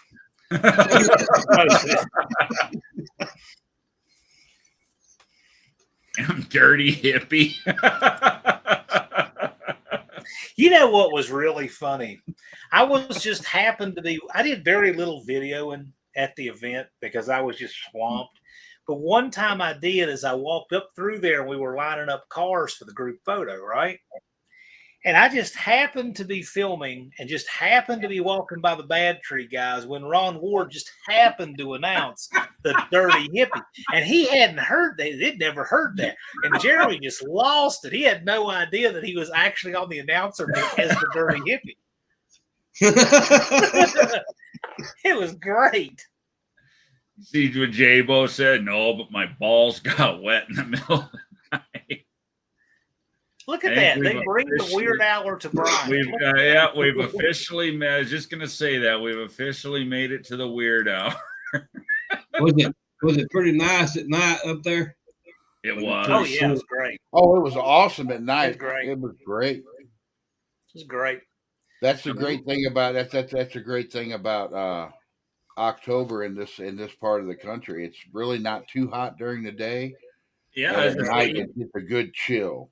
Even the days weren't that bad, although me and Clint stood out in the sun like a couple of dumbasses for 2.5 hours bullshitting, and we both. That's the thing that'll mess you up in October is if it's a sunny day, it's not that hot, and you don't think about it, and you will get sunburnt like a son of a bitch. I got roasted, burnt to a crisp.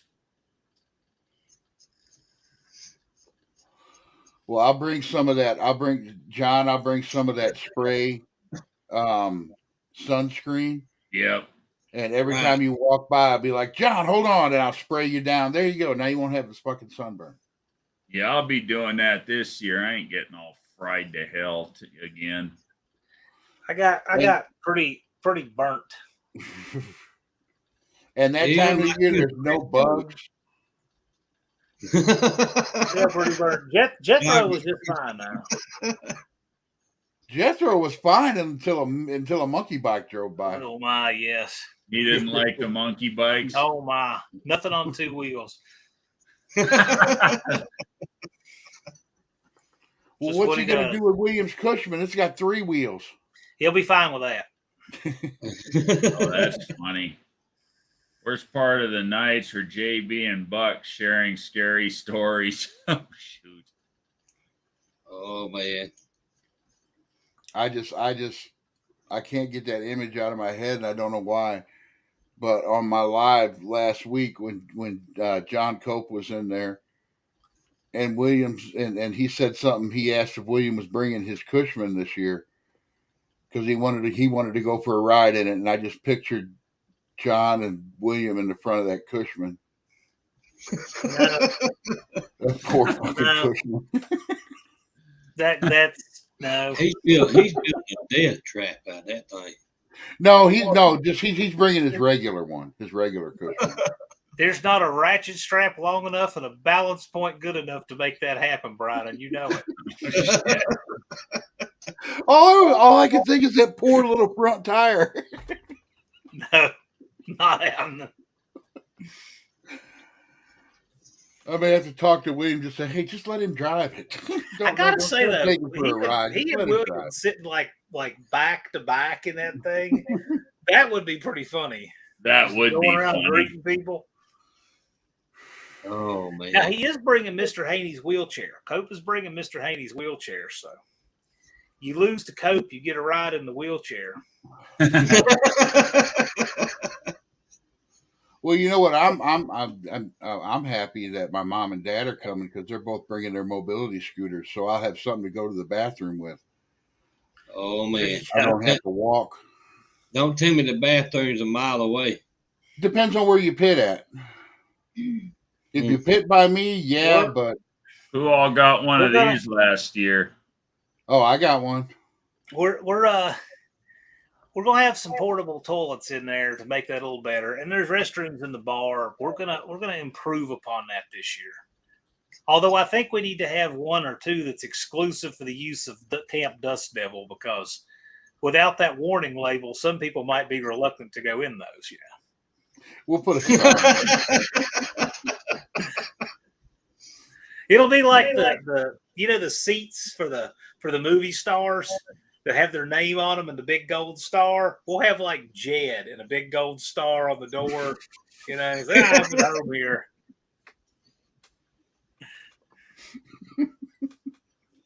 Yeah, if y'all see a big old streak running to the bathroom, y'all know it's me. No, the bathrooms at that place are actually really nice. Yeah. For a racetrack, they're on the upper end of the scale. Yeah. And if it is hot, they're air conditioned. And it gets cold in that bathroom. I mean, I've been out there I've been out at that track when it was middle of summer and like 98 degrees and humidity, and I've gone into the bathroom just to cool off. Nice. Except, it is kind of messed up going in the bathroom just to stand there. So you got to look like you're doing something. But Yeah, that band strut is my favorite paperweight. Sits on my desk. Isn't here. that cool? I didn't even have to race him. I have an idea for the third annual No Name Nationals. It is so freaking cool that I'm working on it now, and I'm going to really work on developing this idea. I've got some time dedicated to it later this year. You're going to really like this. Well, you know what? That's. I think the expression TMI was invented after the person that met J-Bo. Something like that, huh? Yeah. So you're talking about 2024, John. Oh, yeah. Hold on a minute. I have a really freaking cool idea. Is it an adult bounce house? Well, that's not bad. That's not the worst idea, but I have a cool idea. You'll see. J-Bo, y'all be quiet for a minute. John's talking. I want to know what he's going to say. I got a cool idea for this year I'm still going to make happen, too. What's a cool idea for next year? Like J-Bo's out. Catch you later, J-Bo. I'm going to love it. Got lots of cool ideas, but I'm going to do something different this year that we did not do last year. I think everybody's going to like. So nice. Damn, I think Jable weirded himself out. He's like, no, I got to go. At least he didn't tell us about his. Hey, Jabo, what's the pressure that you want post colonoscopy so you can be the man at work? What's that? What's that number you strive for? Is it 30 psi or 12 or what is it? Oh man! How about cost Tony a keyboard there?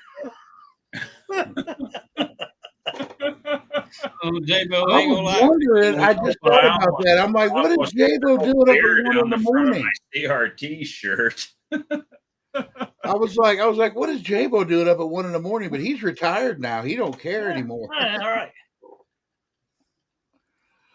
I can't wait for that. It takes 8. Okay, J-Bo says it takes 8. 8. All right. Awesome.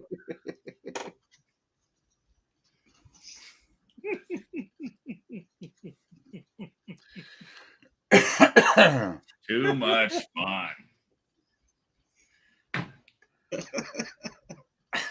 I don't think there's anybody else that can tell colonoscopy stories and I would actually sit there and listen to except J-Bo. Oh God! Good stuff. J-Bo's a lot of fun. Yeah. So who you think's gonna have a meltdown this year? Hey, Auto Salvage Outlaws. Lars says white lithium grease dispensers would be nice around the pits. Just an idea. In case the rod caps are too tight, by the middle of the day on Friday, and you need to remedy that or something. Oh boy. Young unfinished projects. Went and got that Dodge and it had a big old crater hole in the side of the rust hole. I said, I'll get you a gallon of JB Weld. It'll fix that. No, it's gonna be me because I just met earlier. I made fun of Candy Cane, and since I did that, Karma's gonna make me drive over my own crankshaft this year. You watch. You know, I like though that everybody here is as much fun as we have with stuff like this. Nobody gets bit out of shape, and we're all laughing together. It's just there's nothing, you know. Because that's what friends do. Yeah, it's all good. Because we don't live in Jersey. It's right. Yeah. Seems like that's where they're all You're right. It's where it all comes from. That whole clan of jackasses is Jersey. And then one is transported in Florida. Yeah. Well, they all seem to gravitate towards Mr. Will. Yep. See, a lot of people thought that I started that. I didn't start. They were on that. They were on Will's channels talking that shit and calling. Do you know, by the way, liar only since you guys mentioned it, do you know that yesterday was the 1 year anniversary of that? Was it the first one? That was the 1 year anniversary of him lobbing a hand grenade in our community for his own vanity to get subscribers from. You're talking about Will? Mm-hmm. Yeah. Yeah, that piece of shit. Really? 1 year anniversary was yesterday. Yeah, I caught a couple. And yeah, last year it caused a little bit of problem. This year nobody cared. So maybe in a couple of years he'll realize and just not even try. Well, you know, ironically, he was registered for the No Name Nationals, and we didn't forbid him coming, but he just didn't show up. I told Dallas, I said, if he shows up, I don't want to go to his pit. He's the only person I really don't plan to go and greet because I can't guarantee that I'm going to really want to greet him. I just, I don't have that insincere thing in me. So but it was a moot point. He never showed up, and he just didn't show up, which is fine.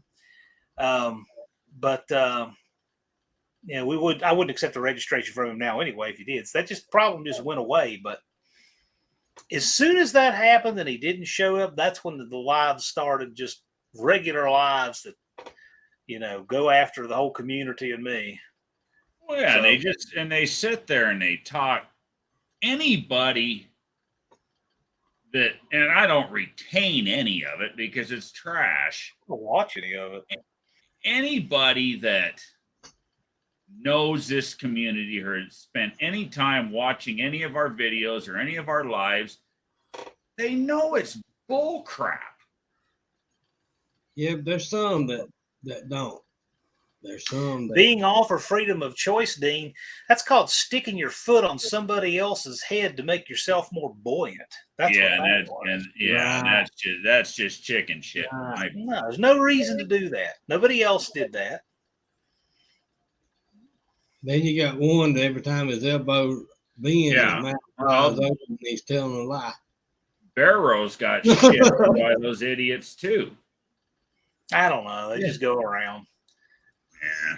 No, what it is they're doing what they can to try to divide the community. So they're bringing up all these other channels and hoping somebody's going to be like, yeah, John Wilburn does talk bad about me. I'm going to go with you. Well, guess what? John Wilburn doesn't talk bad about people. Well, no. At the risk of whatever, they just acting like typical Democrats. Yeah, that's funny. Big Block 402 brings up an interesting point. The rumor was that the event wouldn't happen the first time. Then they said it wouldn't happen the second time. I don't know this, I didn't hear it. I was told they're starting a rumor. I heard the rumor as little as a week or two ago that it wasn't going to happen again and it wasn't going to be at that track. And when I was told that, I said, man, that's funny because the track owner, the track manager, the race director, and me all sure seem to think so. So we didn't know that. Yeah, I thought that was funny myself. I was laughing so hard I about fell out of the chair. Yeah, what gets me is, see, last year I wasn't on the internet for a little while last year because we was going through a bunch of crap. And glad I didn't get on last year because I probably opened my big mouth and I told a few of them to go get on the tugboat and get out in the middle of the ocean and pull the plug. But but when Some people just need to do that. I choose to ignore it. It's not easy because it's just amazing to me that somebody really actively wants to harm our community. I find that really repulsive, but I ignore it. I just ignore it. I let it go away. And I got to tell you, there aren't many people that still hang around. I am kind of disappointed that some people think that's a perfectly acceptable place to, hey, how you doing, guys? Like, oh, it's not my problem. I'm like, well, I would not hang around in a live and be cordial with somebody trashing Tony's Hot Rod Garage. I would not hang around in a live while somebody's trashing Dust Devil or Auto Salvage Outlaws. I just wouldn't support that. I wouldn't show passive support. I just say, well, hey, that's not that's you guys' problem. I'm like, I just wouldn't do that. That's but like some people do, and they don't care. That's like being in war, say with Canada. Let's go say Canada. Well, you do that, yeah. I can picture that. Like we're in the war with Canada. And this idiot goes over and throws a party with the guy over in Canada. What is that? That's called a traitor. I just wouldn't support a live passively with my presence and engagement if there were people sitting there tearing JB or Big Block 402 or any of our friends just tearing them limb from limb. I just would not do that. I just don't think that's cool. And I don't think that some of our folks even realize that's it's a passive endorsement when you just hang out, and it's a shame. It gives them watch time. Well, see, I was before all that happened, I was getting 190, 200 views on each video. After that, I was getting 40 views, 45 views. Well, I don't worry about it. It's tough knowing that people try to malign you like that and are just constantly doing that. But it's whatever. I mean, just bringing it up on this live right here will probably be 90 more minutes of it on some Thursday soon. Just, Yeah. I mean, seriously. I'm glad I work on Thursday. But I got better shit to do. I got a job. I don't get to vent about this stuff much, but what you're hearing is the extent of it, and it's only because it's such an odd late hour. I figure, whatever. Yeah, right. And I really don't care. I dare them to come after my channel. I don't either. I got 5 more channels I can just hop on and be happy as a ghost. And well, they can't do anything to my channel. That's why I say I dare them to come after. And if any of them got the balls to come to my face with something, I welcome them with open arms. Well, I offered to send one of them down here in a plane ticket, but you said he didn't take off. I really don't care. These people aren't going to do anything in reality, but it's really disgusting that they want to. But that's okay. I mean, I'm not asking for a fight. If I get one, we'll finish it, but I'm not asking for one. I don't want one. Right. I just want that to stay away. And you know what? When it came right down to it, none of that problem stuff came to the event. None of it did. Yeah. And I don't think it will this year. Exactly. So I think we just stay the course, ignore it, let it die from lack of interest, and we just keep doing our thing here. Well, the reason that shit doesn't come to the event is because nobody talking it has the cojones to bring it to anybody's face. Well, they're all a bunch of keyboard warriors, and like you said, they will talk their shit and they'll evaporate.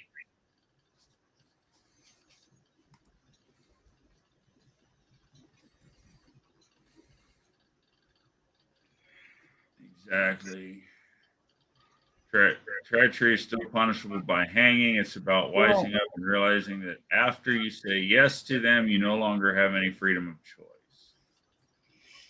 They also need to realize if they did come to the event starting shit. I grew up in that area. I know where there's holes, deep holes, where they will never find anybody. See what Lars just said? Is that what you're laughing at, Auto Salvage? The amount of time the haters have spent trying to take No Name Yeah. down could be better used to stare at the sun. JB's little shop until July of last year, I really hoped so, and it's just this the way it is. There's just a few Yeah, people who can't. There's always There's just a few ignorants out there that don't. there's always going to be a couple bad apples in the bag that we all just want to But I'll tell you, chuck them out. we've grown and grown. Our pre-registration list is good. I know that if just the people who have already proclaimed everywhere they're going to come back, if they register, we'll have more registered. We've got some laziness. I'm not picking on anybody. We got some people who are really dragging around on getting registered this year, but by and large, the numbers look good. And I got a goal for registration that will be more comfortable for me knowing how to do the budget. And just realize the sooner people register and commit, because remember, it's no refund. So when you commit the money, that's when I commit the money. But I want to commit the money to some cool stuff, and that's how I do it. So, you know, the year 2 numbers are going to be good, and we're just going to have a great time. Oh yeah. Okay, yeah. you guys were there last year, right? Were you there last year, auto salvage, or not? No, we didn't get to make it. Our car was car from July till the end of November. And well, I know Tony was there. John, do you remember the guy when you announced where it was, saying that talking about the high crime rate in Sykeston? Oh, that was hilarious! What the hell?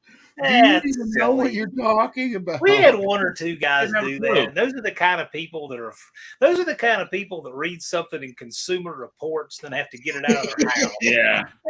Who cares? Yeah, I just thought that was so funny when he said something about the high crime rate in Sykeston. I'm like, we didn't have anything stolen. I lived down in that area. You think, yeah, you listen to him. And all the motels, it's got 4 and 5 star motels up there. Oh yeah, it's an awesome place. Nothing happened. Nothing would happen down there. But you know, people do that style. Whatever. But it's just, I just thought that was funny because it's I gotta say though, if you think about it, the thing that of course that guy's already decided, you know, that he's already decided what he believes. But I'll say this: you think about it. If we've got 20 acres there, and we have our own community where everybody knows who everybody else is, right? How are you going to have any crime? Like, I can understand having something like a little bit of petty larceny at a big race where you don't know your neighbors, right?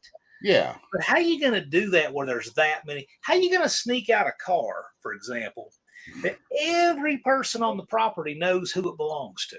Right.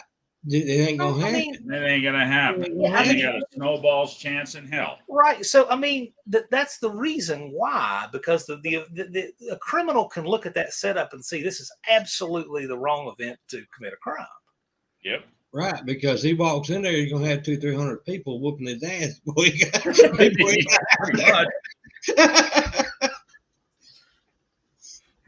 better watch it because there's more than one of us that might do a little more than whoop his ass. More than one? What are you talking about? I guarantee 90% of that the population at the Sykeston drag strip for No Name Nationals was packing. All right, that's exactly the point that I was driving home. If that happens, if somebody grab my phone and record it for me, because I won't be the first one to put that on the YouTube. That's exactly the point that I was trying to make, Brian. Yeah, I would love to see that. Wouldn't you love to see that? Some guy trying to walk out with a carburetor, and all of a sudden he's got like a ring of guns around his head. He's just like, I don't want anybody testing fate. I think it was great, just like it was. It was perfect. But that's just it. That's exactly why that crap ain't going on there, because a would-be thief knows that's what's going to happen. Well, you can watch everybody's videos that's registered for the No Name Nationals. Yeah. That's part of No Name Nationals. You see them every week, 2-3 times a week in a live. you get to know the people over time. So you know them before you get there, and you know what they are before you get there. That's going to be the thing. Since you didn't go last year, I guarantee that's going to be the thing that gets you this year, because it got me and I didn't think about it. When you show up and you see John in person, and you see me in person, and you see Tony in person, and you know people you've never actually seen in person before, it's like, whoa, that's fucking weird, you know. Oh yeah, It's cool, but you know, it's just it kind of hits you funny. Like the first time I saw Duddy drive past me, I was like, that's fucking Duddy. Buddy was the first one that I met in Sykeston at the gas station. I stopped to get fuel, and him and Dodge Whisperer were there fueling up their truck. See what Junkyard D says here, John? You know, yeah, I'm seeing that, and I've actually I need to talk with him about that, because I've actually got some ideas. Yeah, we need to talk about. I know I met Stephen Holtz. He came by the house and seen us on his way back from his trip. Nice. Good people right there, buddy. Let me tell you. Well, okay, and imagine that feeling when you saw him for the first time in person. Now imagine that every time you turn your head, there's somebody else. That feeling happens over and over and over and over again. It's wild. That shit's just funny right there, what Blake says. We had some fucktards steal 2 5-gallon fuel jugs in the pits. Texas Motor Bike during the event. The dumbasses took the blue ones with water and left. My dad used to play in a bunch of groups, and got a call one time to go to Mobile and to do a benefit singing down there in Mobile. And we get down there, and they open up for the Beach Boys. And my dad, if I never get the reel-to-reel tapes done and I put it on here, I'm going to show y'all how good my dad was on a guitar. Oh, nice. He's even had Chet Atkins put his guitar down, and Chet Atkins said he didn't know how to play. My dad got up there, and when they got up on stage, their guitar player wouldn't even get back on stage. So I met a lot of people in my lifetime around a lot of these southern states by going place to place. And after sooner or later, they, you run into them again. That's almost like family, So it's good to see other people when it's something like this, That is cool. Yeah, my dad he could play a guitar. Well, that's what I said about the event. That's what I said about the event. I was like, this is like a family reunion you actually want to go to.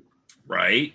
You need to make a video, Lars, doing that. It would probably go viral. It ain't about who's gonna win the race. It don't matter if you go up there and lose everything you get on the track. The point of it is you got up there and you had fun. You got to see everybody. Yeah. That's the point of it. And that's another difference between this event and just any normal event. The guy who wins,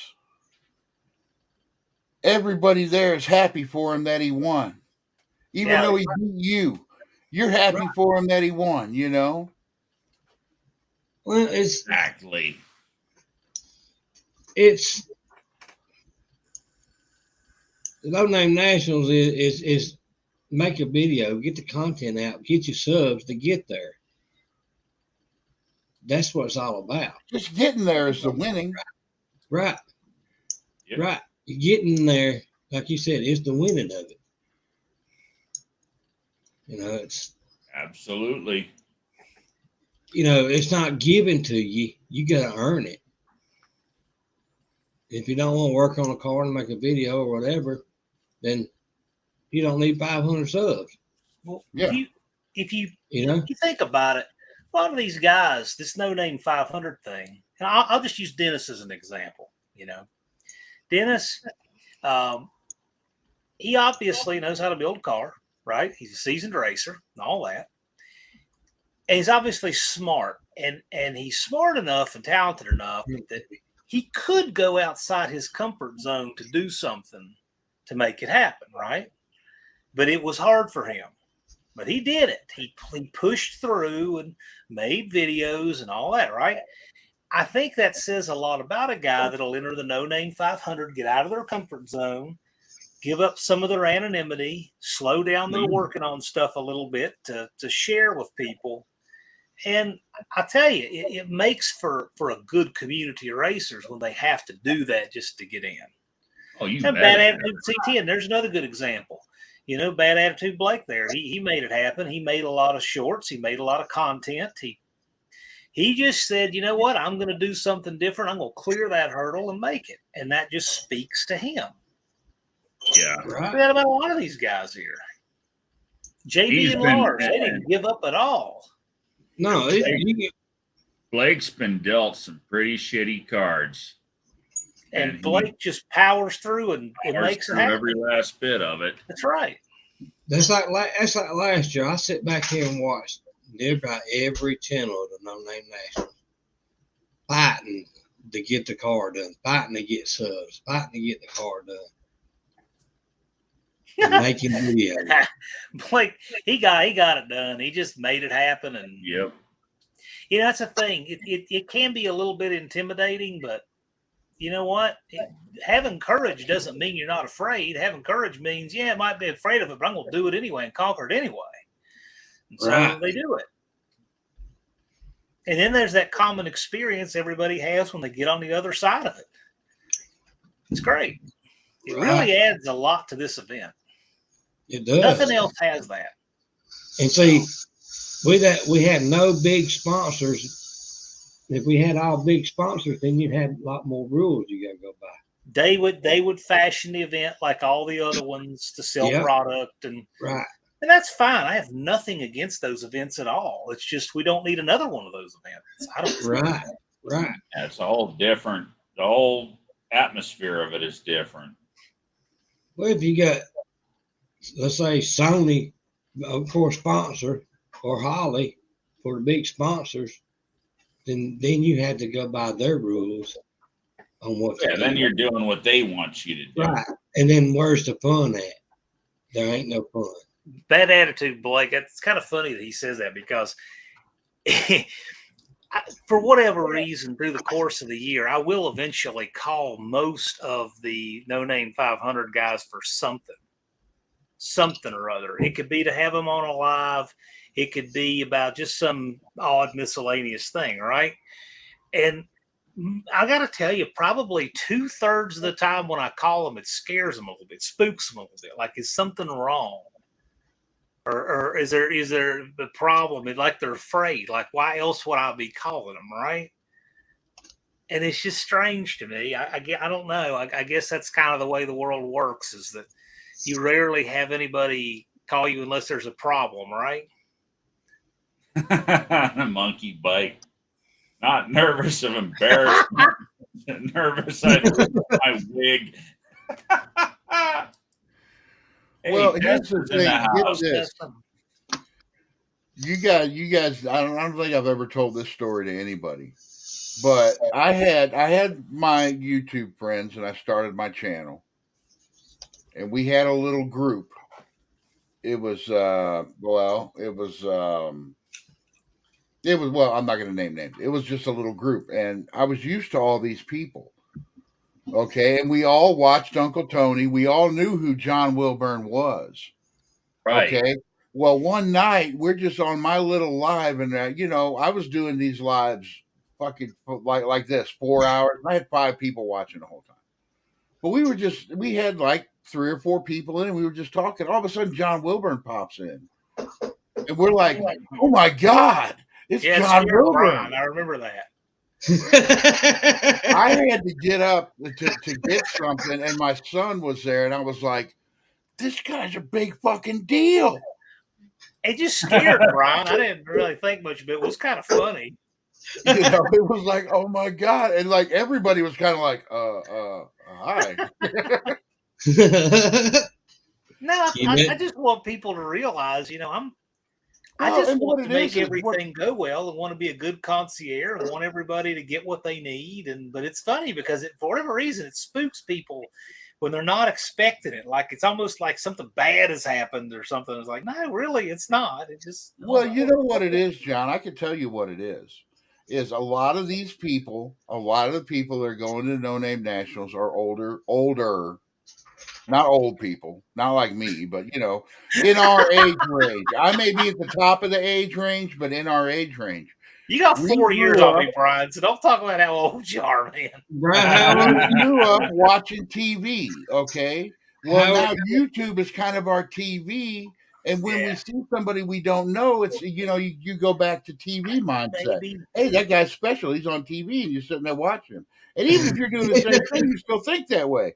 And then when this guy shows up and just starts talking to you out of the blue, it's like, it's almost like seeing somebody from TV just pop in and start talking to you out of the blue. Raker remembers that. He was there and remembers that. That's funny.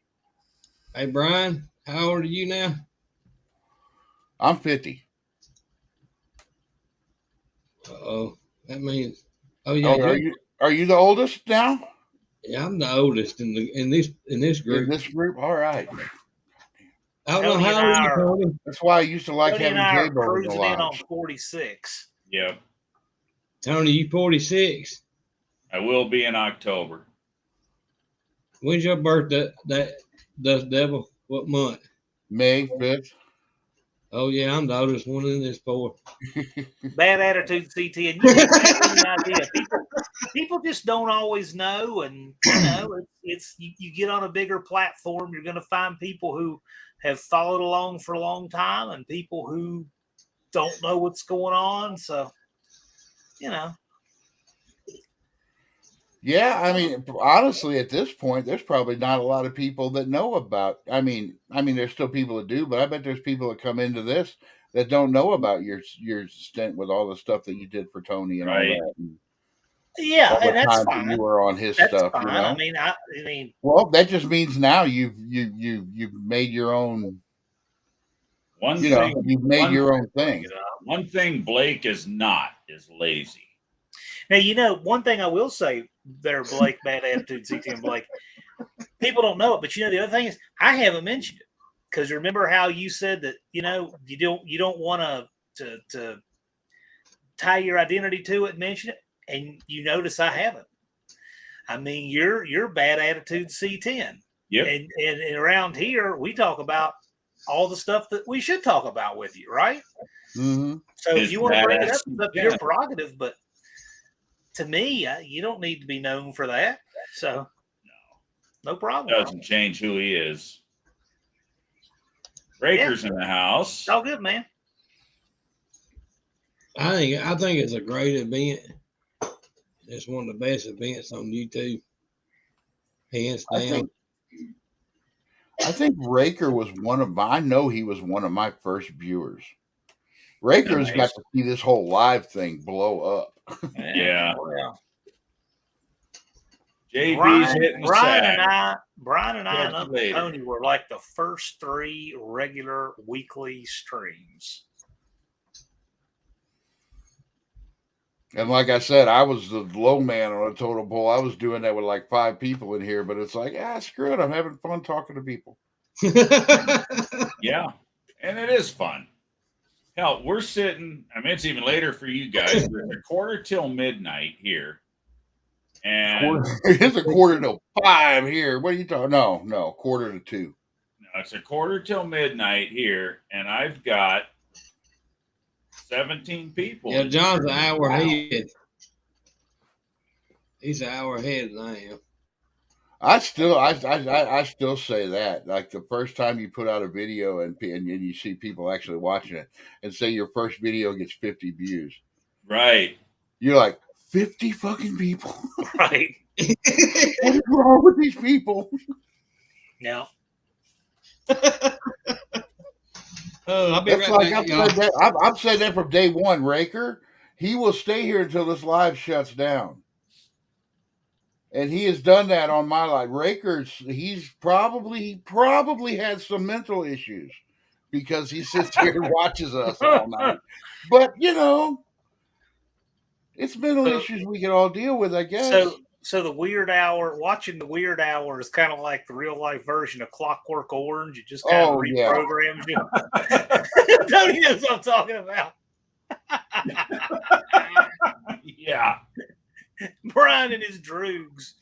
Well, the whole thing is the Weird Hour has really gotten a lot tamer than it was back in the day. When this thing first started, the Weird Hour was like the Wild West. I mean, I know that I know that I stifle Brian and Jed's creativity. So no, it's just I stifle myself because it's like, no, I actually got people watching this thing now. I gotta tone it down a little bit. We can't go to the dark side of Amazon and be showing stuff, so we'll stay away. We'll go with what we do. Oh man. Yeah, don't go to the dark side of Amazon ever. Dark side of Amazon that no person should see.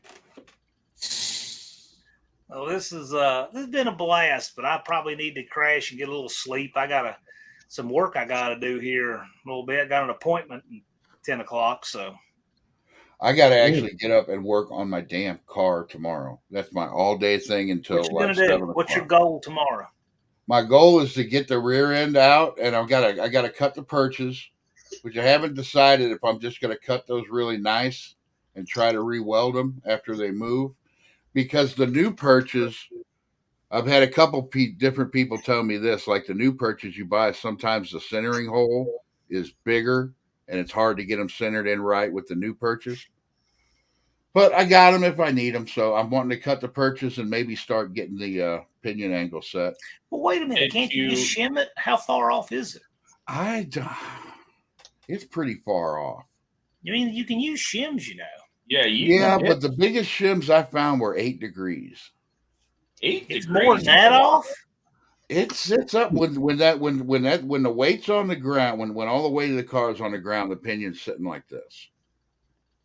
It's because of the shackle. It's because of the shackles and everything. Throw that whole off. Yeah, that's a lot. Yeah, of course you got a lot of shackle in it too. Did you? Actually, I don't. I'm not full mullet on that thing. I still got 2 holes I can go down, but I didn't. Bad attitude, Blake. Yeah, you can buy adjustable shims too, but it sounds like he's beyond shimming. Yeah, I just think it'd be easier. I think it'd be easier just to cut that and weld it. I've got a welder. I'm not scared of cutting on stuff. On the front of it, how's it attached to the car in the front on your shackle? On the front shackles, how you get attached? The front is just stock. The stock. Yeah. So I mean, if those were lower, and it's got the rear end turned this way. No, turned up. Like this. So the bottom came down. The bottom came down and turned the front up. The pinion's looking at the back of Brian's head. And it might not be that bad, but I'll just do it right. I just want to do it right. I know it looked bad the first time I got under there. Springs. Did you get the? You got super stock springs, right, Brian? And that doesn't help either because those things are arched. Right. Did you get the Mopar Performance spring purchase to weld on the axle? No. No. I got the ones from Hughes, or not from Hughes. From what is that other place? Dr. Diff. No. Mancini. I got them from Mancini. Those should be the Mopar Performance. Were they $15? I can't remember how much they were. I bought them a long time ago.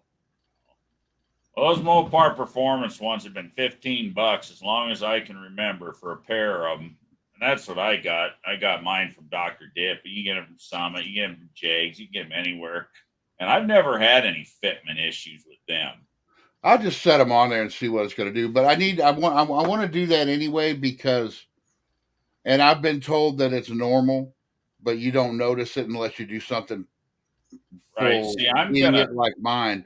But the rear end is halfway to one side, half an inch to one side. Yeah, see, I'm gonna get mine all set up with the perches and everything, and get the rear end under the truck and setting on the springs where it's got to be, and you bolt it down. But I'm not gonna weld the perches until No, the I engine. was Well, I will weld the perches, but I'm not gonna do it until the engine and trans is in, when I can set the thing on the ground and get the yeah, angle right. I'm gonna put all the weight of the car on it. I may actually even throw some extra weight in there, like a driver weight and Right. everything. And then I'm gonna set that pinion angle and just tack it, then pull the rear end Exactly. back out and then That's full weld them. It ain't exactly hard to how get that rear end out. I got it out of there in 5 minutes. It That's wasn't exactly like how a I've big done it in the deal. past, and that's how I'm Yeah. going to do it on this one. I'm going to put it all in there like it goes, but without the perches welded. That way I can rotate that axle to get it where it's got to be. If it's sticking up like this, you need to rotate it this way, I need to Right. rotate it down. down like this, and then it's going to give you more traction on your rear end. If you Well, go when like when that, you then- launch that pinion wants to come up. right. And I know guys who, I mean, like I said, the car, I'm just trying to make the car move right now. It ain't going to be fast. You know, I'm racing NSB. I'm going to lose. All right. But it's fun. Yeah, And my truck ain't going to be anywhere near as fast as it can be, but Just go get you a 9-inch Ford rear end with a set of No. good gears in it. Stick it under there. but it's, the goal right now is to get it together and get it there and come back faster next year. that's pretty much what I'm planning on doing. I just want to get it there this year and get it to where it'll Yeah, go if down the track. If it'll make a So- pass down the track without blowing up, If the car didn't make it last year and does make it this year, that's a big improvement. Right. Yeah. And then if you come back next year faster than this year, that's a big improvement. There's a lot of people who are making incremental improvements each year, which I think is great. That's what you do with a race car. You don't go out there and run eights right off the bat unless you built a bunch of race cars before. Not unless you got a couple $100,000 stuck back somewhere. Yeah. Yeah, that's I've got $6,000 in this whole car, okay? $6,000 in the whole car. As I it got sits 3 right times now. that in my engine. I got $3,000 in a Thunderbird. It ain't worth $3,000. I don't think mine's worth $6,000, but you know how you make $1 million at racing? you start out with Start 10 with million. $2 million. Start out with 2 and quit when you got 1 left. Yeah.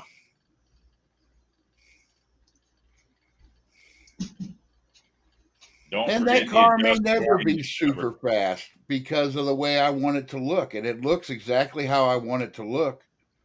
So who cares if it's fast? And see, It's going to be fun, and it's what I want. Testa brings up the adjustable pinion snubber. And see, that's exactly what I'm getting one of them too. I do have to source an adjustable pinion. It's a little unconventional in the truck, but I will build a spot for that pinion snubber to That's work what I was thinking about too. onto the But frame. that also can come when I get going fast. Well, Right your now, A body, get your the car A down the body track. should be good to go. The truck's never had snubbers, not even the ones that had the. A normal A body would be good to go. Yeah, no, A that's right. normal A body would be good to go. That back bumper is above my belly button, and I'm not tall, but I'm 5'9", 5'10". Yeah, well, that's where It an shouldn't sit up that high in the back. snubber All should work. right. Dave's I just going to wanted buy to my have a low Thunderbird. canyon under its own power this year. Yep. I'm going to ship that Thunderbird to New Zealand. And what's bad is I keep thinking I may have to crank the torsion bars up a little bit, but I've done measurements on factory cars, and the front end is sitting right where it should be sitting. It's that ass end it's up there. Well, and the other thing you're going to have to watch out for now, too, with the ass end up as high as you are, you've screwed with your front caster. Oh yeah, I got to get the front end aligned bad. Putting the That's car. Well, gotta you're be going to have a done. hard time getting enough positive caster into it now that it's not going to want to shimmy. So Yeah, and I guarantee you're gonna drive it back 2-3 years, and every 3-4 years you're gonna be replacing everything under the front end. Oh, probably. definitely something to think about moving forward.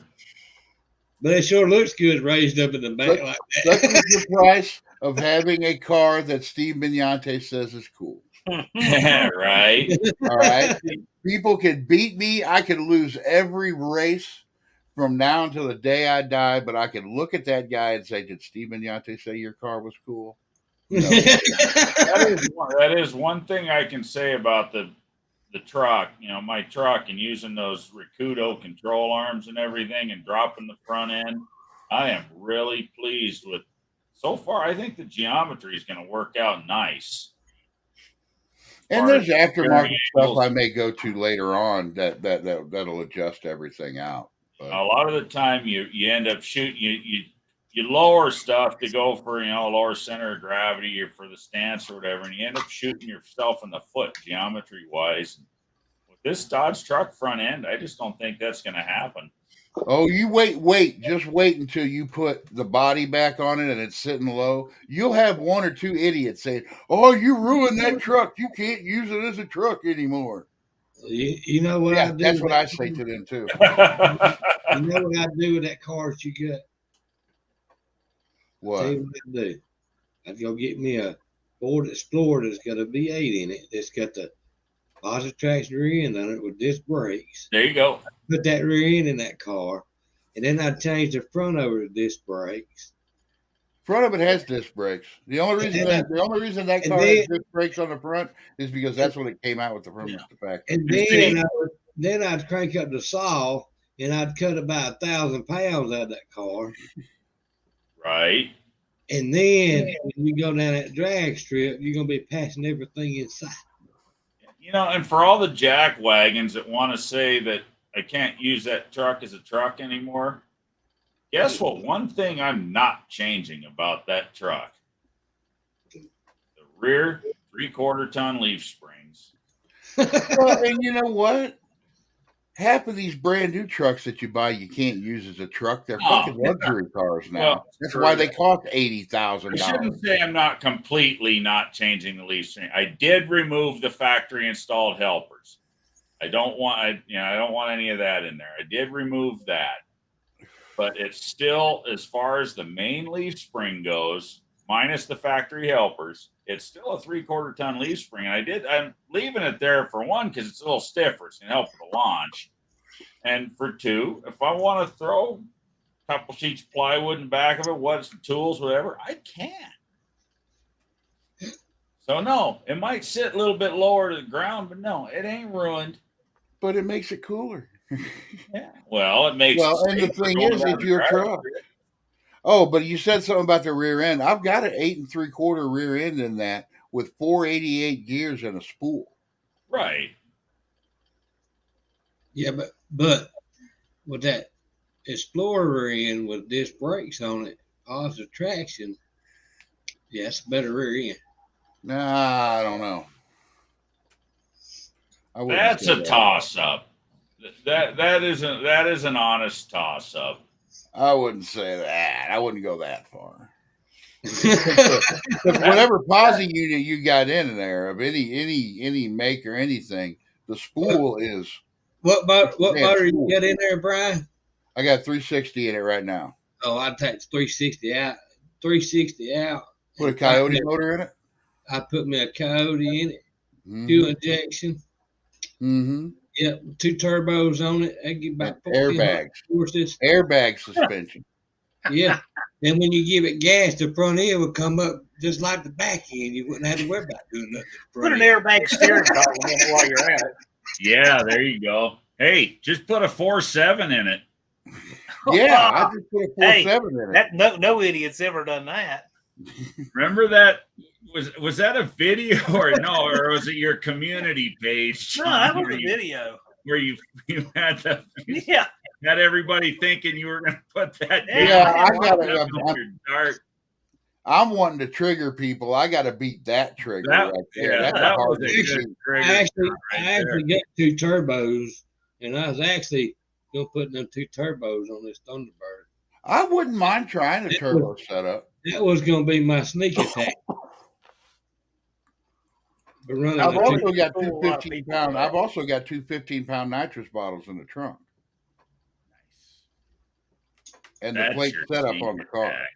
All I got to do is hook the shit up, which I don't know if that's going to be done this year or not, but if it is, I'm going to try it. Oh, Well, Yeah, it's if midnight. anybody asks me how much nitrous am I running, I say I'm running enough, probably too much. I don't care. It's midnight here. We're at the 5-hour mark. Still got 15 in the chat. Tony, you done got famous, buddy. What's that? I said, you done got famous. Yeah, I know, huh? At 12 o'clock and you got 15 people in the room, that means you are literally famous. That is kind of a lot, huh? But anyways, It is. It really is. For a late night live, for 15 being this quite late, good. I'm thinking so, and I kind of hate to shut it down, but it's time. I gotta work on the truck Usually tomorrow. on anybody else's live, Yeah. once you get to this point, it's just all about us because there ain't nobody over there in the chat. Right, but the chat's still moving. Yeah, I know. Sometime for some, we'll figure it out ahead of time. But sometime let's do a 3 a.m. live on my channel and see who shows up. There you go. You want Yeah, to let's do that.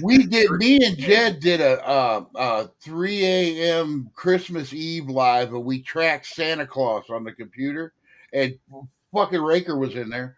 Well, the front end video, I set all my videos to go at 4 a.m. my time.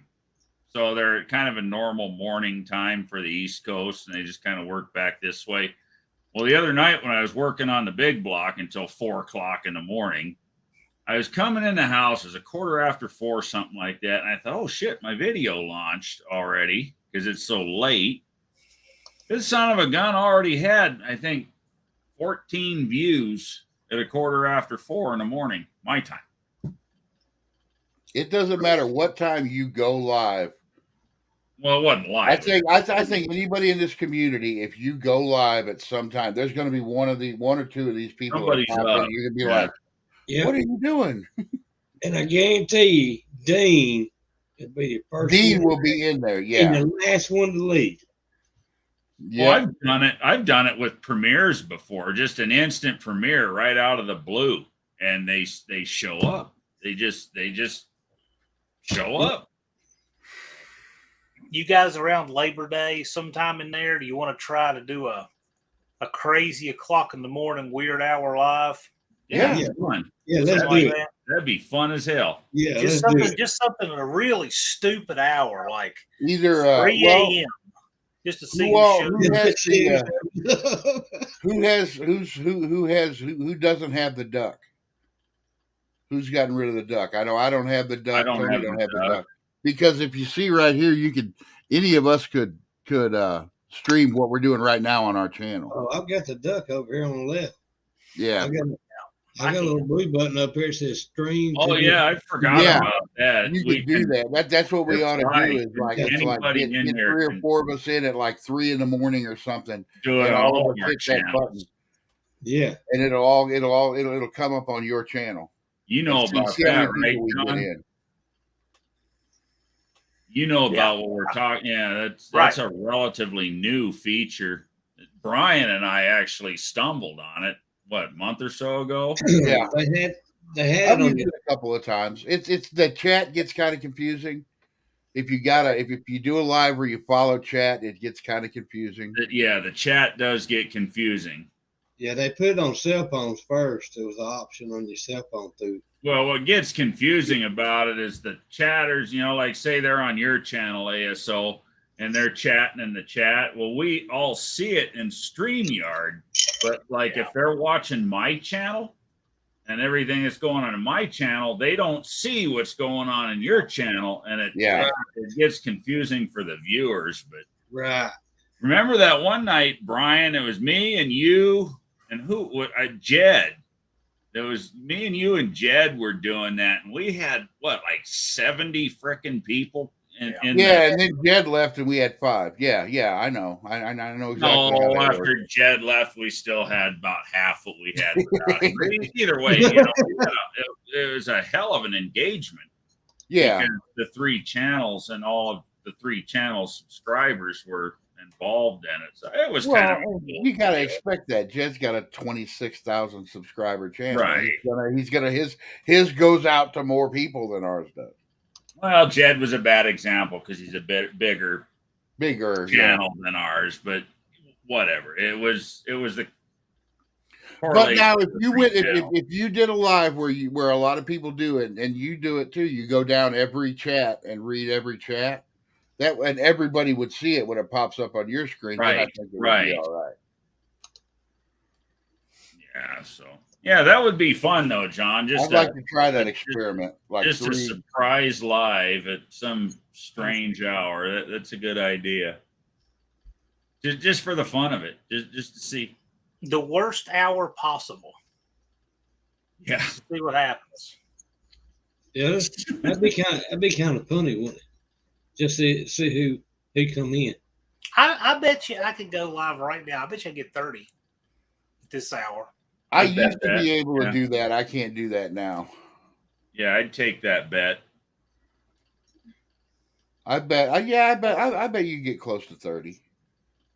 Probably. All right. Well, I'm gonna jump off here. I'm not gonna try it. I won't be one of them 30 because I'm gonna go to bed. But appreciate you all being here. Appreciate everybody in the chat. Oh yeah. And we'll do it again next weekend. Next Friday night. Stay tuned throughout the week. There's definitely going to be more videos dropping as the truck's coming together. Like I said, we're going to work on the rear end tomorrow and hopefully start actually getting it under the truck too. But I will definitely do a video on the installation of that crush sleeve eliminator. I think that'll be good content.